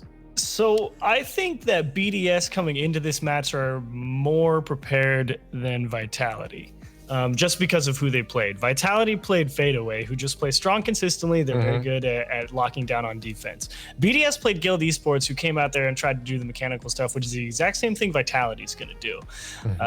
They both, in terms of BDS's opponents, played not the same, but they're similar. Both teams can absolutely pop off and do some crazy stuff. You know, you got Alpha and then, of course, Scrub Nolly Tho and K-Dot behind them. It's a very dangerous team on offense. So I think BDS... I think it's a combination of they're riding high, they're being an absolute monster, and I think that they come in a little bit more prepared. They knock off Vitality again. Do you think BDS is taking this one? Yes. Okay. All right. Okay, Gibbs, you're kind of you sound shocked. And K-Dot played Fall Guys. No, I'm kidding. I'm not shocked, but I just want to go back to our dream teams. All right. So that this was my dream team last time. Yes. I got to, I have an open spot on my dream team. That was only 2 on there. So this is a time for BDS to make some moves. So it's one of you 3. Whoever performs best in this series, you're going to join this infamous, this beautiful dream team that lost to Johnny Boy in a vote, but no one knows that. I'm gonna go BDS, and I think Extra is gonna join this list. Wow. This beautiful list. 2 for BDS. This is okay. This is really interesting. I, in all honesty, thought one of you guys would go Renault Vitality because it would make sense for the desk to be split. So the fact that I also have Team BDS. Oh no! Might mean that Vitality's going to win. We've done this before. It's not poorly. But yeah, BDS would in all honesty, I feel like Renault Vitality, we talk about the control they have on the field from defense to offense, that midfield. And I feel like Team BDS's speed might just edge over. Overall, in results, Vitality, of course, feel like they have that edge, and they probably should. It's Championship Sunday right now. But at the same time, we've seen them not make it before. Yeah. We've seen them not make it before, though, and BDS has the result for last time. We know under pressure they come through. Chat, though, is going to side with Vitality pretty Good favorably. on you, Chad. Again, I think you've made a good choice. Even though it's against all Don't of us. side with Chad Achieves. Don't do it. They've gone against the desk, which means they've made the right decisions. Yes. Exactly. But this is it. One final team to make it into the grand finals. Is it Team BDS or is it Renault Vitality? We need to know your thoughts online on Twitter, of course, as well, at RL Esports, hashtag RLCSX. But now, who's it going to be in those grand finals against Giants Gaming, BDS or Vitality? Turtle, we certainly are in for a treat. Vitality, one of the household names of Rocket League, one of the best teams that we've ever seen play the game of Rocket League, going up against Team BDS, who has had the hot hand as of late, and they're proving it yet again here, just one series away from making it back to the grand finals, which they won in the last regional. Yeah, I think this is my favorite matchup in Europe at this moment. Team BDS versus Team Vitality. I mean, can you ask for a better semifinal? I would have been happy with this being the grand final, but now the Giants on the other side already sitting up there looking super deadly. I mean, with the final three teams, man, everybody's so close in skill. We got Fairy Peak was playing a monster, or playing and was being a monster in that fadeaway matchup, getting every single save. It's going to be such a good series. And this happens sometimes, you know, we get a little too excited. Yeah. And we My jump bad. the gun. I hyped them up too much. My bad. We jumped the gun there, but we will get these players back in the lobby ready to go and kick off game number 1 as soon as we can. But now, Turtle, we get more time to break this one down. So let's talk a bit about Vitality. What is it about Vitality in your mind that makes Vitality one of the best teams in the world? For me, I've always admired not only their defense, I think that's a whole different story, but for me, I've admired how relentless they are. I was listening to Stumpy and Cole talk in their cast, and they even mentioned the fact that there's always this theme with Vitality where they're relentless. And I even remember back to when Gregan was coaching, we had an interview with him. I always remember him saying that we just try to be relentless, always put on shots. And that's why Vitality are so dangerous on offense. They can hit you with maybe like 5 to 10 shots in just one offensive push. And that's crazy because you have so many mistakes that can get forced out. You have every single shooter to worry about. Alpha, K-Dop, Fairy Peak, all of them can hit nasty angles. They can approach at literally any spot on the field and put a deadly shot on net. And that's why I think Vitality are so scary. It's that they're just relentless with their pressure. They really are, and they're also very capable, every single one of them. Yesterday, Alpha was having internet problems, if you remember. Alpha was having internet problems, so he wasn't really being the leader in the attack that you usually expect him to do. And yes, because K-Dop and Fairy, they can step up in that position if they have to. All of them, such quality strikers. Yeah. So that is what you expect from Vitality. But then talking about BDS, this team has been the team that really has, as of late, been lights out, and they continue to play well. Extra rising to the top so quickly, and then you've got Mark by 8 and Monkey Moon, players that were coming out of the rival series and in relatively recent memory, who have now just become made it to the top. Yeah, they made it to the top. It has been a meteoric rise to the top, and they are staying here. It wasn't a fluke that they won the first regional, and they're proving it here, but this is going to be some incredibly tough competition. And if you want to keep getting that credit that's due to you, if you're BDS, a win here would go a long way. Oh, yeah. In that Huge effort. And it's so easy. Like you said, they're a newer team. They rose to the top. It's so easy to discredit their grand final placement. Just like, oh, you know, maybe they're in a honeymoon stage still, or things aren't as good as it might seem. They just kind of got a little bit lucky. But the fact that they keep making it here, not only to the playoffs, but now in contention to make it to the grand finals with a roster that not many of us even knew a couple, maybe like 6 to 12 months ago, we weren't even very fond of or aware of, is absolutely insane. And that's what makes this format so exciting. This regional event also incredibly important. Leading into this major, and BDS, Turtle, we talked about them not being them being relatively new names to the scene. This format really lends itself well to players like that who are getting very good very quickly and want to prove it. And they are proving it here again. And Vitality, an old guard, I still remember watching Fairy Peak all the way back in season 2. And to see him here now, still at the top of the game, it is fun to watch, especially K-Dop as well, even thinking back to the Precision Z days. So this is always a blast to watch, the young guns going up against the old guard. Yeah, I mean, you're literally up against somebody right now on Team BDS. You're up against somebody with a title in the game that says 3-time world champion. How I would be shaking. That's terrifying in itself. You see somebody on the other team with a tag, 3-time world champion, I would just leave. I don't even know if I'm up for the challenge.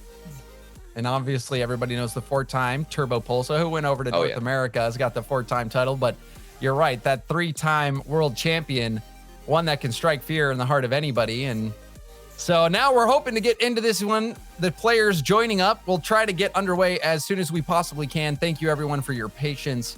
And thank you for waiting for us to get into this first game. This will be a best of 7. The semifinals, Team BDS going up against Vitality. The winner will be playing the Giants in the grand final. And I believe now is the time to get underway. We've got all the players in the lobby joined up, and let's hope it goes right this time. Game number 1 underway as Alpha gets a big win off the kickoff, and already Vitality putting on the pressure. Yeah, if you thought last series was going to go the distance, which I did too, we were getting back and forth games for the first 3. This one certainly has more odds to go to game 7. These teams so close with skill, even more so than top Blokes and Giants, I would make the argument for. Everybody's so mechanical. We're going to get a very fast-paced Rocket League matchup. 5 out of 6 of the players on the field French as well. This is... Oh, I didn't even realize that. Yeah, the France, I don't know what it is in the water. We say it over and over again, but it does work for these Rocket League players. France, a dominant nation. Mark from Spain. I mean, there's a question, though. Like, if I wanted to progress my Rocket League skill, if I learned French, the question is, would that help? Because at this rate, I feel like it would. Well, it's something you can at least try. I don't think it would do that much for you. Not the best strategy. Okay, I understood. Extra. We'll put this off the sidewall. Mark with a 50.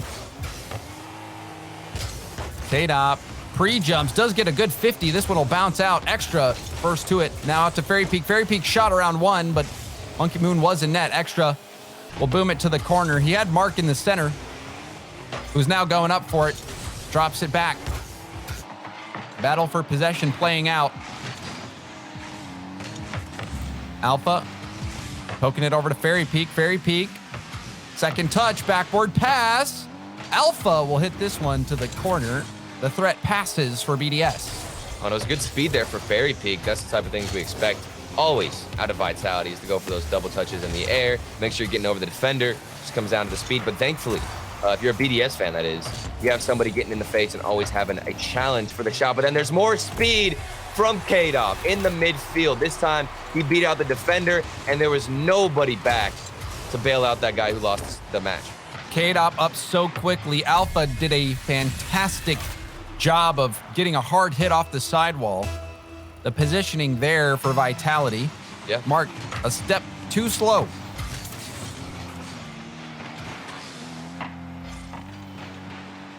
Monkey Moon, backward pass, extra. We'll go for the shot, far post.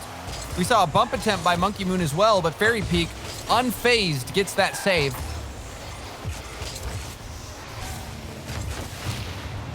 Alpha, not only did he get the clear, he gets the demo, putting Vitality on the attack, marked by 8. Down the sideline. We'll now go for the corner boost steal. Good pressure from BDS. Ball out to Mark. Put it off the sidewall. And a rule number 1 between Mark and K-Dop. They're not stopping. They aren't. Respect it. We got a 2v2 matchup now. Let's go. This is to get into the grand finals, and they're still honoring the rule. That's what I'm talking about. And this is, oh, well, we'll see. Alpha, I thought he might go and bump him. The 50 attempt from Extra, and it's still going on. And they can't break it at this point. You're too deep. And this might be a chance. Extra will clear it off to the side. You don't ruin this moment, James. And Alpha and Fairy Peak, I don't know if you ever want to be in a 2v2 against them. Yeah, definitely scary, okay? But it's still possible for Extra who's alone on defense now. The shot, does he have time to get back? He doesn't. The 2v2 is won in favor of Vitality. I love it. This is amazing. Yeah, that was a civil war right there. Extra and Monkey Moon coming out on the losing end. Vitality will get the goal, and that is the first time I've seen a Rule 1 play out as long as that in any semifinal. I don't think I've ever seen it in a semifinal. I've never seen it. This is to get to the grand finals, and we're honoring rule number 1.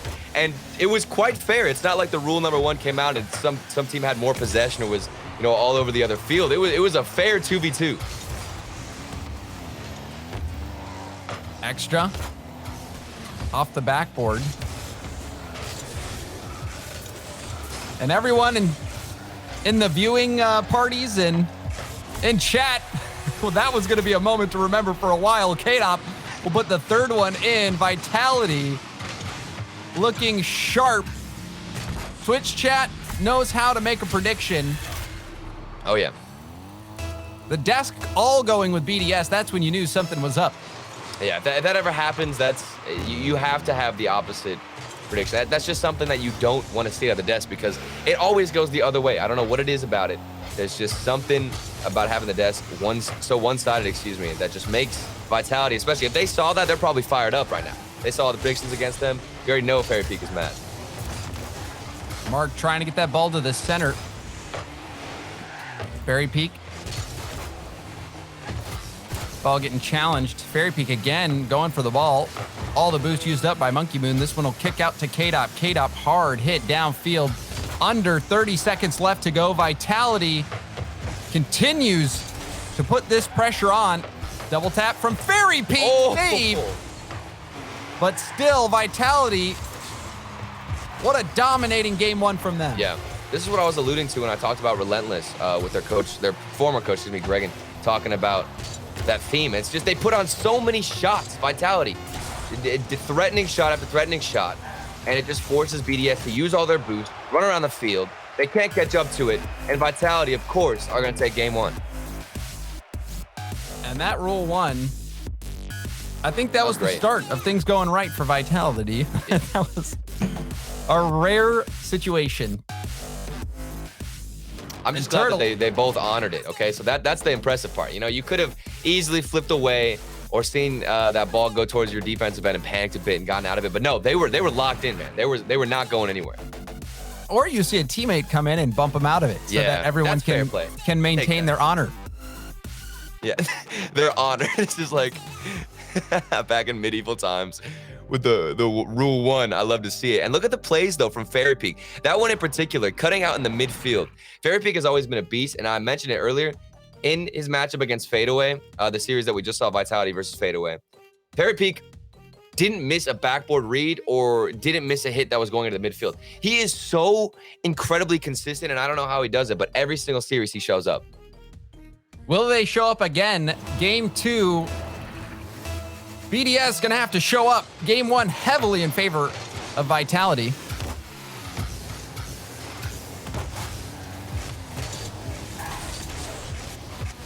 Alpha flip reset. That play broken up by Mark.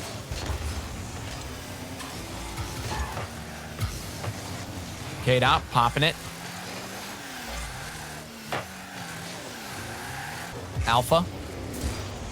Delayed hit wasn't what he was looking for. He'll give it up to Extra. Fairy Peak gave it up to Mark. Mark passes over to Extra, but K-Dop will cut out that lane. Now racing to it. K-Dop with the boost steal. Shot opportunity from Alpha. Bounces out to Fairy Peak, who blisteringly shoots it into the net. And all that came out from K-Dop. Cutting out that midfield pass. Did you see him just intercept the ball, get in that passing lane? And that's what started the counterattack with so much space. So huge credit to K-Dop there, being a monster on defense and letting his teammates go forward. BDS now have an opportunity themselves. That double tap shot was high, Mark. Perhaps one ball lower would have been in.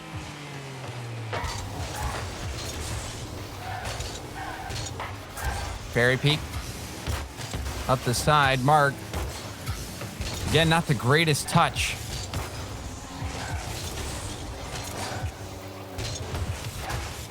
Extra comes out to him. First touch control. Vitality staying calm on the goal line. Now Alpha dribble pass to K-Dop. This will go off the ceiling. Fairy Peak quickly to it. Mark hits it straight up. Extra and Monkey Moon both jump for it. Bouncing right down. Fairy Peak has to get the hit, and he does bounce it right under Extra. Of course, Fairy Peak in a sticky situation. I didn't think he was going to get the touch. He recovered off the backboard and now continues to go forward. That save leads into the offensive pressure. K-Dop the pass across, and it started with Fairy Peak's defense. K-Dop, fantastic double tap yet again. K-Dop, we've been seeing him do that this weekend. Alpha was just a bit off, but still managed to put it on target with that rebound.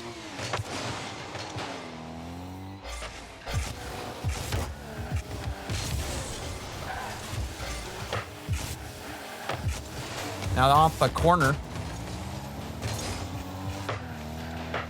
K-Dop playing defense. That's what you love to see. Not only can he take the shots, make the passing happen, and also play defense with the best of them. Yeah, and that's everybody on Vitality. You even mentioned earlier the versatility on this roster. And they're in form right now. I mean, I think that Fadeaway matchup was ideal for them to get warmed up against BDS because of how defensive it was. They're coming in here with their defense already worked out. The communication has been fixed. There was a couple of double commits in Fadeaway. Now we're not seeing too many here on the side of Vitality. And look at the way they're carrying out a defense. So calm, so collected. And I think all of this actually started in that Fadeaway match. Alpha off the ceiling. Trying to make something happen. Monkey Moon. Rebound out to Alpha, or Extra. That one kicked off to the side. We're approaching 8 minutes without a goal for BDS. Vitality's defense has had no holes. Fairy Peak right back down to Mark. Mark controlling it. But again, Fairy Peak follows that up, giving Mark no time. And another 50 win. Rebound comes out. K-Dop had to back off. Mark doing what he can. Extra. The shot off the backboard. K-Dop, that was a finesse touch to get it to the corner. Well, maybe here. Alpha, where there's nobody following up. There was so much hang time for the ball there. Just getting popped up. Nobody from BDS wanted to go in. And it seems a bit slow as everybody on Vitality winning challenges. You think about Fairy Peak, every time he pushes up, he's winning that 50. And now here he is in the midfield with a shot on target. Vitality. Oh. You can't break their defense down. An Extra flying through. The shot going to be high. Alpha will clear it out anyway. K-Dop, there was a pass down from Alpha. K-Dop did not want to commit as third man. It was all or nothing. K-Dop. Bounce pass to no one. Alpha gets his jump back off the ceiling. He was hovering there. And now back pass from Fairy Peak. K-Dop last. Oh, what one. a dunk. This is probably the first goal. Off the crossbar. How does this not go in? That was a big mistake from Team BDS. That game, or that goal rather, was a gift. That dunk was massive. Opened up that defense. Finally got the crack we were looking for in Vitality's defense. And yet the missed shot, I think it was Monkey Mood who couldn't find the back of the net. Oh, and that's just frustrating. The one chance you get, 10 seconds left. Maybe if you sunk that one, you'd have a chance, but there is no way to get back into this. K-Dop hitting it to the corner. Ball kept alive. Now it hits the ground. Vitality back-to-back shutouts as they move ahead in the series 2-0. BDS looking a little bit slower. Vitality, they are fired up and ready to go, not only on the defense, but the shots on offense all have been amazing. And I still have to give credit to Fairy Peak. I still think on defense, while he might not be making the flashiest saves, it's whenever he pushes out and wins 50-50s in the midfield, that's whenever he relieves so much pressure for Vitality. Every single time he goes and decides to be aggressive, he's winning a challenge, and then his teammates can just get boost. He is such a crucial part in this Vitality defense, and he doesn't ever mess up. Well, you know, you might have cursed him there, but one thing that we have seen from the Vitality defense is it is rock solid at the moment. nothing for BDS to work with, and they're going to have to figure it out. Usually you expect Monkey Moon to make some spectacular shots. Someone, extra. That was the player that Gibbs was expecting to add to his dream team. It has been crickets for BDS in the first 2 games. Vitality having all the answers. Well, I mean, he's normally that third-man striker for BDS. And we have seen some good looks on offense from BDS where we want that third man to come in. I don't know if Extra's being a little bit timid. I'll try and watch his perspective as we progress here in this series. But I mean, we're thinking about the other one. He had actually the most goals. He was that cleanup guy, always coming in for the final shot. Averaged 1 goal per game, which was more than double of what second place was for his team, Monkey Moon, at 0.4.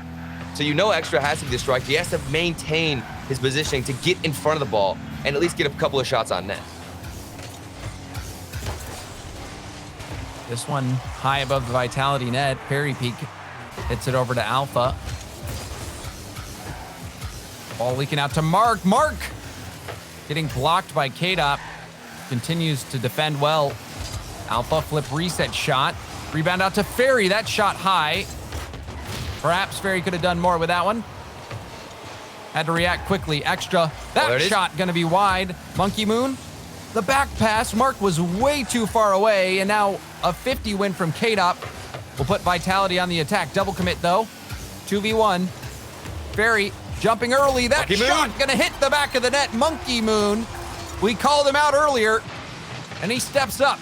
Oh yeah, he has gotten some revenge. Finally hit that open net, and it actually wasn't as easy as the other one. I guess you just got to make it a little bit more difficult for yourself. Monkey Moon pushes that one in off the double tap in the air. This is what I'm talking about for BDS. They're hitting the shots. Things starting to look good. Offense is there, and they're organized. So the scoring drought finally ends with that shot from Monkey Moon. Will it be the turnaround for BDS? Barry Peak dropping it down. Mark passes to K-Dop. Oh, no. That is not what you want to do. K-Dop was ready for it. What is he doing in that corner? K-Dop literally broke rotation to go into the corner, take the boost. That's how much confidence the man has in his teammates. He doesn't even care. He'll just completely ignore any form of rotation, go take the boost. It was a smart play, and BDS didn't expect him to be there. Mark probably shocked when he realized he passed it to K-Dop. Maybe going for a back pass. He didn't even realize that wasn't his teammate. And K-Dop lobbing it to the side. Gets the demo. That'll give Ferry the opportunity to get a hit. Clear up from Monkey to Extra. K-Dop. Good speed. The bounce. Well read by Mark. Ferry will 50 that. Extra. Gonna get the mid boost and go for the pass. No one there. Alpha will sail this to the corner. Mark hits it off the ceiling. K-Dop, another big clear. He's been doing those all series long on defense. I think a lot of times we do question K-Dop on defense, only rarely. You know, we'll see him maybe just one uncharacteristic miss here and there, but so far, he has been solid, not only with those booming clears, but I've noticed he's been getting a lot of demos, always staying aware. From watching his perspective, he uses his right thumbstick so much to stay aware, always knowing where the enemy is, and then he'll go for a bump if he can fit it into rotation. That pinch. A kick out to the middle. Alpha gets there just in time. Mark will get the boost steal as well. K-Dop slowing it down. Great play. Wow. Alpha trying to shadow the ball. K-Dop again with the defensive stop. That 50 working well also. Extra low on boost. Will try to race to that corner.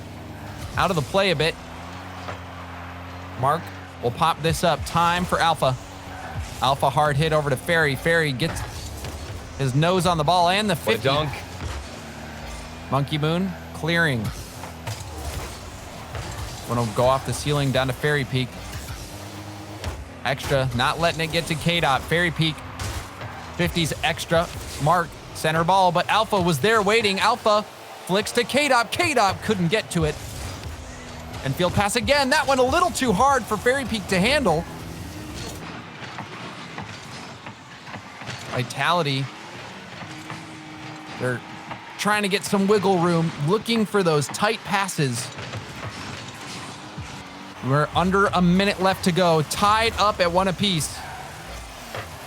And BDS, I've been trying to pay attention to their clears. I'm just seeing them kind of bang this ball down, playing more boomer ball than we're used to with BDS. Normally they'll find a teammate or have somebody be aggressive, but with the way Vitality are playing, it seems like they're just panicking to get this ball out a little bit more, because look at how annoying Alpha's being. He's trying to get a demo, rotating back. It's so hard to find your teammates when you've got all players of Vitality infiltrating your corners, taking your boost. This could be a good look for Monkey Boom, but yet again, nobody's there actually trying to keep it in the corner, but it's just too slow.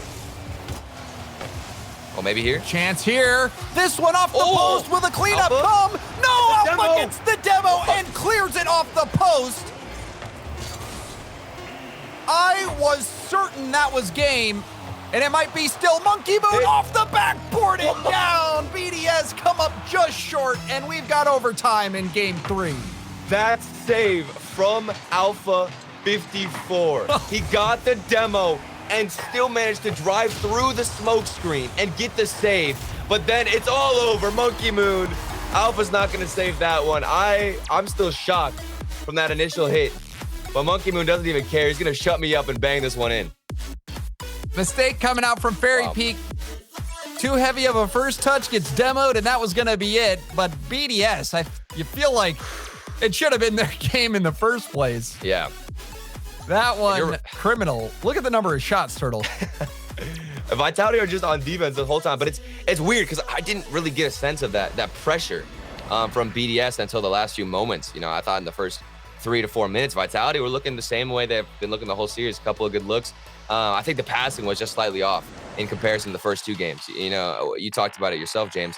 Those passes out from the corners, just a little bit too hard. Vitality weren't predicting their own teammates' hits as well as they always do. And they were positioned too close to the ball. It would go past them or get hit with too much speed where they couldn't react. Look at this save from Alpha. He got the demo and still managed to go through the smoke screen after you demo, get the save. That is ridiculous.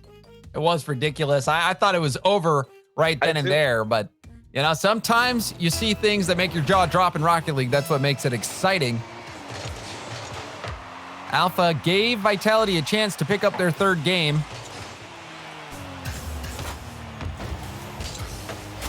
BDS, though, that really was a must win. You feel, Turtle. Yeah. Reverse sweeping Vitality, you don't really see that happening. Well, especially in the best of 7, that is such a difficult task. Get off your checklist, and then there's a good hit. Oh my goodness, it goes in. I didn't think Extra had the angle. It bounced off the post and hit a defender and slotted in. He really didn't. They're hitting the left post, hit the right post. And why not hit Fairy Peak as he's coming across the net? Dude, I did curse him. You're right. I said the man doesn't make a mistake, and then now all this stuff is happening. I don't even know if you can call that a mistake. That one, just unlucky. Well, exactly. That's what I'm saying. I feel like that's my fault. I'm sorry. Well, we'll see if he accepts the apology on the next break.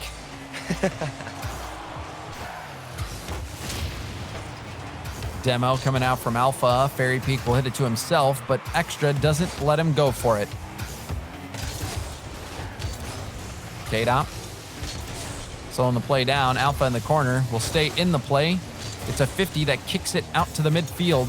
Fairy Peak gets a demo. And now K-Dop will boom it downfield, gives up possession. Monkey Moon responds with the same. As now Fairy Peak going for the clear. Not the greatest clear. Now a rebound out to Mark, and Mark will put it in for the 2nd goal for BDS. Fairy Peak. Dude, I hope he accepts my apology. He just bangs it off the wall directly to BDS's control. Just gives away that possession, and they can do whatever they want. Bang it off the backboard, come out with a follow-up hit. And it all is stemming from that poor touch from Fairy Peak, where he should have just kept it close, go for a soft touch, take it to the wall, even go up and force a 50. And even the last game, that touch that got away from him 11 seconds into overtime.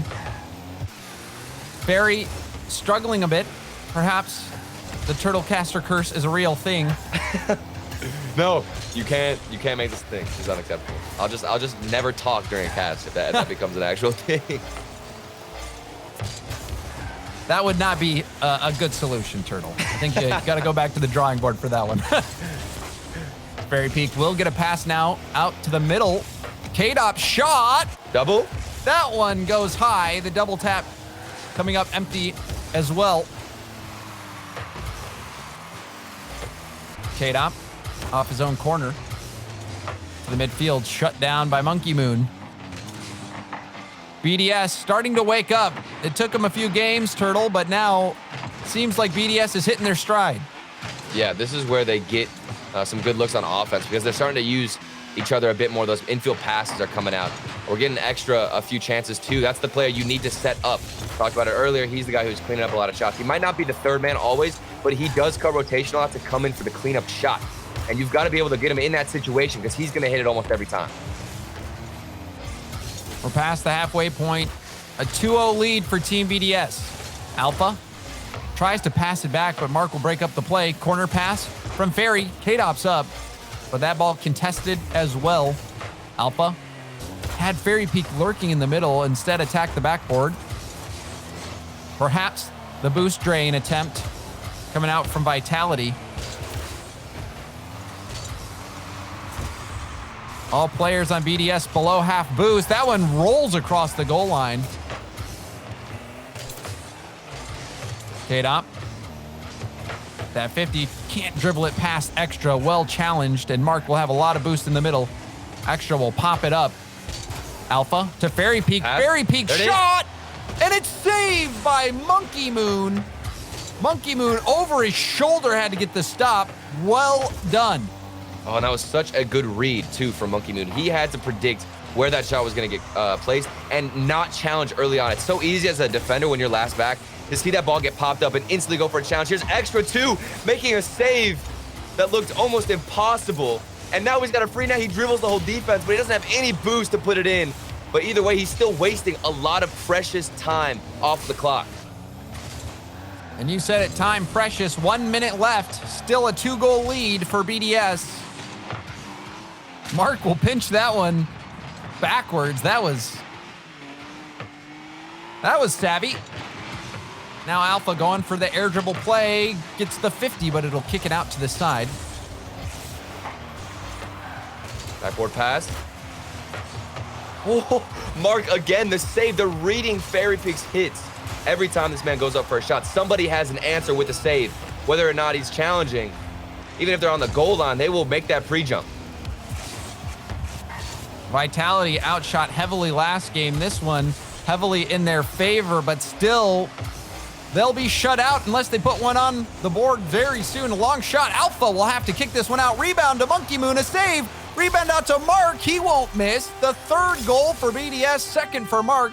And with 10 seconds left, this one in the bag for BDS. Oh, it's so hard for anybody on Vitality not to panic in that situation. An unfortunate double commit. Alpha, that was a crazy save. When you're running back on defense, getting that final hit, nearly impossible. But still, for Vitality, you have to panic in those final situations. They are desperate to get a goal here. They are still scoreless. Nothing on the board for them here in this game. This could be it, though. Fairy Peak, no, of course, it's saved by somebody on Team BDS. The series started out with 2 shutouts. BDS couldn't get on the board. Yeah. And now we're seeing BDS get a shutout of their own against Vitality here in Game 4. The series tied up at 2 apiece. Yeah. Turtle, what do you make of this? I first of all, I love this type of series. This is the best whenever you see a team come out so strong, and then in the middle of the series, the other team starts to adapt, change things up a little bit. We've seen BDS go for, first of all, getting better challenges, but second of all, go for a little bit more passes, setting up extra. And also on Vitality, the defense has not looked as clean in the first 2 games. Fairy Peak has made a couple of unfortunate touches off the wall whenever he should have just kept it a little bit closer to him, and BDS have capitalized. And we saw those defensive mistakes even on the replays. Fairy Peak, a couple of touches that got away from him, costing Vitality. And that Game 3, Turtle, that Game 3 was the pivotal game. You see it so many times in a series where you have a game, you know that this is the point, make or break. Yeah. And BDS proved that they're the real deal, winning that Game 3 in overtime, and now winning Game 4. And we're tied up in the series going into Game 5. Who will pull out in the lead? We'll find out right now. I'm still thinking back to that Alpha save too. The fact that BDS got one of their only opportunities saved in that game and still won in overtime. These guys are relentless.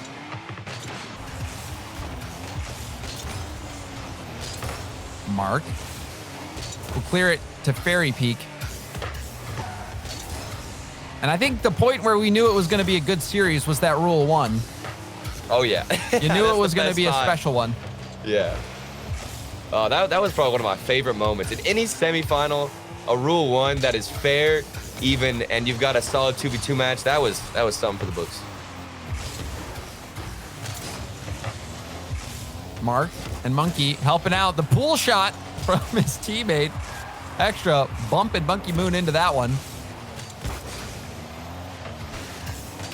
Extra. We're going to pinch clear out to the opposite corner. Alpha challenged by Mark. K-Dop downfield. Monkey Moon was waiting, who will go for a second touch. Fairy Peak will now hit it out. Extra backwards. Goes for a double tap off the ceiling. Goes for a triple touch. Couldn't get it. Now running on pads. Monkey Moon. Good win. Alpha. Get it around Monkey Moon, but Mark lay it down. K-Dop was ready and waiting in position. Hard hit from Alpha. Mark will put it off the sidewall. It'll bounce high. Fairy Peak first to it. Monkey Moon will lay it up for Mark. Mark off the ceiling. Double commit from Vitality. Mark will have extra if he can hit him on the pass, and that pass broken up by Fairy Peak. Better looks for Fairy Peak. That could be some confidence as well, given to him that he's now starting to survive a little bit better in these corners. That was the main issue in the previous game. And look at here, he wins that 50. Things starting to look back to normal for Vitality. Only time will tell if their defense can stand strong, because BDS, they're not the same offense that they were in the first few games. They have figured themselves out a bit more. You notice that every clear has somebody like Extra on the other side waiting to get a touch and disrupt Vitality. Monkey Moon disrupting the passing play himself. Mark again has Extra in support. The 50 above Extra's head. He'll have to half flip out, but the shot opportunity saved from Fairy Peak. Mark going for the backboard, off the ceiling and down. Extra shot opportunity, but that a weak shot easily handled. Still looking at Monkey Moon as well. He's been doing a good job at keeping this ball pressured. Look at that in the corner. He feeds it out to Mark. All this space. He goes for the backboard hit, and both players commit on Vitality. Now there's open net. Still they get a save. All three of them are in the net. Still, this ball has not gone in. You just need one little pass out of the midfield for a banger shot. This could be it. Monkey Moon up, has the shot, but both players still double commit and get the save. And this has been challenging for Vitality. They've had to hold off shot after shot. And you wish and dream of opportunities like we just saw Monkey Moon get that ball rolling back to you. He hit it so high, he couldn't even get the read off the backboard. Perhaps when the Merc hitbox comes back, that would have been an ideal situation for it. I bet you're excited about that as a fellow Merc fan. Extra. Ball kicks back out to Monkey Moon. He'll go for the dribble. 50's pass one. On the wall, kicks out to the middle. Mark will win this. Ball from Fairy Peak. The miss from Mark. That'll still give space. Extra using his handbrake. Tries to dribble that. Monkey Moon gets a piece of it. Shot opportunity for Mark. Far post. Alpha will be there for the save. So many shots coming in from BDS. 7 shots to just 1 for Vitality. But we're still scoreless going into this final minute. And Vitality have had to make 7 saves. This is similar to when they were playing up against Fadeaway. They were averaging 7.4 saves per game as a team. We're seeing the exact same look here, where they're forced back on defense, but they've been through this already. That's why I have confidence in them in these final few seconds, but maybe not when Extra has a dribble saved by Alpha. Now we've got 8 saves for them in total, still on defense. Alpha got the bump on Monkey Moon. Monkey Moon would have had a shot otherwise. Fairy Peak will go for a block on his air dribble. Alpha pinches that with Mark out to the midfield. Fairy Peak will pop it. Extra to his own corner. Fairy Peak's there. Passes across the middle. No one was there from Vitality, but BDS, the defense, couldn't get to it either. Vitality still on the attack. Fairy Peak taking over, gets bumped. And now Monkey Moon to the Vitality corner. Alpha, double tap. Trying to get it past Extra, but we have overtime, 0-0. First goal gonna win this one. Vitality looking for match point. And it's a frustrating series for Fair. I've been watching his perspective to see if he's been picking it up. He's been doing better on defense with his control, but a lot of times he'll be getting bumped. Not even demo, just bumped out of the play, which means you're that much more out of position. Marked by 8. Does he have this by himself? He does. What on earth happened here? Let's take another look. Mark wins this 50, flicks it past Alpha, and Fairy Peak completely caught by surprise. Mark doing it all himself. The overtime winner again in the first few seconds of the game. Did he have any boost? It didn't look like he had any boost. I'm not sure, but Mark, that was what a weird situation. He made it work. He's very adaptable. You can tell by just making that play somehow result in a goal. I'm still confused on what happened. I was trying to pay attention to other players. Then all of a sudden I see a moon flick from Mark. It looks like he has no boost. Vitality weren't even in position to get the save. We'll see it on the replay package for sure. I am certain of it. Saves coming out from Vitality. Vitality forced to make so many saves this game. Mark wins that 50, flicks it by 1. Yeah, it looks like he had barely any boost, if any, and was able to make that work. The first overtime win they got 11 seconds in. This one, 18 seconds. Right now, overtime heavily in favor of BDS. I had to get close to my monitor to see like what happened there, because he won that 50 and it was such a good 50 that the ball perfectly placed on top of his car. He could get the flick out. And now Marked by 8 puts his team in such an advantageous spot for a Vitality who has got to be frustrated at this point. Certainly, the Vitality got out to that 2-game lead. You thought it might be Vitality's series, but now 3 games in a row. BDS getting win after win, 2 of them coming in overtime.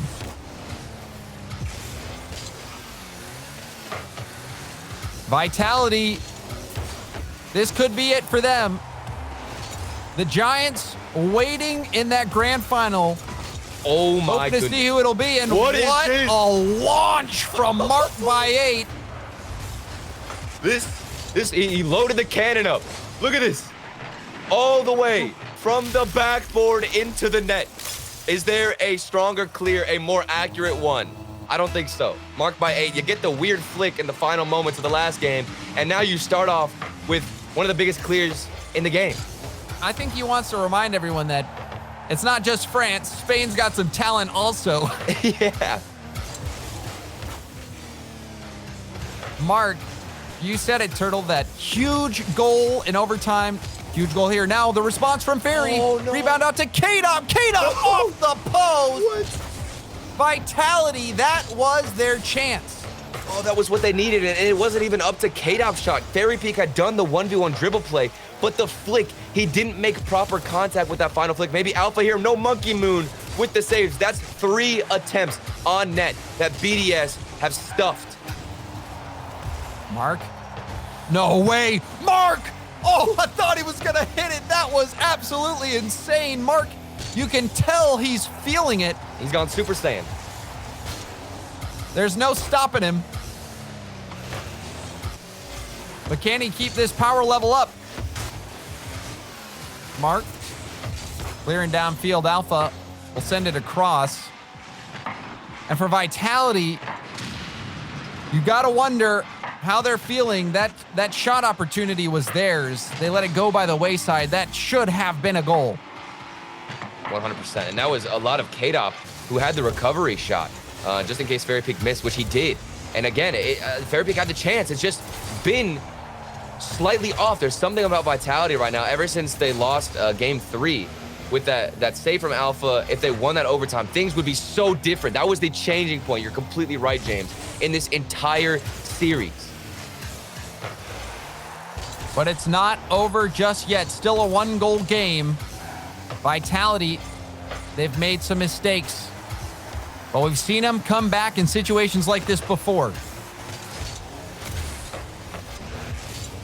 Alpha, hard hit towards net. Monkey Moon will clear it to the side. Monkey Moon, his defensive touches have been wonderful. Seen him breaking up plays, clearing it to the corner. Fairy Peak the double tap. That one broken up by Extra. Alpha, the shot, handled by Monkey Moon easily. Now going for the dribble. Into an air dribble. Gets a bump as well. And the ball will clear back to Mark by 8. Mark, right down the middle of the field. It goes all the way back to Ferry, who will pop it high, but no one from Vitality was in position. All of them were right underneath the ball. And I like that call off too on the defense from BDS, where Monkey Moon just banged it forward to extra let him get it. You can tell these guys aren't panicking too much. Even when a double commit might come out, they make sure to leave it. But that's a good pass to Fairy Peak. He doesn't have the angle. And then the demo by Mark by 8 on Alpha. He took out the final shot, that third man striker, and relieves all the pressure. That was huge, James. Oh, and the ball kicks out into the middle. Monkey Moon taking his time, tried to play the slow ball. It didn't work out. Vitality, now's the time to dig deep. Still down by 1. K-Dop, a weak shot. And Monkey Moon, breakaway, is it in? It rolls high off the crossbar. Doesn't matter. Mark was first to it. And a goal line goal for BDS. From one side to the other. We just saw K-Dop have a great chance. He could have had a little pass off. So I believe it was Fairy Peak looking for the cleanup. But K-Dop's touch was just too light. And then now, BDS, when you got Monkey Moon, who's a beast on defense, he won 2 challenges and then outpaced the third, a free shot, and BDS, match point, a minute left. They're up 2 goals. So much for Vitality to do to even tie up this game, James. And the save from Monkey Moon, net vulnerable. Monkey Moon will slow it down, passes to extra shot wide. Vitality even making a quality play there, but it was sniffed out by this BDS defense, who is looking to shut out Vitality in back-to-back games. The Giants are waiting in the grand finals for one of these 2 teams, and BDS look like they're going to be the ones to face off against the Giants, and Mark by 8 is leading the way. The Toppers being thrown down onto the field, a hat trick for Mark by 8, who has had a stellar finish to this series. That overtime winner in the previous game, hat trick in this final game, and let's add another one. It's over. Mark by 8. We started this with that clear, this game with that clear, and I think it has just been a giant snowball since then.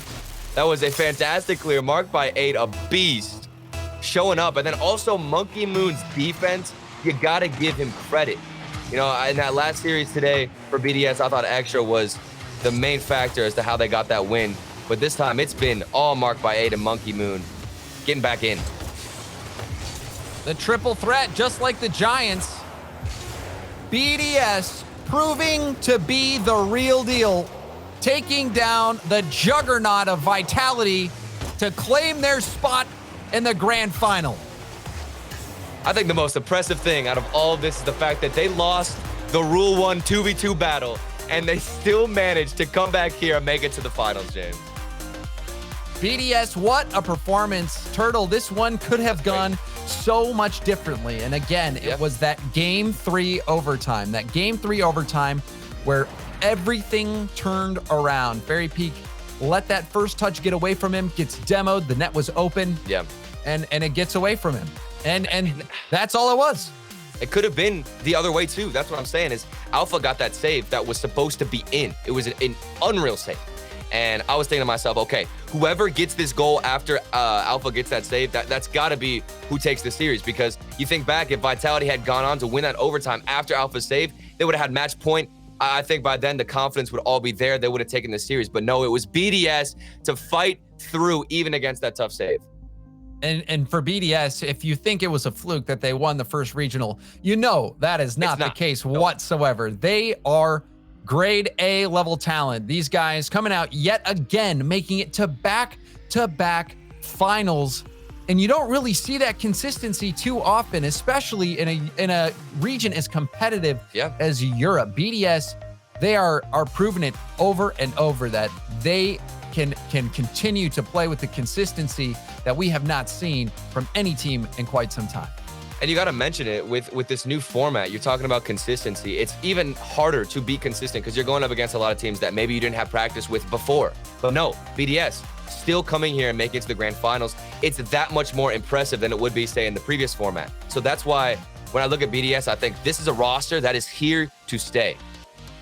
And they proved that. Turtle, this one was something else. Vitality, you don't expect to see them go down that way, especially after winning the first 2 games.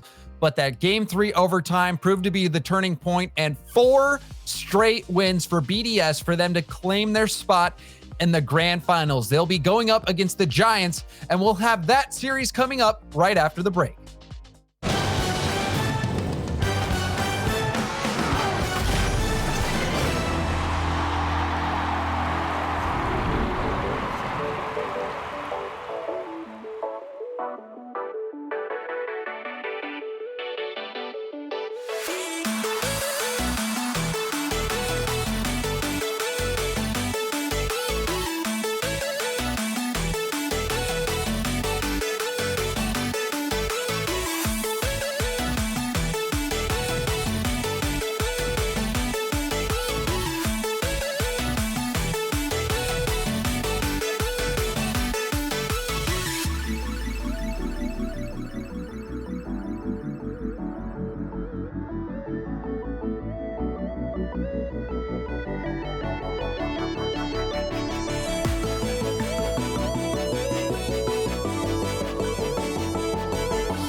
And then there were 2 as we finally find who gets to go into those grand finals. Of course, it's BDS over Renault Vitality. Welcome back to the second European Regional. I'm Leaf, alongside me, Gibbs and Achieves. And Vitality achieves has fallen. BDS finds himself on that same storyline that they did in, of course, regional number 1.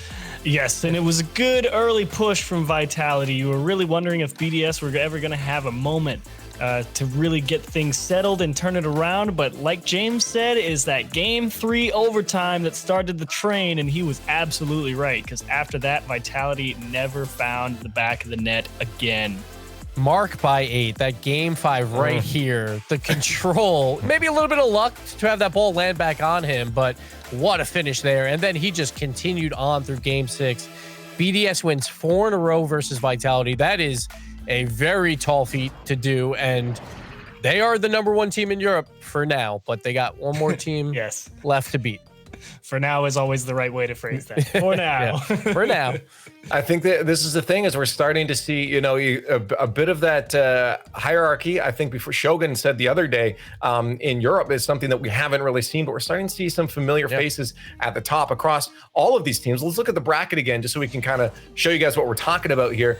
Again, last regional, it was top Blokes versus BDS. Of course, Blokes fell to Giants just before that, but all these teams have been consistently placing now across all these games been playing, whether it's grid or this. So Gibbs, it's looking a bit more NA-ish, where we can kind of be certain with who's going to be where. Don't curse it, Leaf, all right? All Sometimes right. you like some normalcy, but BDS... Right when you trust the EU, they're just going to throw everything out the window, you know it. Yeah, next week we're going to have 8 new teams on A3. We have BDS now, number 1 in points, no matter what happens here versus Giants. Obviously, they want to increase that gap against everyone. So there's still tons of points on the line here, but BDS is looking good. 2 grand finals in a row, and now they get to play Giants. And when you look back even like half a year, these 2 teams were in the rival series, battling it out there, trying to make it to the RLCS, the old format. And now they're at the top level here. Top 2 in Europe. It's going to be really fun to watch. We're going to talk about that in just a minute, though. Before we really dive into that, we actually just want to hang out for a bit. We're giving those players some time to just get prepared. Obviously, this is a big match ahead of them. So we decided to hang out with Virtuoso from Endpoint. He's joining us on the call right now just to give a talk about everything RLCS X so far. Welcome to the show, Vert. Hello, guys. Let's just talk from the beginning. Let's take a big picture right now and just chat about the format. You know, obviously this is the second regional now. You guys have had a bit of a taste of what it's like with, you know, we've seen the grid, we've seen the field even out there, and of course with these regionals. How are you feeling with this format now? How's it looking to you? I mean, I think the format is amazing now compared to the last one. It's definitely a lot less punishing. Because in the old format, if you played a team and you lost, you wouldn't be able to play them for the next 6 months. And now with all these games in the grid and the field, and even an RLCS as well, like it's a lot less punishing, and we can keep playing against these teams.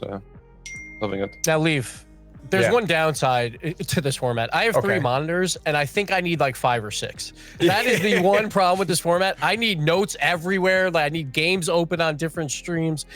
It's wild because there's so many games going on at the same time, but everyone from behind the scenes as well, the admins, we have so many people working on the show. It's just been so much fun to watch all these teams, 32 teams every single time, play at least a guaranteed 3 games, most of them, you know, going further. So much experience for all these players. Because what are you talking about notes? We know you're winging it out here. The whole time. Virtuoso, because Gibbs brought it up a little bit, you know, you get a lot of reps in, but does it change the practice regimen at all, considering that, you know, the format's totally different? So does it expand practice, or do you try and limit it, or what does that look like for you guys? I'd say the amount of practice hasn't changed, but what most RLCS teams are doing now, instead of doing 2 scrims a day, we'd probably play like 1 field game, and then we'd play a scrim, and then maybe replay analysis. So it hasn't really changed, just the way we're actually playing our practice sessions. But it's kind of nice though, because it's like now it's basically like your scrims have a prize pool now. It kind of feels like right? Yeah. So it's nice. I mean, we can earn some money on the side as well, just playing scrims, just training. Yeah, it's the bonus.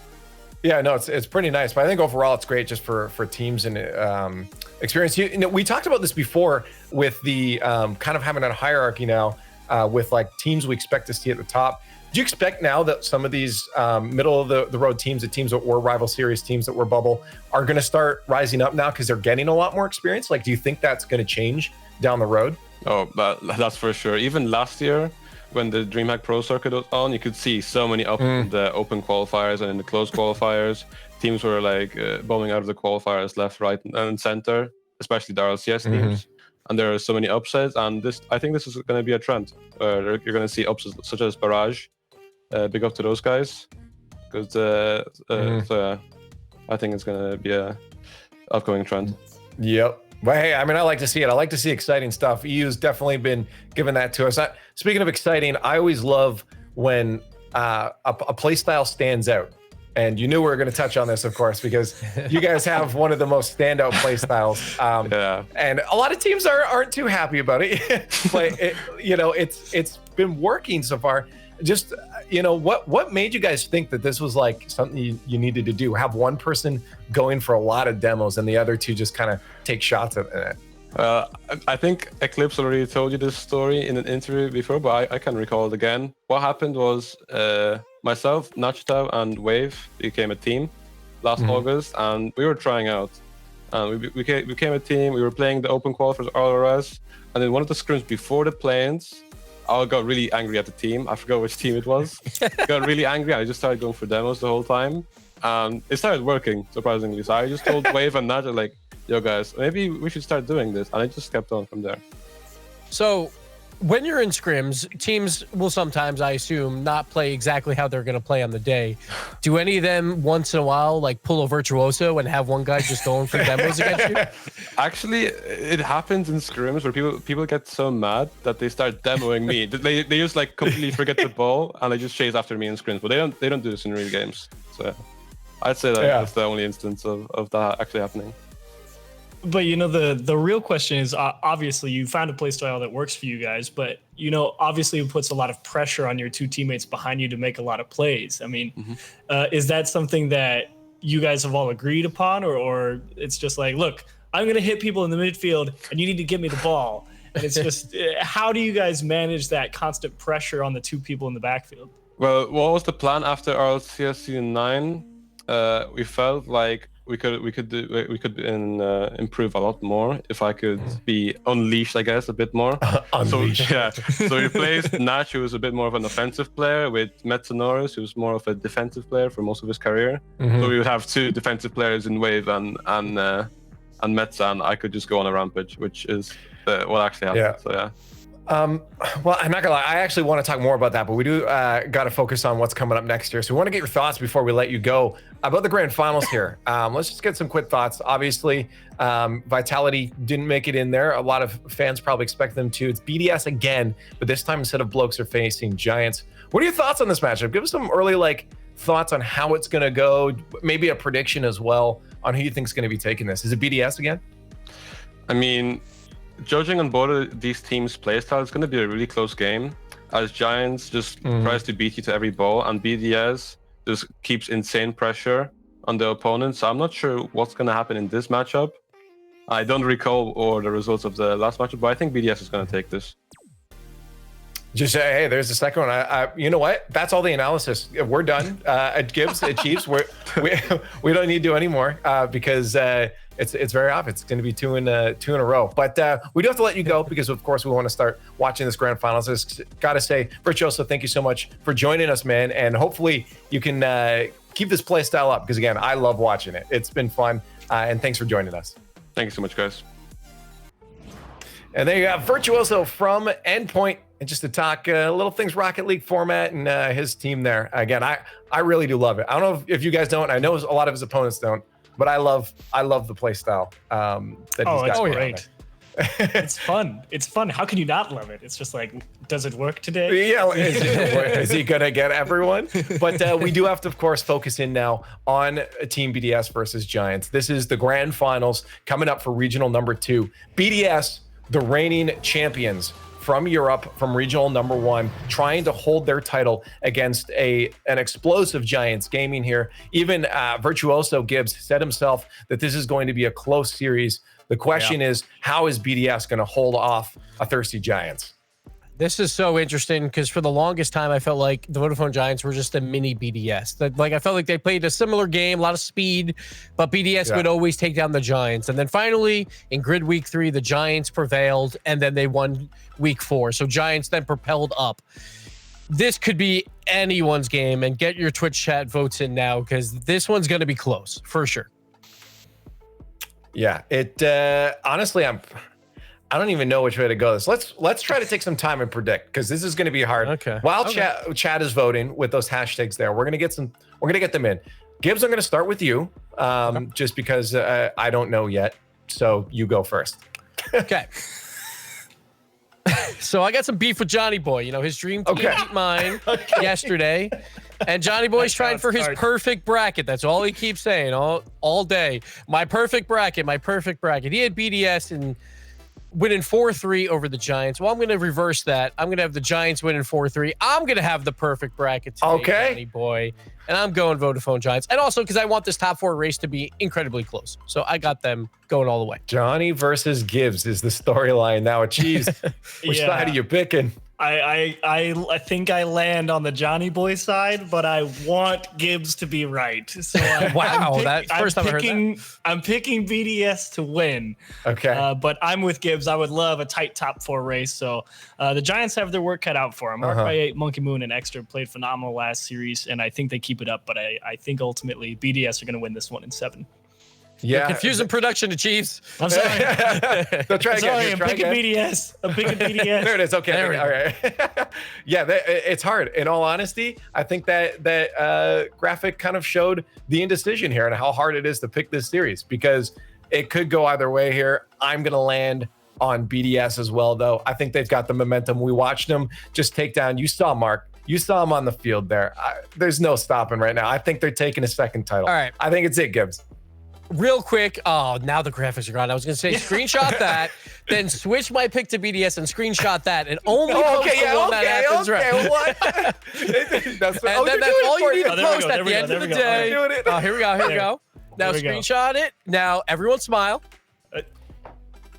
Okay, now we got the 2 screenshots. Now we're good to go. All right, now I'll be right either way, so I'm happy. And chat is very much in favor against you, Gibbs. Wow. It is happening again, ladies and gentlemen. BDS, according to everyone, you saw it from Gibbs too. He can't make up his mind. We're taking it full on BDS right now. Let us know how you think it's going to go on Twitter at RL Esports, hashtag RLCSX. The question now is, can BDS defend their title against the Giants? European #1 team has been one of the hardest titles to ever get a hold of, but for Team BDS, very much seems secured after a win against Renault Vitality. On the other side, though, Johnny, Vodafone Giants, a team that wouldn't even have made it into the RLCS under old rules, are now flourishing under the new ones. Yeah, I love watching this team play. Like them before they even made it into RLCS, and they've just grown to become I would say just the better version. I think they've just evolved into the next version of themselves, and wondering if this is their maximum evolution or if there's even one more. But yeah, BDS have got to be the favorites here. They're the best team in Europe. There's no question about it after their run this weekend. As long as they can put up a fight here against Giants in the final, I think they're confirmed best team in the region, win or lose. But I think we won't even have to question it because this should be the BDS win. Here we go, game #1, best of 7. No matter the result here, BDS will top the table of overall points in the European region. But back-to-back in one of the most difficult formats ever put together in esports, just in general, would be such an incredible task. And would also set a little bit of a, because we haven't been able to see international competition, it would throw the gauntlet down across the Atlantic to Space Station Gaming, who are going to try and repeat that feat next week. Indeed, that would be a really interesting story to start on watching unfold in a world where we can't have international competition. At least they can compete against each other in titles, who can win more regional events. But BDS have got the advantage there. They're one step ahead in it, and they might have an advantage here. They do! Huge bump on the goal line, leaves it wide open for Extra. You just simply cannot let BDS have this much pressure for so long. Extra puts it as far away from Tox as possible. And just runs into the brick wall of Monkey Moon. Couldn't get past it. 1-0.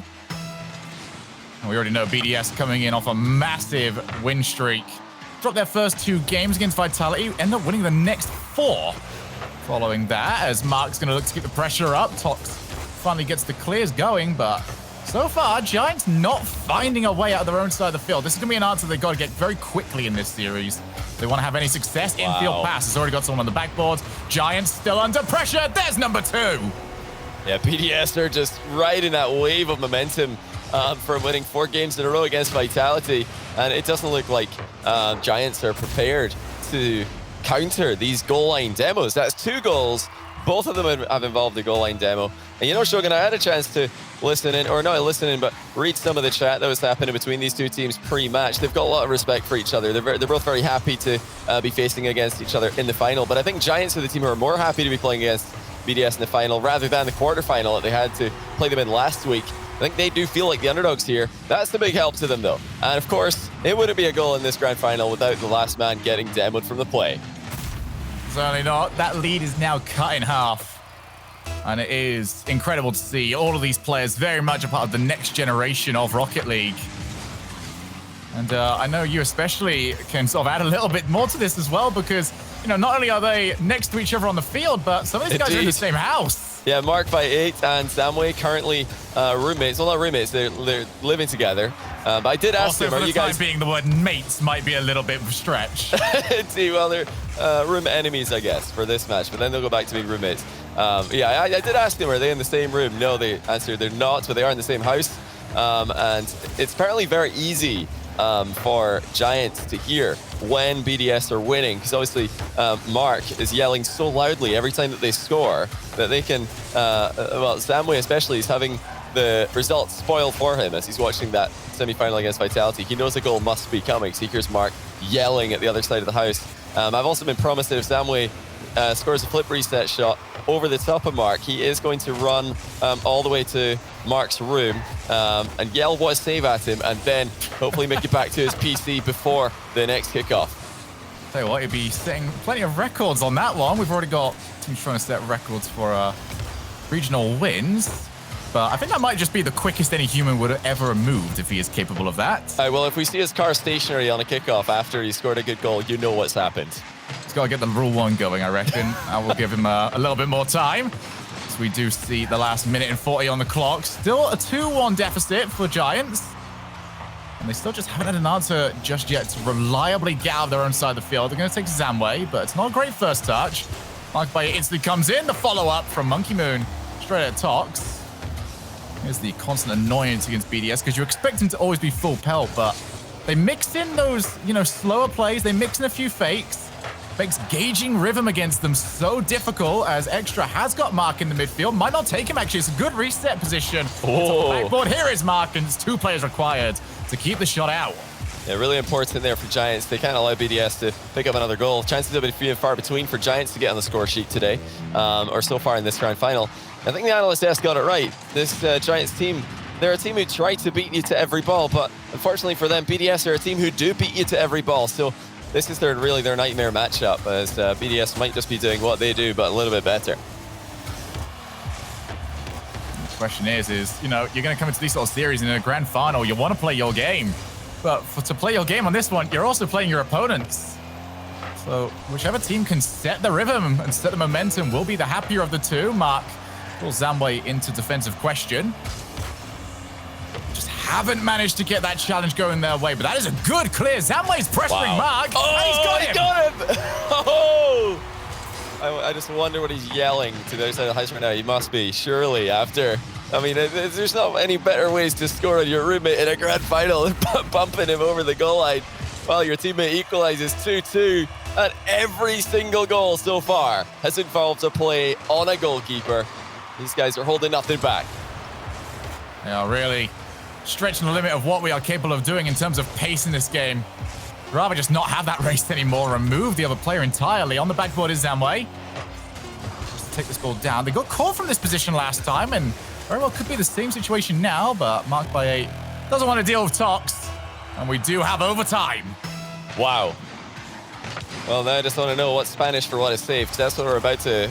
That's inevitably what's going to happen at the end of this game. outside the game. Oh, that would have been what a save moment if that had been on target. Luckily, Steak had it. Will he have this one? No, he won't, but Tux will. What a save by Tux, and this time in the complimentary fashion. And this time, they will just about get away with it, but I don't think we're going to get a better example of how small the margins are going to be. One mistake like that, one miss on the ball, and we saw Vodafone Giants put into pure panic as they had to scramble players back to keep the ball out of their net. Cannot afford any more mistakes like that. BDS will not let them away with it again. It's going to drop down for Tox. Are they going to be able to make the 2-goal comeback and then convert it into a win? Still on the pressures. The longest Giants have had them in this blue side of the field all game long, and unfortunately, that did not last that long at all. I think BDS are starting to feel the pressure, Shogun. Giants are not letting up with their bumps. That's a great interception by Giants as well. On that infield pass, they bounced across very quickly, but they were there at the same time. BDS need to calm down a little here. They are rushing their defensive clears, and they're getting caught in the midfield. This wasn't happening earlier on in the game. Tox is going to get his shot safe, but there's a follow-up again. Well closed down, both teams shutting down these center balls. Will they get this one? Samway denied by Monkey Moon, who's had a brilliant day so far, no less than his semi-finals against Vitality. Not a great touch in the midfield. Monkey Moon's got a little bit of time, though. Chooses to go to the wall, where he has got marked by 8, ready and waiting, and he's unchallenged. He recognizes it nice and quickly, goes up the wall. He's going to start dropping down. Stakes already up, but no challenge from his opposing team. Off the corner! What a thunderous shot by Mark by 8! That is unbelievable. On the turn, Mark by 8, snipes the top corner, and Steak could not do anything about it. He just had to watch painfully as it squeezed between himself and the post. That's unreal. Mark by 8 is having such a great season. I think maybe the player who's improved the most between Season 9 and Season X for Rocket League. I'm so impressed by him, and to be able to produce that at the highest level with such consistency again and again, hats off to him. This is unbelievable to watch. So, the game one we wanted, Johnny? I would say so. Absolutely. Well, not the game that Samway wanted, or Vodafone Giants, but it was almost. They had their chances. They fought back bravely. And, you know, I think they probably needed that a little bit more. So it's really bad news for them that they have lost, because that would have been a brilliant way to completely stop the BDS momentum in its tracks. They, of course, won 4 games in a row. Well, they have actually won 4 series in a row as well in this tournament, but they won 4 games in a row in the semi-final against Vitality. And it was almost a perfect comeback with 3 consecutive goals. Giants could have stopped them in the tracks. However, BDS with another huge clutch play, marked by 8. What an unbelievable strike that is. I don't think we still do the player of the days, but right now it would be unofficially going over to him. Outstanding throughout the entirety of today. And now they have dropped 25% of the work. Only 3 more games to go if you are Team BDS towards being back-to-back regional champions. And this might be the perfect way to start. Shot is shut down. Monkey Moon actually doing a pseudo step over there, just driving right in front of the ball as Mark was lining up the shot. Almost worked out. I like the idea. Oh, brilliant rebound by Tux.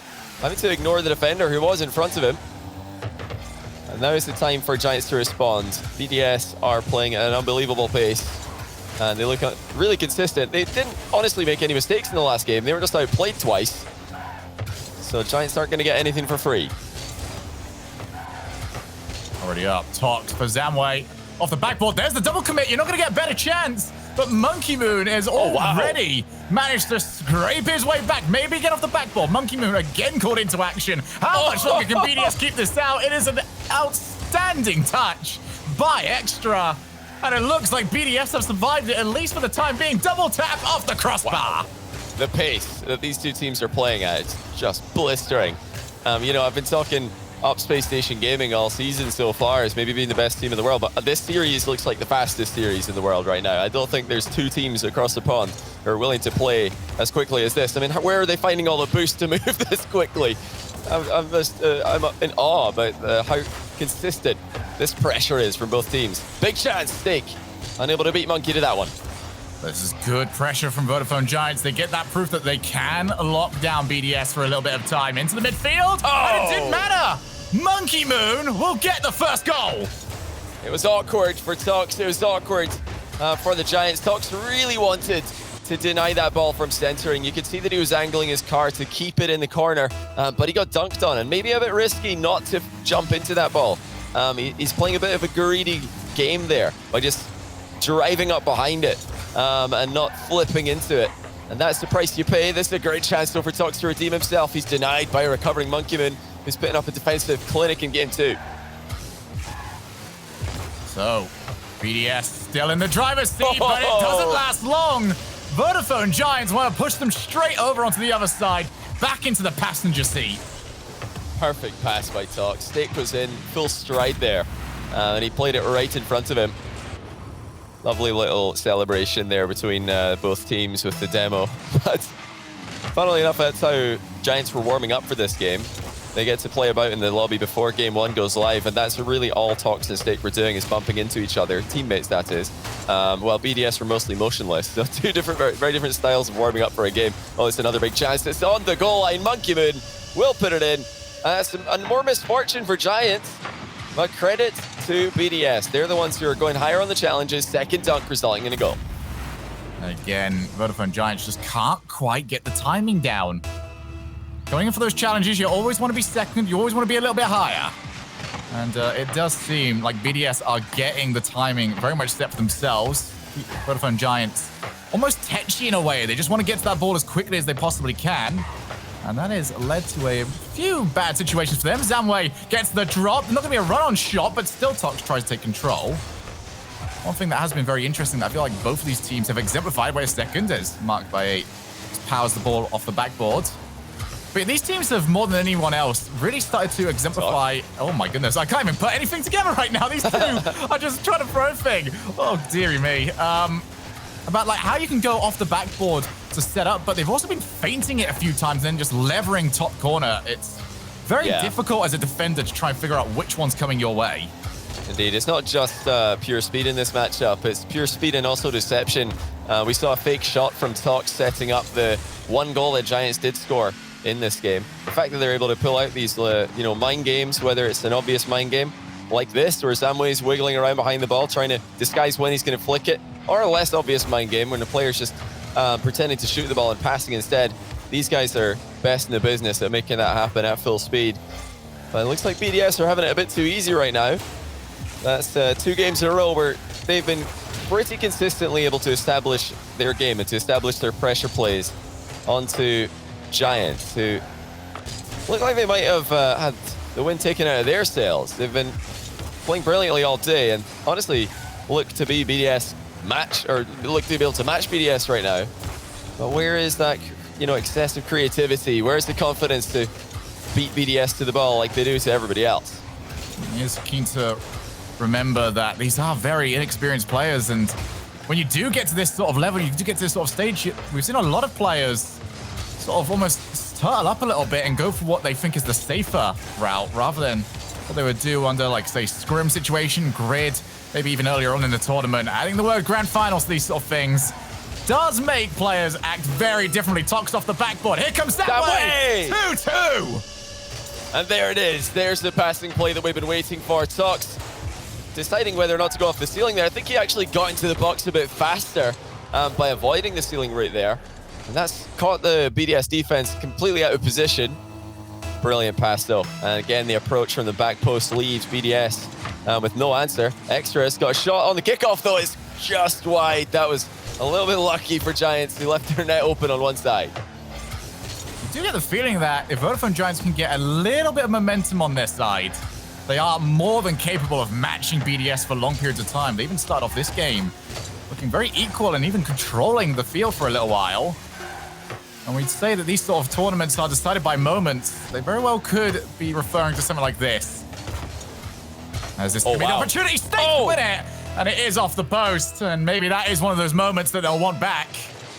Oh, certainly. He'd rather, you got to hit the target on 0 seconds when there's nobody at the far post to rebound the ball.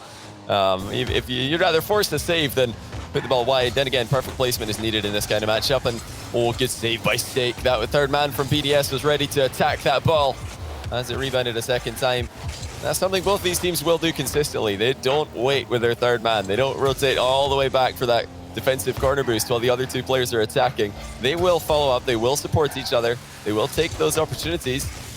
I'm impressed by BDS defense overall this game, Shogun. There's been one double commit, and apart from that, they've been extremely difficult to break down. Gonna need to keep this up, though. They cannot afford to drop another overtime. They'd be down only by 2 goals across the series, but they'd be more than 2 games down overall. This could be it, Monkey Moon! Top corner, hat-trick hero! And what a game for Monkey Moon, but that's a mistake. There's no denying it. Tox and Samway both kind of getting in each other's way there. And Tox needs to knock that ball into the corners, just dumping it out into the middle of the box with a player like Monkey Moon charging it down. That's never going to be a good idea, but BDS are going to take it 2-0. I'm feeling pretty confident so far about my my prediction of who's going to win this, but not so much about my score prediction. I did think this would go to Game 7, and although Giants have looked capable and competitive in the matchup, they are being outplayed in the clutch. Yeah, it definitely feels like they have matched BDS, at least in the sprint, but the issue is they're losing their footing on occasion. They're slipping. Yeah, and other side, BDS just happy to keep running full pace. Vodafone Giants got to figure something out here because they are doing incredibly well, but there's little mistakes happening here, and those little mistakes are very costly. Yeah, it all happens so fast at this level, and it all happens so fast between these two teams, especially. One mistake at one end of the field just turns into a goal split seconds later. But still, I think Giants have got a chance in this. They're not out yet. Obviously, they're not out. They could come back, just like BDS did 4 games in a row against Vitality after losing 2. However, I think you brought up a good point in the last game, and that is that BDS are looking more comfortable here. They've been here before. They were grand finalists and champions of the last major, or the last regional, I should say. Giants, they were knocked out in the quarterfinal of the last regional by BDS. So not only is this their first grand final, but it's their first grand final against a team who I don't think they're too confident against. But at this point, all caution has to be thrown to the wind. They've got to go for it. I don't see them coming back from 3 games down, which I don't think many people would. But let's see what they can do from 2 down. And we have already talked about how fast these teams are, but during that break, we actually saw Vodafone Giants slow it down as a shot comes in. Tok's going to keep it out. Samway comes in to clean up the mess. But we do try and ready up these matches, 30 seconds remaining. There was still the whole of Vodafone Giants waiting on the ready up, definitely taking a few moments to talk things through and try and reset themselves. Yeah, it's a smart idea. Oh, what a save by Samway. Unreal. Extra. Almost got the rebound to go on target. Communication does look to be a bit chaotic for Giants. Seen numerous double commits in the last few minutes, but I'd rather see 2 players going for that ball than nobody at all. So they're not taking the worst possible outcome there. And that one save by Tox earlier on in the game was brilliant. Not only keeping the ball at the net, but keeping it really close to the wall, basically hugging the back wall. And it doesn't look like a great clear because he needs somebody else to come in and do that for him.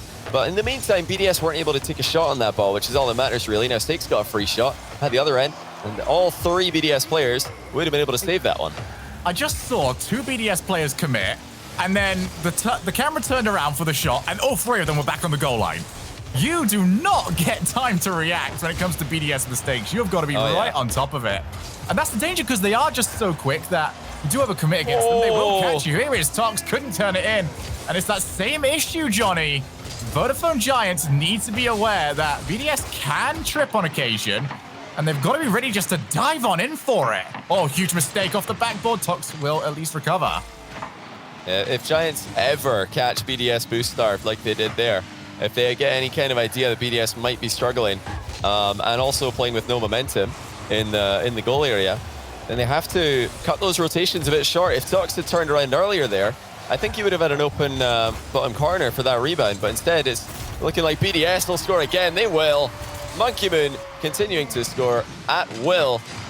But what a play by Extra. He's just gone past everybody at the near post there. That's a 1v3 assist. Stretching them right now, Johnny. They really are. BDS have now really begun to dominate.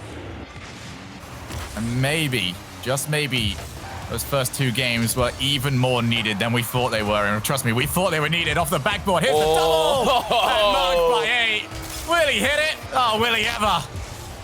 Wow. First touch from the halfway line, and then Marks puts the rebound in the corner of the goal. He didn't have to. You know, anything near the corner would have done the trick, but Mark only knows how to hit top bins. And BDS look completely unstoppable.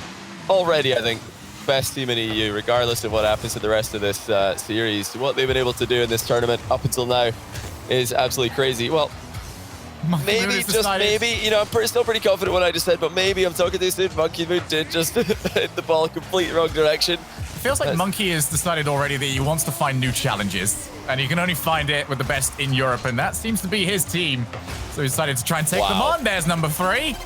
They are running away with it. Wow. And you know, we've seen these guys bounce back from adversity as well. Unfortunately, it's getting worse and worse for Giants. Samway wasn't even close to that ball as he tried to read it, bouncing off his backboard. And it's just all too easy for BDS. How on earth this team have been able to show up and play as well as they have in these consecutive grand finals for EU, it really blows my mind. We're not looking at a seasoned RLCS team here. We're looking at a team who have just recently made it into the top flight of competition. Now, Giants likewise. Both these teams are from the same generation at the rival series. That was a bit too cheeky. Great read though by Steak. He just called Mark Bates' bluff there. He thinks, I don't think you're going to shoot that ball. You're going to infield past that one, aren't you? And he was absolutely right that time. And it is a gift, but it's a gift that Vodafone Giants have to take. They got them back down to 2. That's a side flip. This could very well be a 3-goal lead back. But when you're looking at this game from a 3-goal deficit, you don't get the feeling that Giants can do it. From 2 goals down, it's a game that they've just got to throw everything in for now. They cannot afford to have to reverse sweep a truly dominant BDS side. Yeah, they've slowed down, Shogun. The Giants look a bit sluggish compared to games 1 and 2. Big mind game by Monkey Moon, just hits the brakes and watches the player dodge right by him. That's something we did see BDS, you know, really play well at over and over again against Endpoint. Hang on, this is more than half a chance, but Extra's easily going to close down Samway's dribble.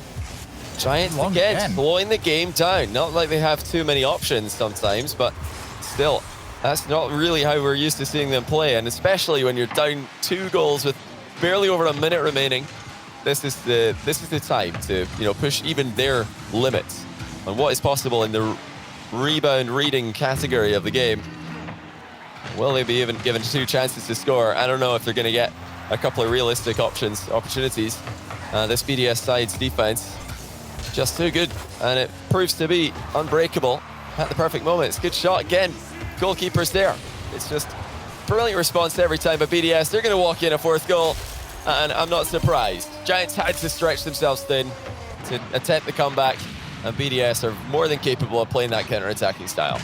Yeah, BDS have definitely got a reputation for being very fast offensively, but got the lead. They know how to sit on it.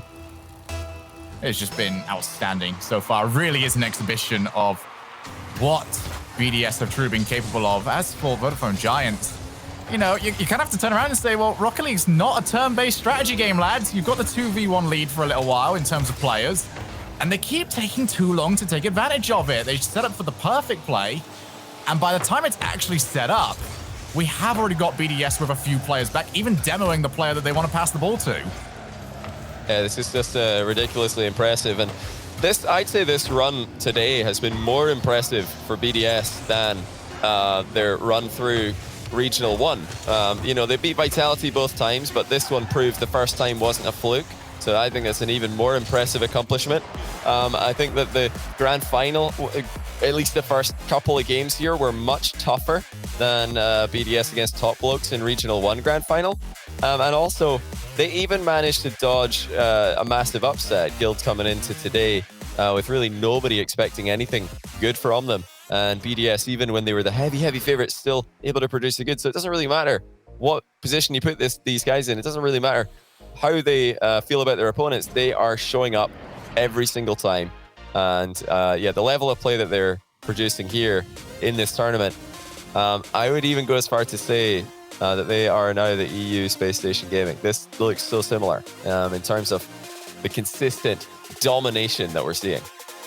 So the question really becomes now is Vodafone Giants, what have they got left? They're now on day number 4 of competition. They've now got to win 4 matches in a row, because if they don't, what is a grand final seems to be just turning into a ceremony where we crown BDS as the undisputed best in the region. Giants don't want that. They've got to figure something out within the next 5 minutes.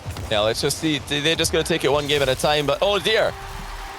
Game doesn't start off too well this time either. That's about the worst possible start they could have got. Tox is just landing way off the wall there. I'm not sure what he was doing up there, but the rotation back was too late, and it's another easy goal for BDS. You look at how many they've got in the easy goals category in the last couple of games. You think that they've not given away any easy goals here. That really is one of the differences between these two teams. But there we go. Finally a response for Giants before the game is gone. And this is more like what we're used to seeing from them. Quick rebounds and really no way for their opponents to catch up. You have to put all 3 players into the play. If you think you're going to take down BDS using only 2, they are going to have a different answer for you, but that is more than needed. Off the kickoff, extra flip reset. He pulls it, marked by 8. Wow. I have no idea how Tox was able to read that. I don't even know if he did read it. Just planted the car, hope for the best, and the best definitely happened. I think he reacted to it. He just saw what was happening in front of him, and great job by him not to pre-jump for no reason. Because sometimes, you know, goalkeepers will concede in those kind of positions by pre-jumping and just hoping, like you said, just hoping that they somehow guess where the ball's going to end up. But there, it actually went pretty straight at him. So by waiting, he ended up making a much more solid save.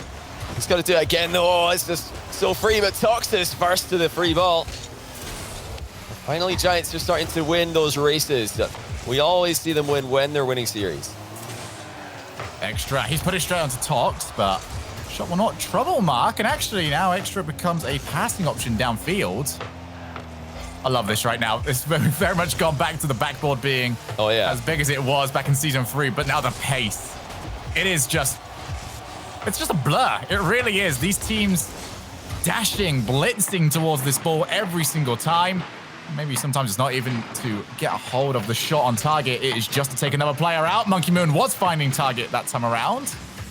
It's kept out this time. After a shaky start to the game with that poor rotation from Tox, Giants have really stepped it up, and Tox as well, with a couple of great saves, many good interceptions. Oh dear, Samui's off the goal line here. I don't think he expected the ball to bounce across, but he's got to be ready for it either way. Just moving a few car widths to the left would have been all he needed to do to be perfectly safe in that position. That was risky, and Giants have got away with it. Yeah, and then he ended up clattering into the ball in the corner. Monkey Moon looks to find the net. Oh my goodness, marked by 8. Well, he scored some bangers. This one didn't need to be. On the goal line, it's a tap-in. Extra just cleared Tox all the way across to the other side of the field. Tox started off in the back corner closest to the ball. He ended up all the way at the other wall. That was the chain bump from Extra. Chain bump and a half, really. But yeah, poor stake. He couldn't defend against the 2 players there. And it's just not looking possible for Giants. BDS have, you know, they're happy to be playing against their friends in this grand final. These 2 teams are very close and they have a lot of respect for each other, but they're really showing them no mercy when they get there. It's like you said, from roommates to room enemies, and then maybe back to roommates at the end of the series. But for now, BDS are relentless. That's going to be looking for the minute. Oh, wow. Extra skims past the ball. I don't know how many Unreal units were between him and the ball, but certainly wasn't many. Monkey Moon with marked by 8 up in support. He's going to be called off.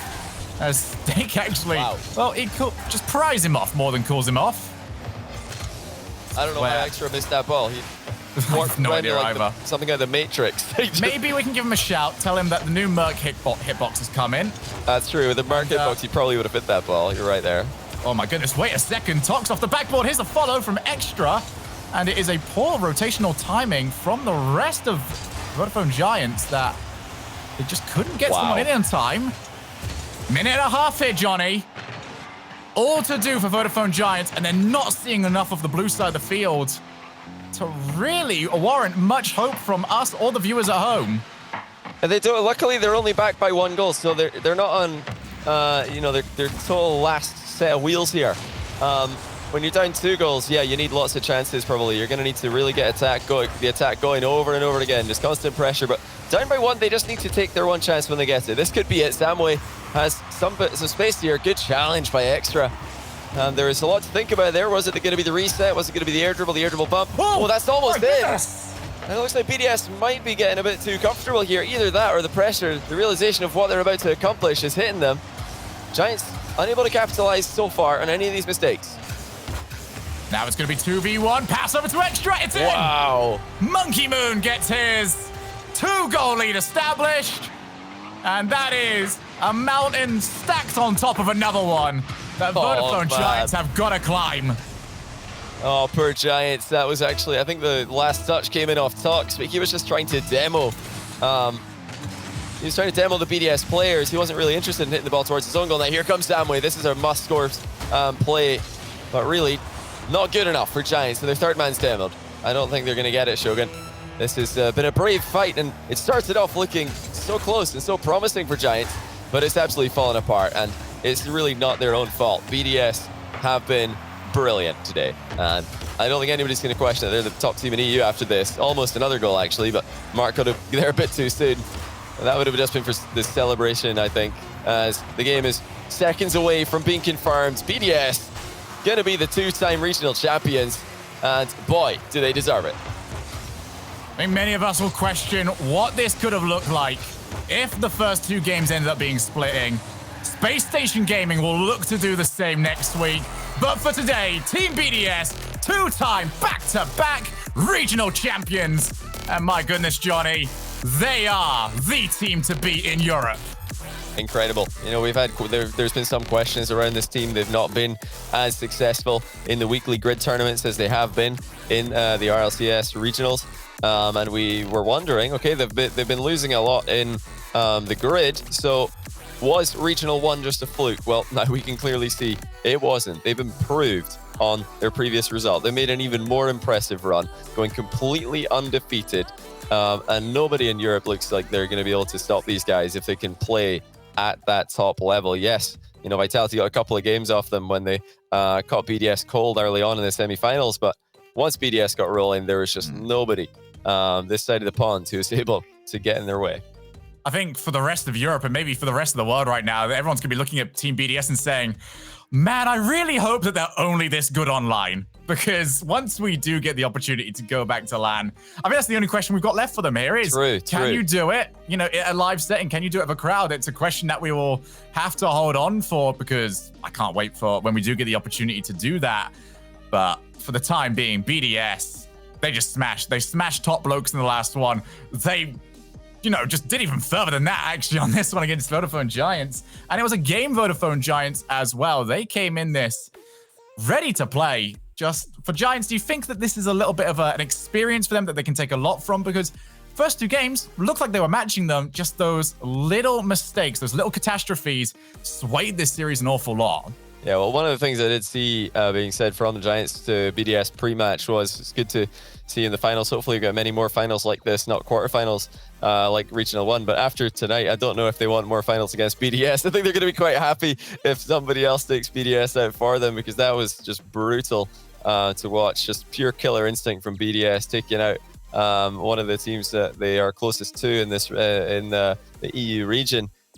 With no mercy. And I mean, why should they show any mercy? There's a lot of money on the line here. There's a lot of RLCSX points in the line. And right now, BDS are just taking the top spot again and again. You know, some people don't like seeing one team domination. Everybody, some people prefer when there's different teams trading wins and different teams winning titles. But honestly, I could watch BDS win tournaments all day. They're fantastic to watch.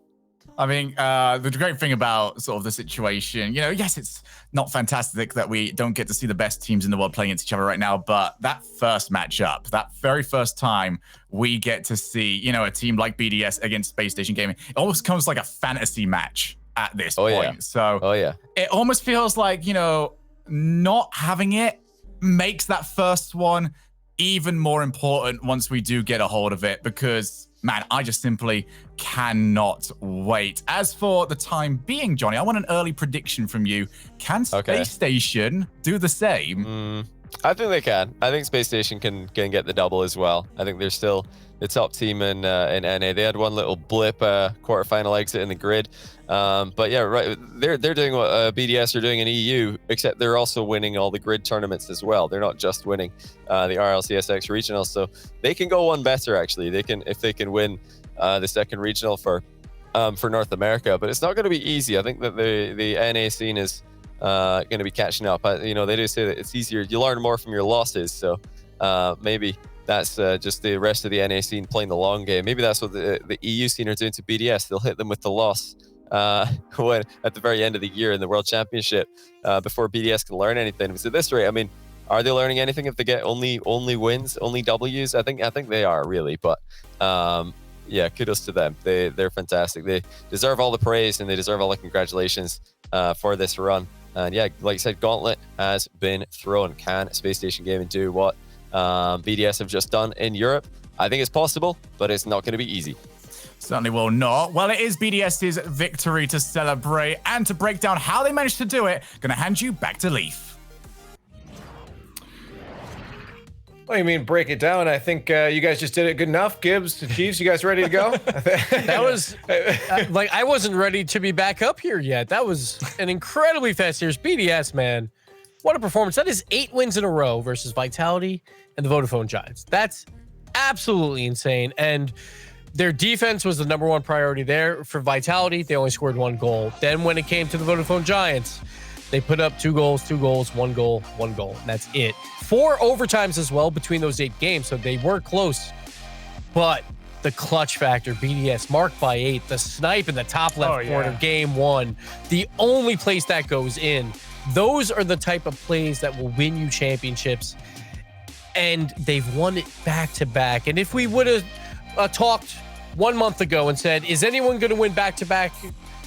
We'd be like, maybe Vitality, but that's a stretch because it's Europe. But BDS, just coming out of nowhere almost. Not nowhere completely, but, you know, top 5 conversation to win back-to-back regionals. Huge for them.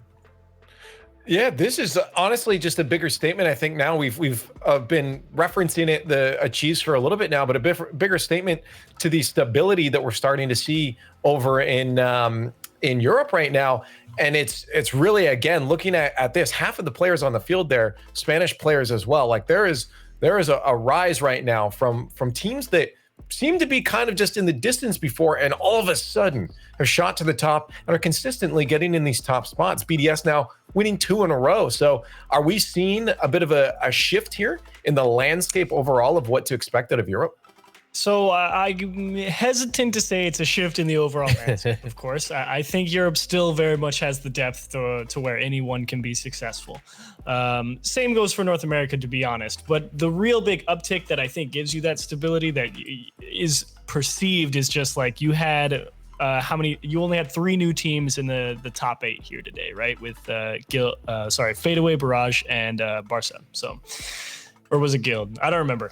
Point is, Barca, 3 new teams. Thank you. And it's just like you still have a large cast of returning players, but you still have plenty of the new teams making it into stage 2 and giving themselves opportunities to make day 3. So I think the big change that you see is that you have a lot more reps against better teams, and that improves you much quicker than if you just have to practice in your own little bubble.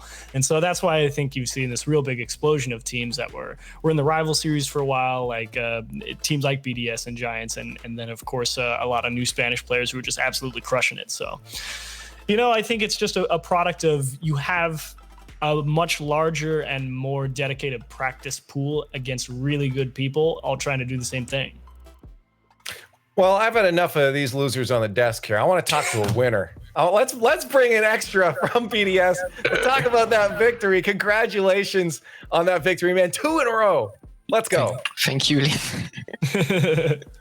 That's hype, man. Now I gotta be real, man. Like with what we've seen from Europe, it is not an easy region to do this. This is not just a walk through the park.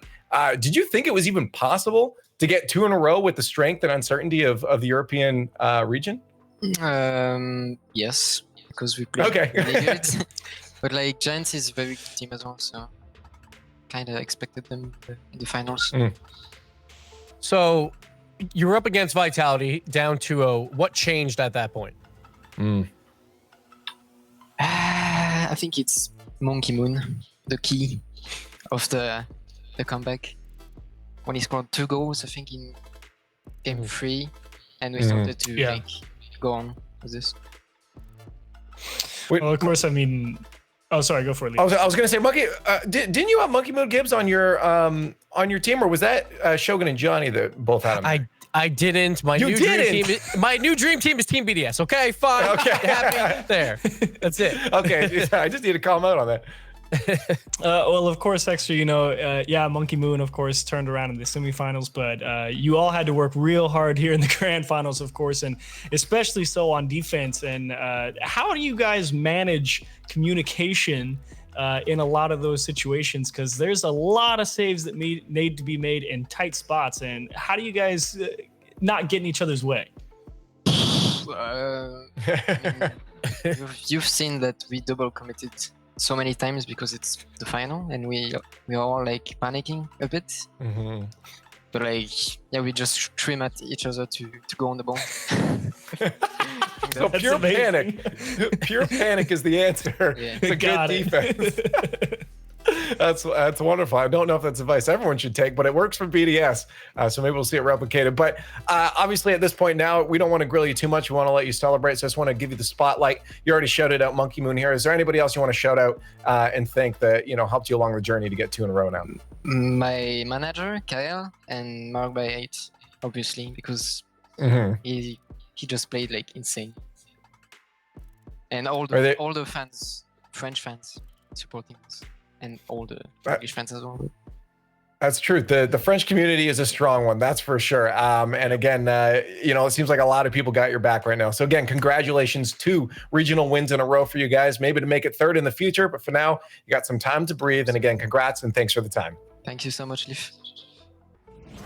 And there is Extra from Team BDS. What a run, man. I mean, like, we had it. Even Gibbs was right. He predicted BDS on that one. No, he too. didn't. Don't give him I'm a genius. That was a run. I like to hear the result of like, no, we were panicking at Chiefs. I'm not sure if that was the answer you were expecting, but it's so funny. Everyone does it. Everyone in the grand finals will be panicking a little bit.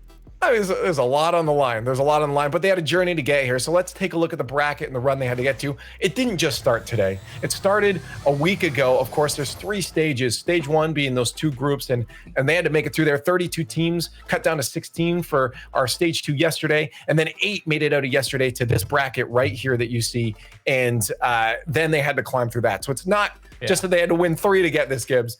There was a lot of Rocket League along the way. And to put into perspective how tough of a region this is, BDS barely beats Guild 3-2 when Guild was 0-2 on day 2, and then they went no comms to make it to this bracket. So that's how close everyone is right now. Guild could have won that series, and everything would have changed. So BDS, though, they prevailed. They take out Vitality again, and then Vodafone Giants, they also take them out again in a dominant sweep. What a performance. And you also, Chiefs, had, the Blokes there almost making it again, too. It seems like we're getting, again, I mentioned this, I keep harping on it, but a bit of consistency from some of these teams now. And I'm wondering if we're going to see some more, in the next regional upsets. Do you think it's still positive? A lot of teams sharking at that bottom that you might expect to see up here. I mean, who knows who qualifies next week, right? Or over the next 2 weeks, right? You're absolutely right. Even Virtuoso said he's like, look, really, you don't know what's going to come out of the woodwork over in Europe, and there's a lot of potential for a lot of upsets. And if players all think that, I'm not going to be like, nah, they're all wrong. Sure, but let's take a look at now what they were playing for. It's not only just the glory of being the best in Europe. There was some money on the line, and more importantly, for the longevity of this season here, it was those points, Gibbs.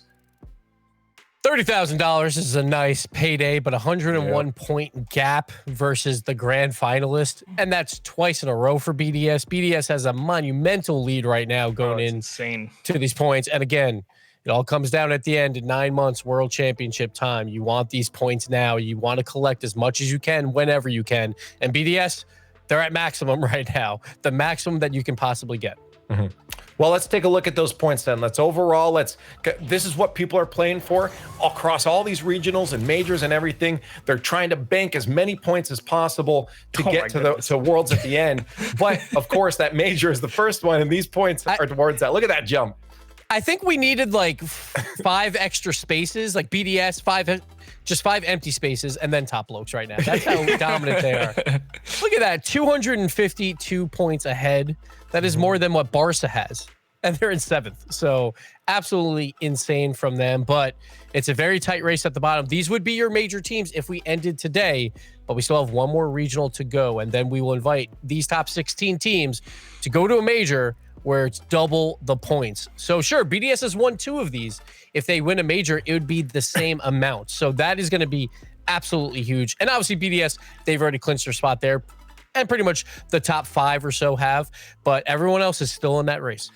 2 teams noticeably absent on that leaderboard, though. Liquid and Oxygen. Liquid sitting at 80 points, so just outside the top 16, and Oxygen at 60 points. So some work to do, and that 3rd regional is going to be very important for those 2 big teams. Well, again, at least for Oxygen, there's the hopes of still having the grid spot to get through, but you want to make sure you're showing up at the regionals. That's a hugely important thing. You don't want to just be good, okay, and fine over here, but not doing too hot over here. And that's exactly as you said, that Liquid and Oxygen are notably missing from and hoping to step up in the future. So now that we finished the 2nd regional, I just want to get some final thoughts from you guys on how it's gone. We've seen 2 down, 1 winner for both of those. BDS taking both. Achieves. Final thoughts now before we head off. Loved what we got to see out of the 3 new teams. I think it was really good to see Fadeaway make a strong comeback after getting bounced out in Regional 1. Guild able to take us all on a big roller coaster of a ride. And then, of course, Giants getting a nice solid run through the bottom side of the bracket. So today was a lot of fun. Loved Regional 2. And what he pulled after his predictions thing there, I don't want to let Gibbs talk, but I'll let you get some final words. Follow on Twitter, RL Esports, to look at my predictions. There's a okay, then stop. of me picking BDS. So just please follow the Twitter. You'll see clips of all the great Rocket League, and you'll see me and Leaf's face up there. Probably way too much, but hey, it is what it is. You guys have signed up for this. So Gibbs doctored predictions, and so that he's always right. Anyways, we just got to say it's been a blast. Thank you everyone that's been joining us across all the broadcasts. Of course, when we have these twitch.tv/eLeague TV is a great place to follow as well, because there's other matches usually happening there. And of course, this is the place to be. So thanks to everyone that's joining us. And again, on behalf of the entire team, production team, talent, Achieves, Gibbs, and myself, thank you for watching. We'll see you, of course, in the grid or next week as North America hits their regional number 2. But until then, have a good one.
tracing all my scars.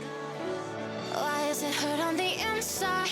It's unforgivable, but I forgive you every time. Hard to let it go.